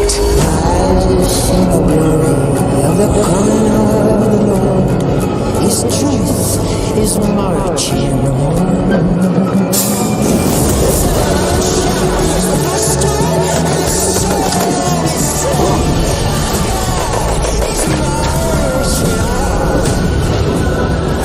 Liberty's got more brains and cunning than both her brothers put together. She's the only one who could actually run Colorado. She's already tried once. Vic's a depraved child, and Val's a brain without a spine. The years my father wasted grooming them for glory when I was right there.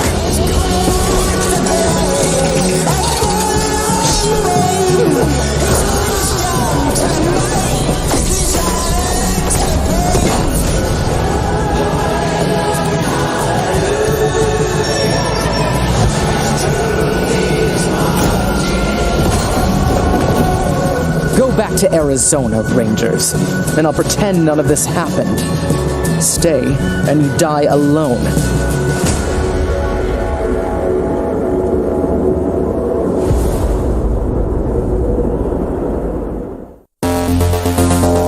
I really haven't found any new appreciation for gaming at this time, because my appreciation for gaming before couldn't be higher. Com certeza, jogos multiplayer preenchem completamente a conexão social que eu preciso ter com outras pessoas nesses tempos de isolamento, e é o mais próximo que a gente pode ter de experiências reais com pessoas que estão longe da gente. You get to travel all over the world in games, which is something I've always taken for granted. At the moment I'm playing Ghost of Tsushima, and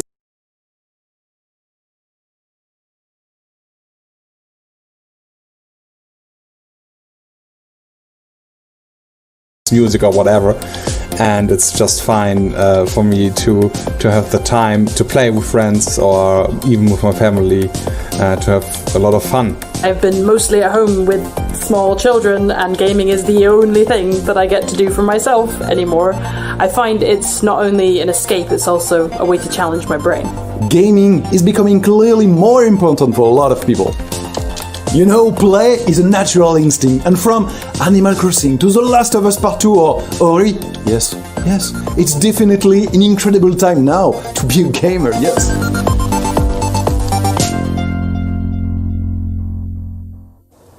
Hey everyone, I'm Vince Sampella, head of Respawn Entertainment. When we set out to create Medal of Honor Above and Beyond, we knew we wanted to bring the series back to its roots. The Medal of Honor franchise is known for its powerful and exciting single-player stories that put the player in the boots of a soldier who was there. It's a series that is grounded in history, which tells emotionally authentic stories. Peter Hirschman, who directed the original Medal of Honor in 1999, is back at the helm of this project. You'll hear more from him in just a bit. Peter and I actually worked together on Medal of Honor Allied Assault in 2002, and I'm really happy he's joined us at Respawn to craft a completely new experience in VR. The team is creating a riveting and emotional journey through World War II like you've never seen or played. It weaves in the personal stories of the veterans and survivors of the war through powerful interviews that help set the stage for what players will experience. It's more than just a game. And we could not be more excited to show the world the next look at Medal of Honor Above and Beyond and the game's action-packed story. Let's take a look.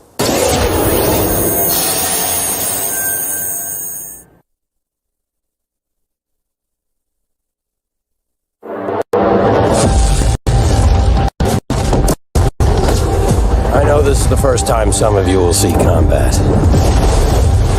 I know you're scared. Let me be clear with all of you. I'm scared too.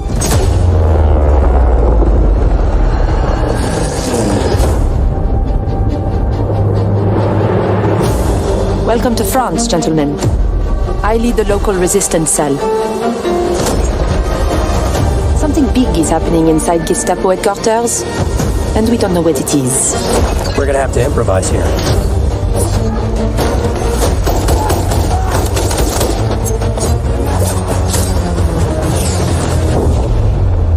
Members of the resistance are perhaps the bravest people fighting in this war. But you really should stop. There is no future in it. Sorry to interrupt. Lieutenant?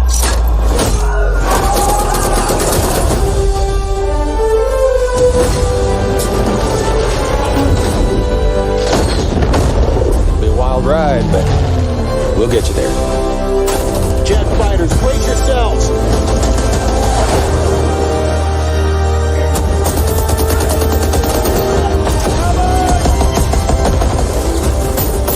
Like I said, boom!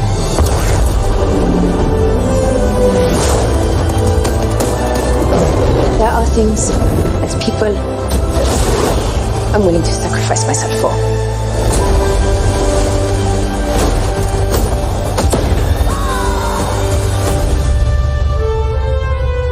Somehow, this motley crew has been tasked with saving civilization. God help us all.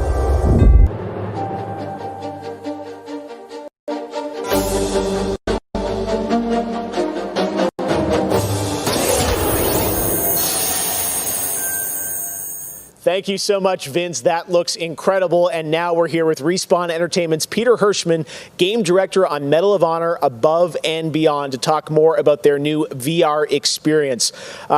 Peter, I got to say, the trailer really grabbed me. Such an incredible story that you're telling to. Tell us a bit about this single-player experience. What can we expect? Well, Jeff, thank you for having us on the show. I'm representing a whole team back at Respawn that's been working really hard on this, and it's so exciting to premiere the trailer with you. Medal of Honor, going back to its roots, was always about putting the player in the boots of a soldier fighting in World War II. And with VR, we're able to do that in almost a literal way. It's definitely the most immersive combat experience I've ever been able to work on. And the story follows you as a player being recruited into the Office of Strategic Services, commonly known as the OSS. And their mission was sabotage, espionage, search and rescue, everything in between. You name it, they did it. And they're known by a different set of initials now, the CIA. But during World War II, they sent operatives all over Europe, deep behind enemy lines. And that allows us to tell a story where you get to go to these places and locations and participate in events that really helped shape the outcome of the war. One of the things I love about the trailer is you can tell there's a lot of interactivity in the environment, emergent game player. You got the piano and other things in there. Tell us a bit about how you're using that to tell the story. It seems like it's all kind of through a first-person perspective, but there are some story sequences. How do you tell the story? Oh, well, we shot over 120 pages of narrative, which is more than some feature films. We had a huge international cast of phenomenal actors. And it was fantastic. And the story follows a classic three-act structure. Act one is working with the French resistance, getting ready for the invasion. Act two is D-Day itself and the fight to get to Berlin. And then the third act is dealing with the Nazi secret weapon program, which involved things like the 262 jet and the V2 rocket and things that could have really turned the tide of the war if we hadn't stopped them. So you get to go on this journey, this story. And the story is shot all from your perspective. Because it's VR, your head is the camera. We don't have cutscenes. We don't have edits. Everything revolves around your perspective. So you experience this story completely in first person as if you are there. So it creates a much more intimate and emotional connection with the characters and the things going on around you. It was an incredible way to shoot. One of our animators stood in for the player throughout the 3 weeks that we were on stage. And all the actors are always reacting and talking to you directly. And in VR, it's such a powerful thing. It's all about building that emotional connection, and it just makes the experience all the more authentic. Well, you and Vince, I know this series is really close to your heart, and I'm like, wow, there's so much there to experience. It looks really rich and detailed, obviously authentic as well. Paying tribute to everyone that was involved in the war. I wanted to ask you also about multiplayer, which is something that Respawn is really known for, and you've had a great single player experience. But I hear you might also be doing MP too. Oh, well, yeah. I mean, the thing about VR is that, I've spent we've known each other a long time. So much of your career trying to map natural human movements to a controller, and just figuring out things like making feel good. And one of the hardest ones is leaning. And in VR, you know how you duck? You just duck. And how you lean in VR, you just lean. And so the ability to lean around a corner, just kind of peek around the corner and see where the bad guy is is just it heightens the tension so much. It makes it feel all the more real. And when you put that into a multiplayer experience, it just raises it to a whole nother level. So we are shipping, in addition to the campaign, we are shipping a full suite of VR modes, including a few that you can only do in VR. And we're really excited about people playing those, after it comes out. Wow. Well, definitely a full-blown VR experience. I got to say, I'm really excited to put the headset on and try this. And it's coming out later this year, right? Coming out holiday. So, fasten your seatbelts. We are so excited to bring it to players. We've been working on it a long time. Like you mentioned, it's a passion project for Vince and I and everyone at Respawn. It's a wonderful full circle experience for a lot of us that started our careers working on those original set, going back first one and Allied Assault, and now to be able to bring Above and Beyond to a whole new generation is one of the most exciting things we've been involved with. Awesome. Thank you so much, Peter. Opening Night Live will be right back. And in the meantime, here's a look at a new game that is launching tonight.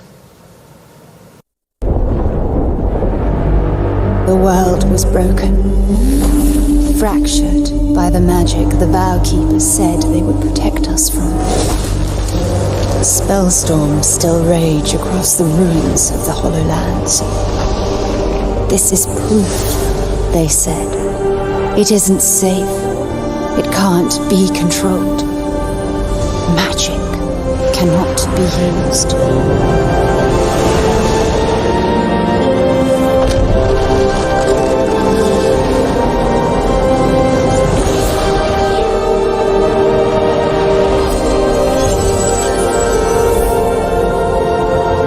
But I am a battle mage.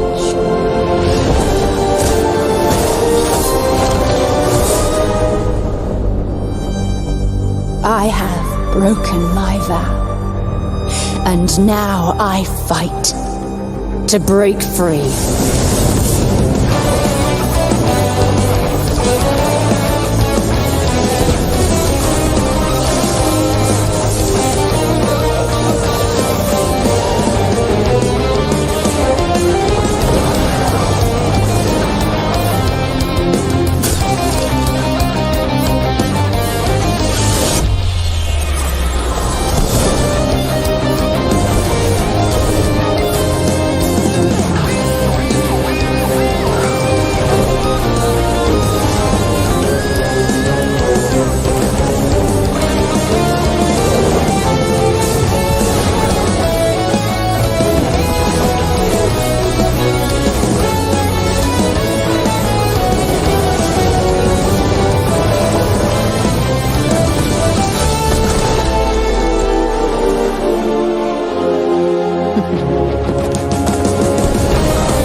So many great games in Xbox Game Pass, and many of tonight's games are in it as well.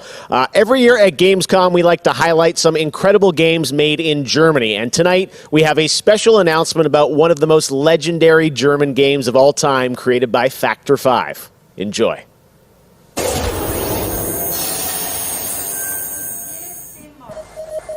最初タリカンの音楽を聴いた時に曲が素晴らしいだけじゃなくてアミガのサウンドそのものも素晴らしいと思いましたね。日本じゃ本当に聴いたことがなかった音楽でした。 Factor 5 was so far ahead of the curve, and each of their games pushed game technology as far as possible. I'd say they're one of the greatest indie developers of all time.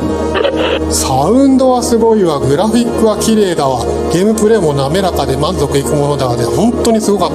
今回タリカンのコレクションが出るってことをとても嬉しく思っているし、これはまた当時みたいにみんなに見せて歩きたいなと思っています。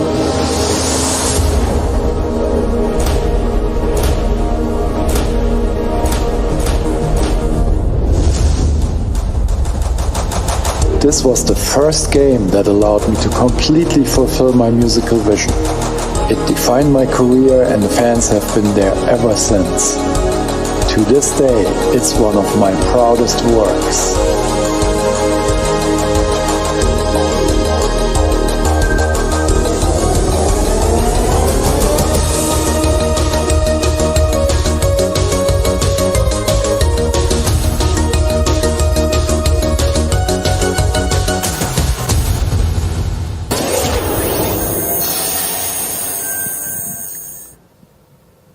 In June, Bungie revealed a new era of Destiny 2 that starts on November 10th with Beyond Light.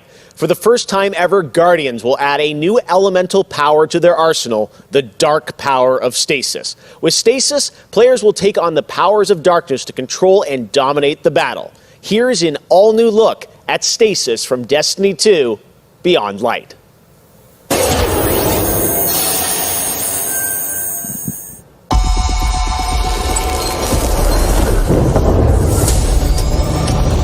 The floodgates are open. The darkness is here.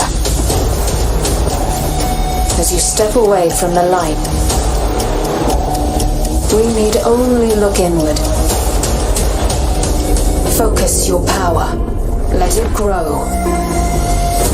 Our fight is far from over.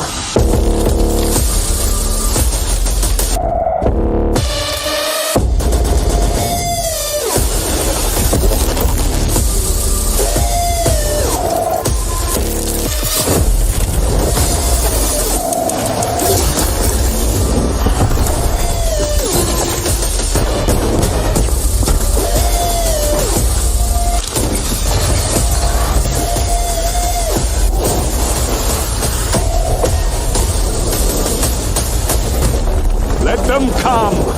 This is their fate. One after another.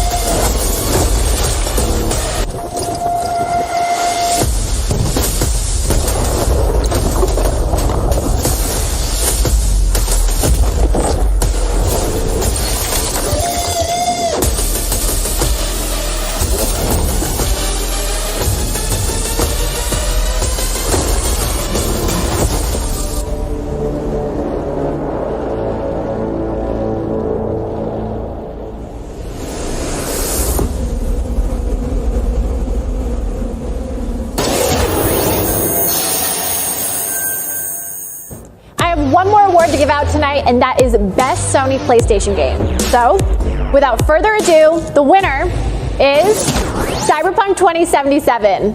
Congratulations. Of course, there are even more awards than the ones I announced tonight. So check out the Gamescom Awards user voting, where you can vote for your favorite streamer, Gamescom's Most Wanted, and Best of Gamescom. The winners will be revealed at Gamescom Best of Show, along with cool cosplayers, esports, and more. So tune in on Sunday, August 30th at 8 p.m. Central European Time to see the grand finale of this year's Gamescom, where we give gamers the stage. That's it for me tonight. But before I turn it back to Jeff, I just want to say that I hope everyone out there is staying safe and healthy. We're all in this together, so take care. Back to you, Jeff. Thank you very much, Sydney, and it's great to have you on the show again this year. All right, well, a lot of people have been wondering, what will the next generation of gaming feel like? How will it be different? What is that generational difference? Well, back in June, we saw the announcement of Ratchet & Clank Rift Apart from Insomniac Games, a title which uses the power of PlayStation 5, the SSD hard drive, and the DualSense controller to create an experience that Insomniac says is only possible on brand new hardware. Well, now it's time for you to decide if you see the difference. Here's an extended, uninterrupted demo of live PlayStation 5 gameplay of Ratchet & Clank Rift Apart. Enjoy.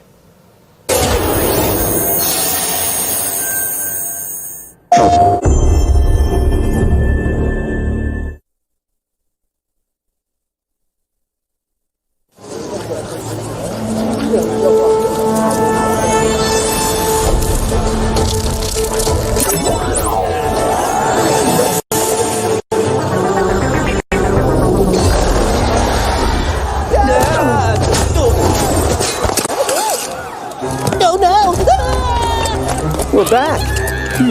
And not far from where we last saw him. We may still have time to put a stop to this.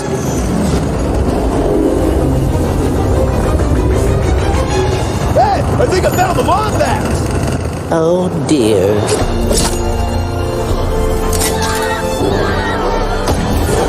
Let's show him how it's done. Alright. Bringing out the big guns.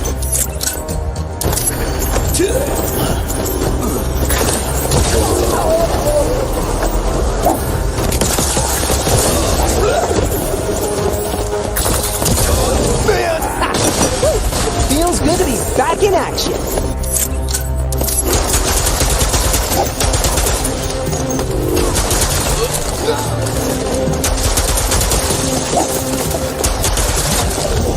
Last one. The train's pulling away. Let's go. No, I definitely gonna miss my train.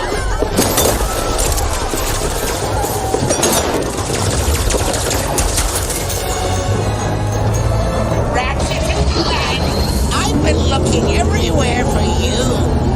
Put down the Dimensionator, Nefarious. Put down the Dimensionator. Yeah, right. Today I will finally be free of the both of you. Soon, everything you see will be mine.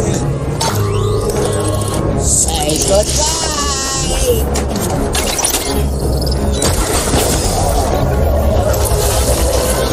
What did you do?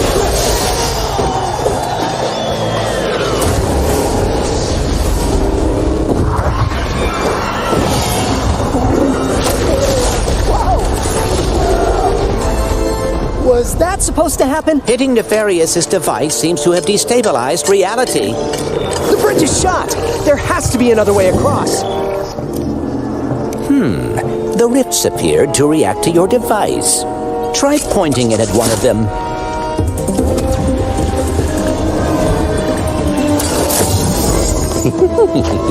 That was rather exciting. Games before trade!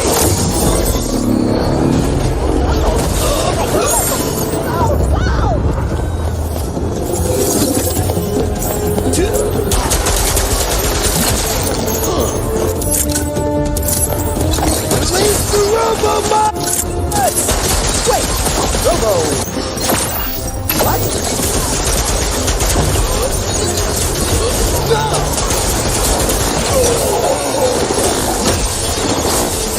That's all of them. Whoa! Watch your head! This is worse than I had imagined. Everyone look! It's Ratchet and Clank! Sand sharks from above.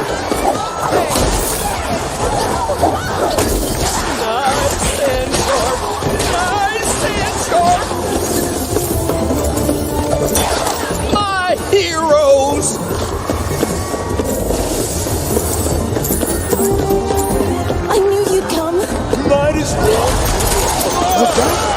a kraken? Or at least a very large octopus.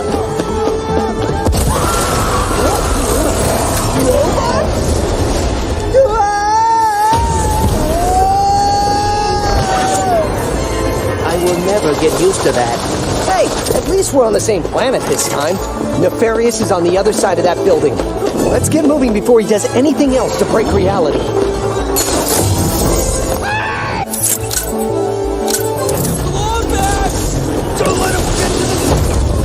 Did Dr. Nefarious really resurface after all these years just to try and take over the universe again? Yeah, I kind of wish he was doing a worse job. He must have more planned than he is telling us. That's what I'm afraid of.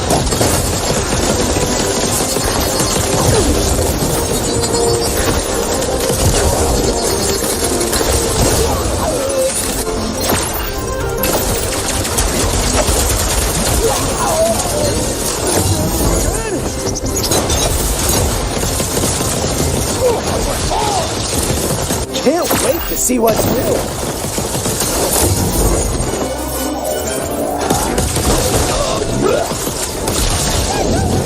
Get him, Robo Mike! More butts?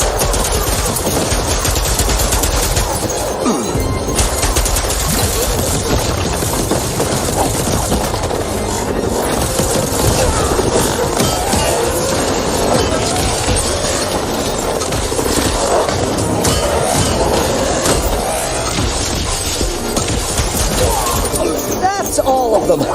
We have to get the Dimensionator away from Nefarious. Oh no, not right now.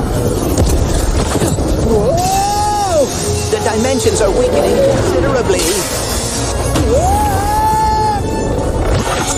No! How bad is it?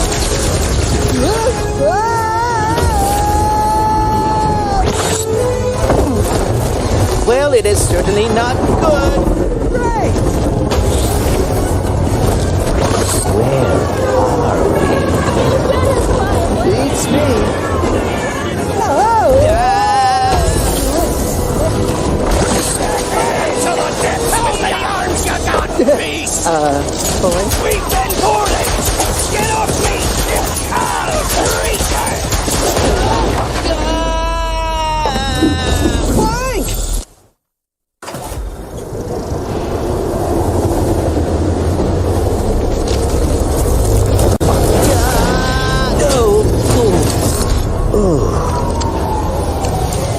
Ratchet. We are too late. Ratchet? Who?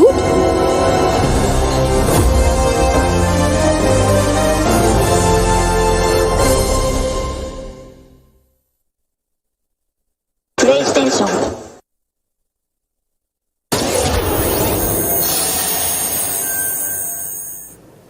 There you have it, Ratchet & Clank, Rift Apart, and now I am joined by Marcus Smith and Mike Daly from Insomniac Games. Guys, it was so great to see that long, uninterrupted demo of Rift Apart, and I have so many questions. It's amazing to see what you're doing with the power of PS5 and the SSD.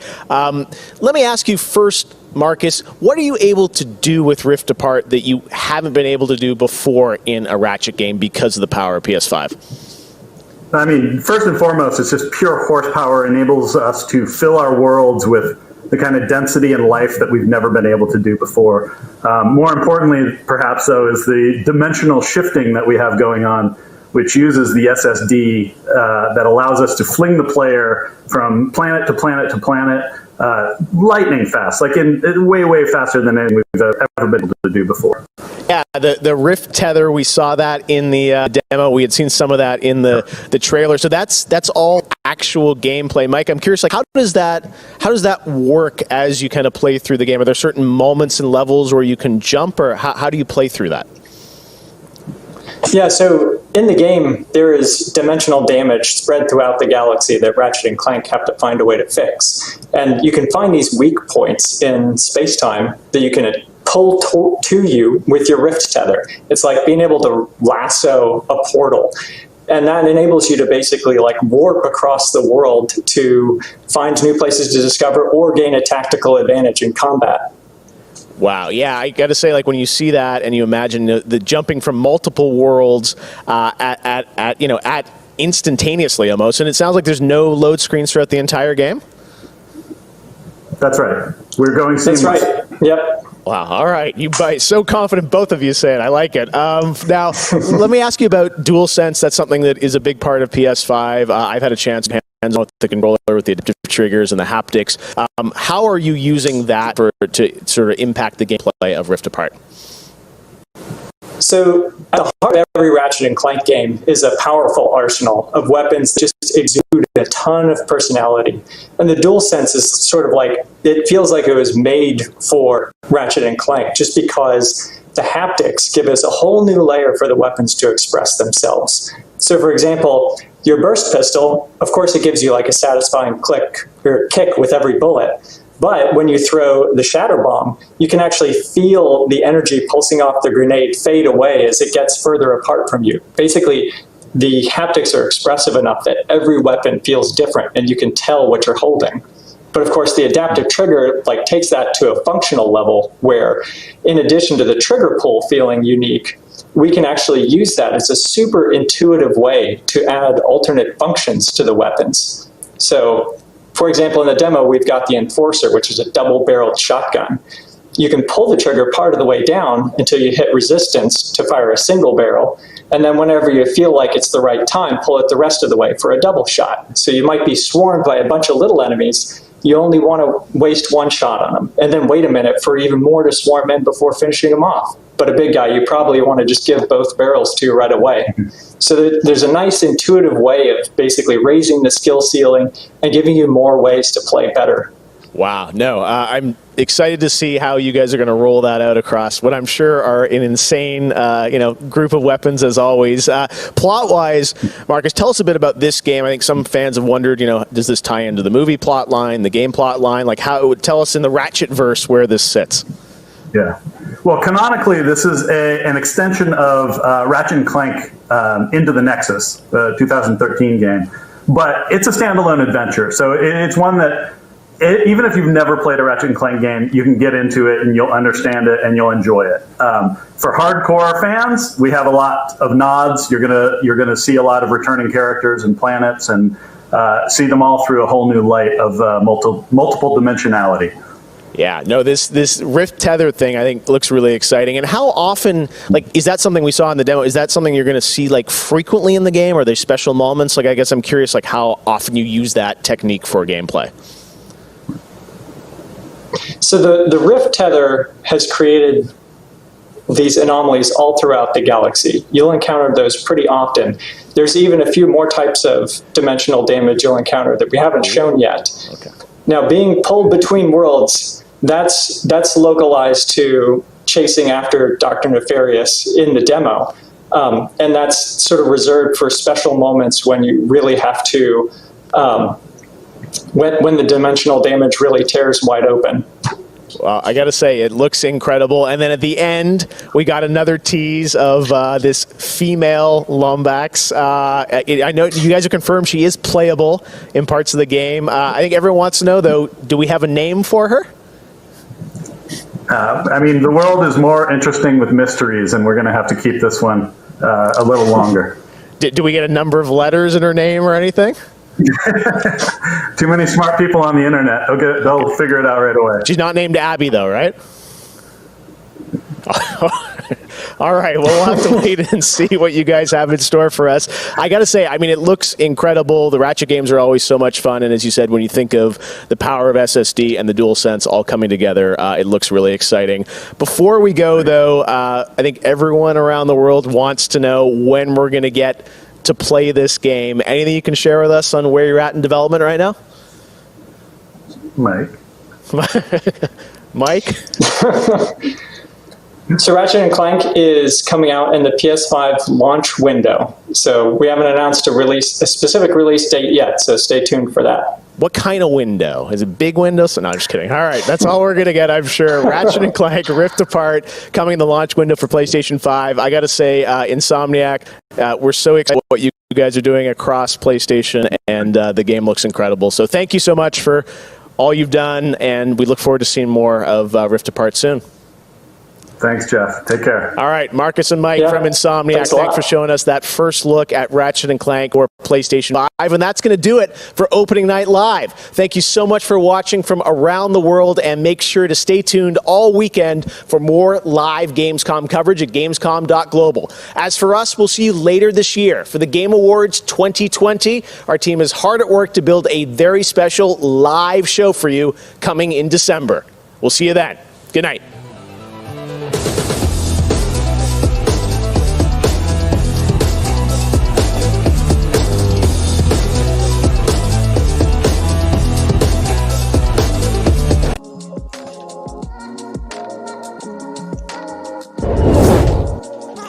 Welcome to the Gamescom Opening Night Live Post Show. I'm your host, Damon Hatfield.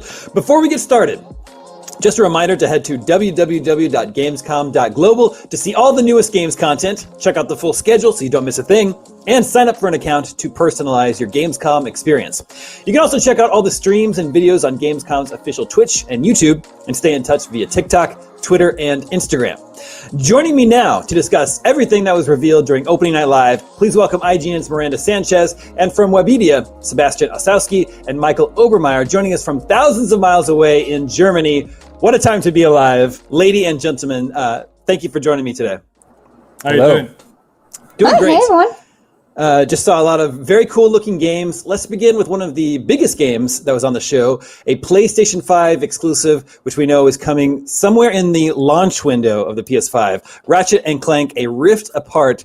We got to see an extended demo today. Lots of footage that was in the reveal that we saw earlier in the summer, but this was a nice, big, long, uninterrupted gameplay clip. Miranda, how are you feeling about this one? I'm actually very excited. I've never played a Ratchet & Clank game. It's never really super appealed to me, but the sheer impressive animations and like the particles and just like the overall presentation of this game really has me drawn in. I think this is the game that looking like, wow, this is the next generation of games. Like this is what they're going to look like, and there's the potential here that is super exciting. I think especially, again, I touched on the animations, but if you really pay attention throughout this entire gameplay trailer, like the animations of the enemies or even just like the people running around, and especially the animations that you get during the actual Rift tethering is so cool. Yeah, I agree. This is a game that to me is actually looking like something next gen. Michael, were you impressed with the gameplay demo?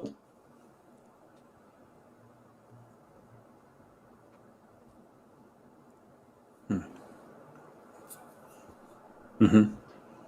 Yeah.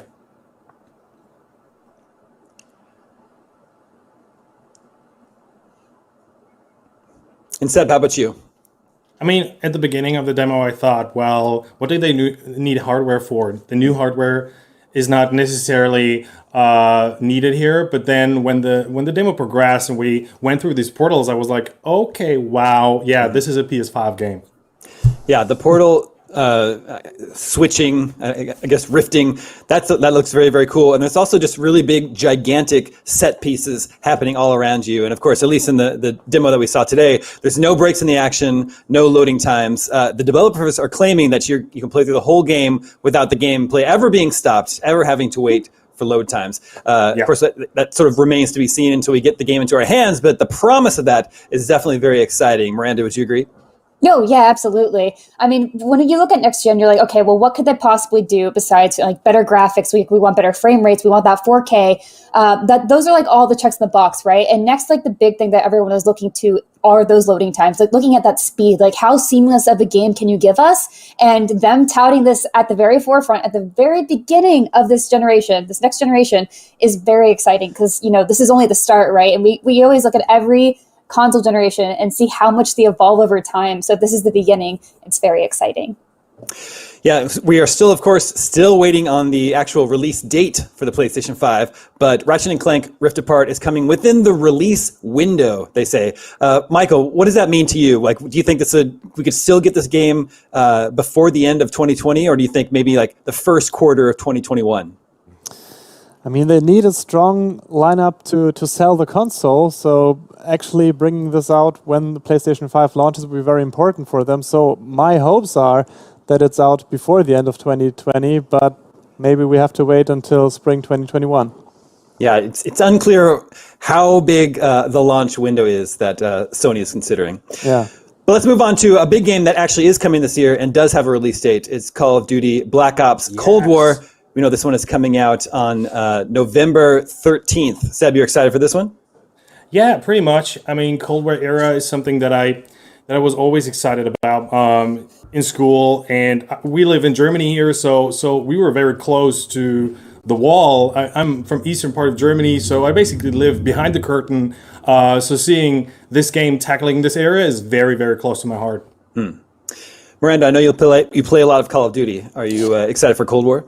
Yes, as I have posted for once, this is the first time I'm actually excited about a Call of Duty campaign. I'm a multiplayer person. Every time I get Call of Duty, I usually jump straight to multiplayer. That's changed a little bit since I started reviewing the game, but I think this has the potential to be something really interesting and to shake up what we expect from Call of Duty campaigns. As Seb mentioned, I also really enjoy the Cold War. I think that conflict is really interesting, and I think it's going to pose some very neat aspects of gameplay for the campaign. And it is done by Raven instead of Treyarch, so that's really exciting because they're usually a support studio. Yeah, exactly.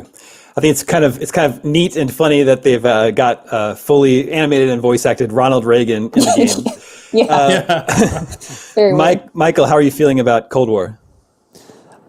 The 80s aesthetics is one thing that really speaks to me. The other thing is this combination of they have this made-up conspiracy theories in the game, and also they're basing it on true declassified US secret files. And this combination with reality blending over into fiction is really interesting. Mm-hmm. Yeah, it's been a while since I've played a Call of Duty campaign, but like you, Michael, the 80s setting is very appealing to me, so I might have to check out that one. Let's talk about a big game. We know it's been it's in development for a long time. We don't know much about it, though, is Dragon Age 4. Today, we got to see a sort of behind-the-scenes video with the developers. They didn't show us, much, didn't give us much information, but I don't know. For me, this was like the first time I just thought it was really nice to know, okay, this game is definitely in deep development. It's being written, voice acting is being recorded, animations are being recorded. So that's sort of like reassuring to me. Miranda, how are you feeling about Dragon Age 4? I don't know if you saw my little dance there, but I'm super excited. Even though we're just getting little teased, obviously it's just very much in development. I think Solus's character arc is really interesting. They made a funny joke about some people wanting to marry Solus, some people wanting to kill Solus, and some people being in the middle of both. And that's me. I'm in the both. We could kill him, marry him, and then kill him right after. It'd be great. Just Dragon Age is such a fantastic franchise. And I think one thing that I really loved about this too is you got so much of the behind the scenes information, right? Of watching them working on this game that is obviously very much in development. And I really love the potential they have here for these environments that are really vibrant. I love the character designs that they've showcased. I super love these Dragon Age characters a lot, and I think they do a great job writing them. And so getting a little tease at the characters that they're developing now is really exciting for me. Yeah, even though we're still just seeing very early in development gameplay, glimpses, it's enough to start getting excited about. Seb, do you think this one is still a ways off? Will we play this 2021, 2022? Yeah, I mean, as you can see, they're only showing concept art, and there's basically nothing that's real right now, except that we know that there's, as Miranda said, there's voice recording, and there's everything else being transformed into that game right now, but there's no actual gameplay. And I think we still have to wait a very long time before we see it, and there's a lot at stake for BioWare here. After Andromeda and after Anthem, there's a lot at stake. Yeah, I agree. Michael, how about you? Was what we saw today enough for you to start getting excited for Dragon Age 4? Not really. Zeb already mentioned it. There's a lot at stake for BioWare. I'm a huge Mass Effect fan. I also like the Dragon Age games, but Mass Effect was always my favorite. But this is the game they really have to nail. If this flops, this will be very, very bad for BioWare's reputation going forward. So I think they better get this right and take the time they need. But as we've seen no gameplay today, I think this is a ways off. Yeah, I think you're probably right. Well, another game, a game that is not very far off is Star Wars Squadrons. It's coming this October. It's got a campaign that was written by former IGN editor Mitch Dyer. I know, Miranda, you said before that you're excited to jump into Star Wars Squadrons. Anything you saw today sort of piqued your interest? Yeah, I like that we're getting kind of a story element to it. And we'll double mention that Mitch is a very good friend of mine. I have another friend who worked on this game. So just to preface that very intensely. Yeah. So I am very excited to check out what they have in store for here. We're starting to get I think we got a glimpse of campaign gameplay today. Leia was in the trailer here. It still remains to be seen how much she's in the game, if at all. But also we know that popular Star Wars character Wedge Antilles is at least in the game. Seb, is this a game you're going to be flying around in this fall? Yeah, probably very much so. I mean, it looks fantastic. The gameplay feels very, very good. But the one thing that I'm kind of worried is that EA is not really... I mean, they're not showcasing it enough, in my opinion. There's not much PR, not much marketing right now, and this is not far off. So I don't really get why such a special game is not getting more coverage from that side. Yeah, I agree. That is a little strange. Right now, we need to take a quick break, but we'll be back to discuss more of the games that were shown off during Gamescom Opening Night Live, so don't go anywhere.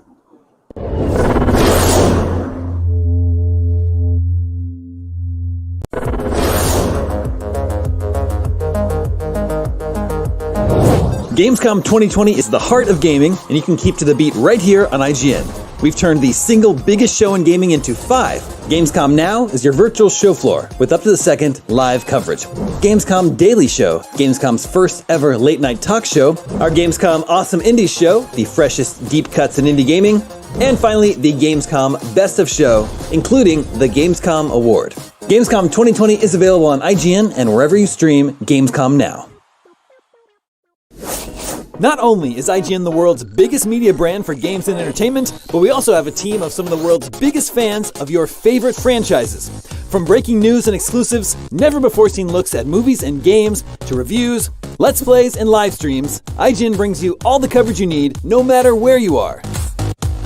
IGN, the #1 source for all games and entertainment fans worldwide. The next generation of video gaming is on the horizon, and IGN is here to bring you the latest PlayStation 5 and Xbox Series X news and analysis in our new weekly show, Next Gen Console Watch 2020. We'll bring on the experts to discuss and analyze all the latest developments around these new consoles. From frame rates, services, features, peripherals, and even all the new tech jargon, Next Gen Console Watch 2020 will keep you up to speed on everything leading up to the next generation of gaming. Join us every Friday for a new episode.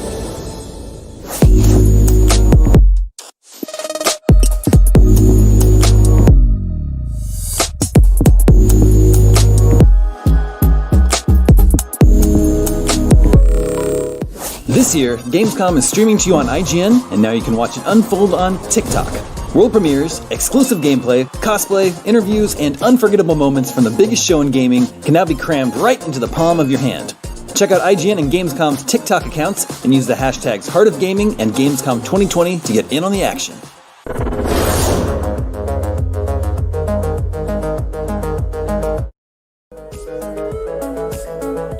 Welcome back to our recap of all the reveals from Gamescom Opening Night Live. We've talked about massive franchises like Star Wars, Ratchet & Clank, Dragon Age, and somehow there's still lots to unpack. Here to discuss everything else, I'm joined once again by Miranda Sanchez, Sebastian Osowski, and Michael Obermeyer. Welcome back, everyone.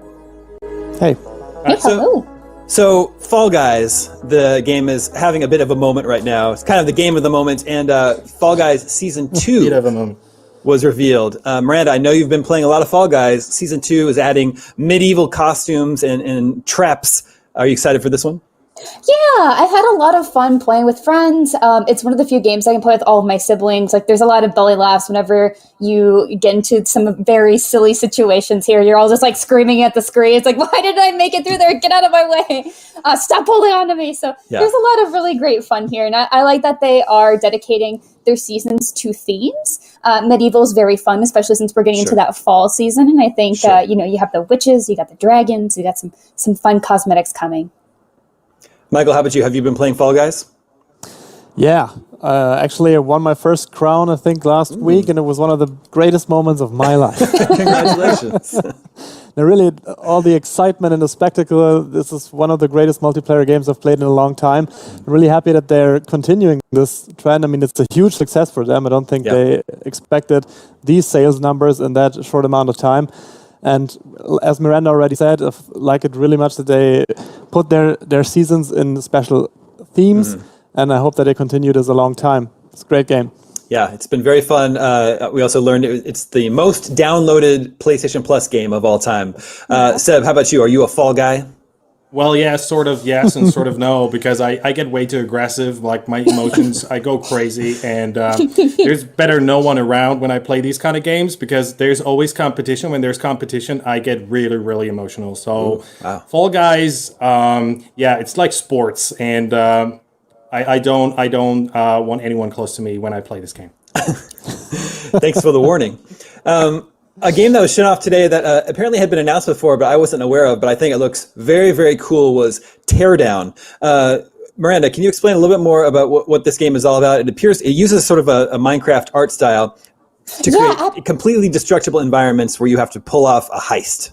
Yes, absolutely. So this had kind of been making the rounds on social media. Like, you especially saw all this fantastic destruction as you're seeing right now. As you said, the idea is that you're supposed to pull off a heist using anything that you have at your disposal. And I think the most exciting part is that even though it does have kind of like that fun, almost Minecraft-y aesthetic to it, it does have like an element of realism to it, and especially in its physics. As you'll see, like, any of those explosions just look really cool, and like the fire looks great, and you actually have to extinguish it or other stuff will catch on fire. And I think the interactivity here is what's really eye-catching, and I'm glad to see it get more of a spotlight. So right now, I think I was reading, because it's an indie developer, smaller team, and they were saying that right now all they have is just pulling off heists. The whole idea is you got to go in, get your stuff, and get out before security comes. And honestly, that's enough for me. I've probably just run around and just destroying everything. Like, I was one of those kids where I love playing with the Legos, but then destroying at the end is also part of the fun too. So yeah, I totally agree. I don't think we're seeing other players in these environments, though. Do we know if it's a single or multiplayer game? I'm not too sure. I will have to check out Tuxedo Labs. That's the developer's names, their website for Teardown. Michael, what do you think about this one? What I'm curious about is, do we already know if this comes with a level editor or something that the community can do their own levels? Because I think that would make this game really great if they can do their own heists and give it a long legs to last very long. Yeah, I agree. I really like what I see so far. Yeah, that would be very cool, even if they have to add that later on down the line. Seb, how about you? Interested in Teardown? This looks really, really stressful to me. I mean, I already start sweating only looking at it. So it's maybe a pass for me, but I'm not sure yet. Roger that. We got another look this morning, or today, depending on where you are in the world, at Medal of Honor Above and Beyond. A new, it's at least playable in VR. I guess I'm not sure if it's only a VR game. Miranda, are you sure on that one? Yes, this is a VR game. Just totally VR game, but developed by Respawn, one of the best shooter developers working today. It's a full single-player experience. It's coming out this holiday. Michael, is this one on your radar? I'm a big Respawn fan. I have to be honest, I would have liked it better if they announced something Titanfall related, but I'm fine with Medal of Honor as well. And after Titanfall 2, you know that this team can pull off an amazing single-player campaign. And I mean, they're going full on VR on this one, so they're really concentrating on VR features. We've seen in the trailer very different and varied gameplay.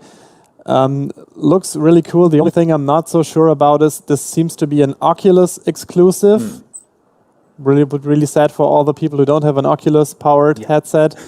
Would be cool to get it on PlayStation VR and other VR headsets. Sure. But we have to wait and see. Sure. Seb, do you play a lot of VR games? Well, not really, no. And I'm honest here. This is a war game, and playing a VR game and combined with this setting, it's difficult for me to really feel something about this. And I already said it. Playing a game. This is set in World War II. I don't know. I'm not so sure. All right, so you're taking a little bit of a wait and see approach to that. Let's talk about Destiny 2 Beyond Light. Miranda, is this a new expansion for Destiny 2? What is Beyond Light? Yeah, so we got this new expansion that was delayed. It was supposed to come out a little bit earlier. But honestly, I actually have kind of fallen out with Destiny. I played a ton of Shadowkeep, but I am interested in coming back for this because we got a Frost Warlock, and I am a Warlock player, and this looks super cool to me. Nice. Michael, how about you? Do you play Destiny 2? I played Destiny 2, but I think it would be insane to say anything more about the game and give Seb Yeah, his I was gonna say, I'm so excited. because Yeah. he's dying to talk about Destiny 2. This is your I moment. mean, everything they've been showing so far gets me excited. I mean, this new power, stasis, and everything you've been seeing, every subclass is basically changing. It's a game changer. It's going to change PvE and PvP.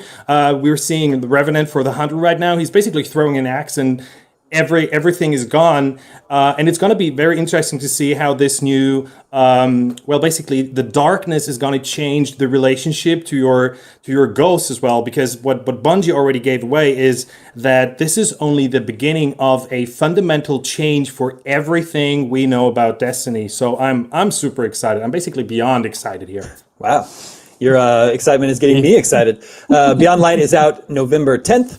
Another game that was shown off today that looks very cool, but unfortunately does not have a release date yet, was 12 Minutes. I believe this was shown off at a previous Xbox conference. And this is the game where you play as someone that's trapped in a time loop, and it has an incredible voice cast. Who is it? It's James McAvoy, Daisy Ridley, and Willem Dafoe. I think this game is looking very cool. Michael, how about you? The concept is super cool. I mean, you're playing this whole thing from this top-down perspective. It's only taking place in this one apartment, and it's this loop of 12 minutes. You're playing as the husband who's having a quiet evening with his wife, and then suddenly a policeman or somebody who says he's a policeman bursts into the apartment, and then afterwards someone winds up dead. And you have to somehow avoid this, and it repeats over and over and over. You have to check out the apartment and see how you can possibly stop this intruder. And with the voice cast, I mean, Willem Dafoe will probably be the bad guy. That's just what I'm assuming. Great choice. I'm really looking forward to this. Yeah, the game looks very, very cool. To learn more, our own Michael Swaim is doing an interview with the director, Luis Antonio, on our Gamescom Daily Show on Friday, August 29th. That's tomorrow, so hopefully we'll learn more then. Before we wrap up here, how about Doom Eternal? Playing more Doom Eternal, the DLC. We got the first trailer for The Ancient Gods Part 1. Michael, you're a big Doom Eternal fan? Huge Doom Eternal fan, and I've had the great opportunity to talk to the main developers, Hugo Martin, and he talked to me about the DLC, and he says the Ancient Gods Part 1 and Part 2 together are their Return of the Jedi. So the finale of the new Doom trilogy, which kind of speaks volumes about how much they're putting at stake here. He didn't give too much away about the story of Part 1, but what he did give away is a teaser for Part 2, because you're going to face up against the Dark Lord of Hell. Players have only heard his voice before, but at the end of Part 2, you're going to face him. What really surprised me about the DLC is there won't be any new weapons or new skills in the game, because they say the gameplay loop is perfect and perfectly balanced the way it is, so they couldn't add anything else. But there will be new levels, new monsters, new zones. And they said the race car is the same, the Slayer, but they're putting it on a new racetrack, and that's their mantra for the DLC. Well, yeah, I think I'm okay with no new weapons or skills, because there was already a lot to learn in the first game. But I am excited to get back to it. Miranda, Sev, Michael, thank you so much for joining me today to talk about everything that was shown off at Opening Night Live. We need to take a quick break, but we will be back to discuss more of the games that were shown off, so don't go anywhere.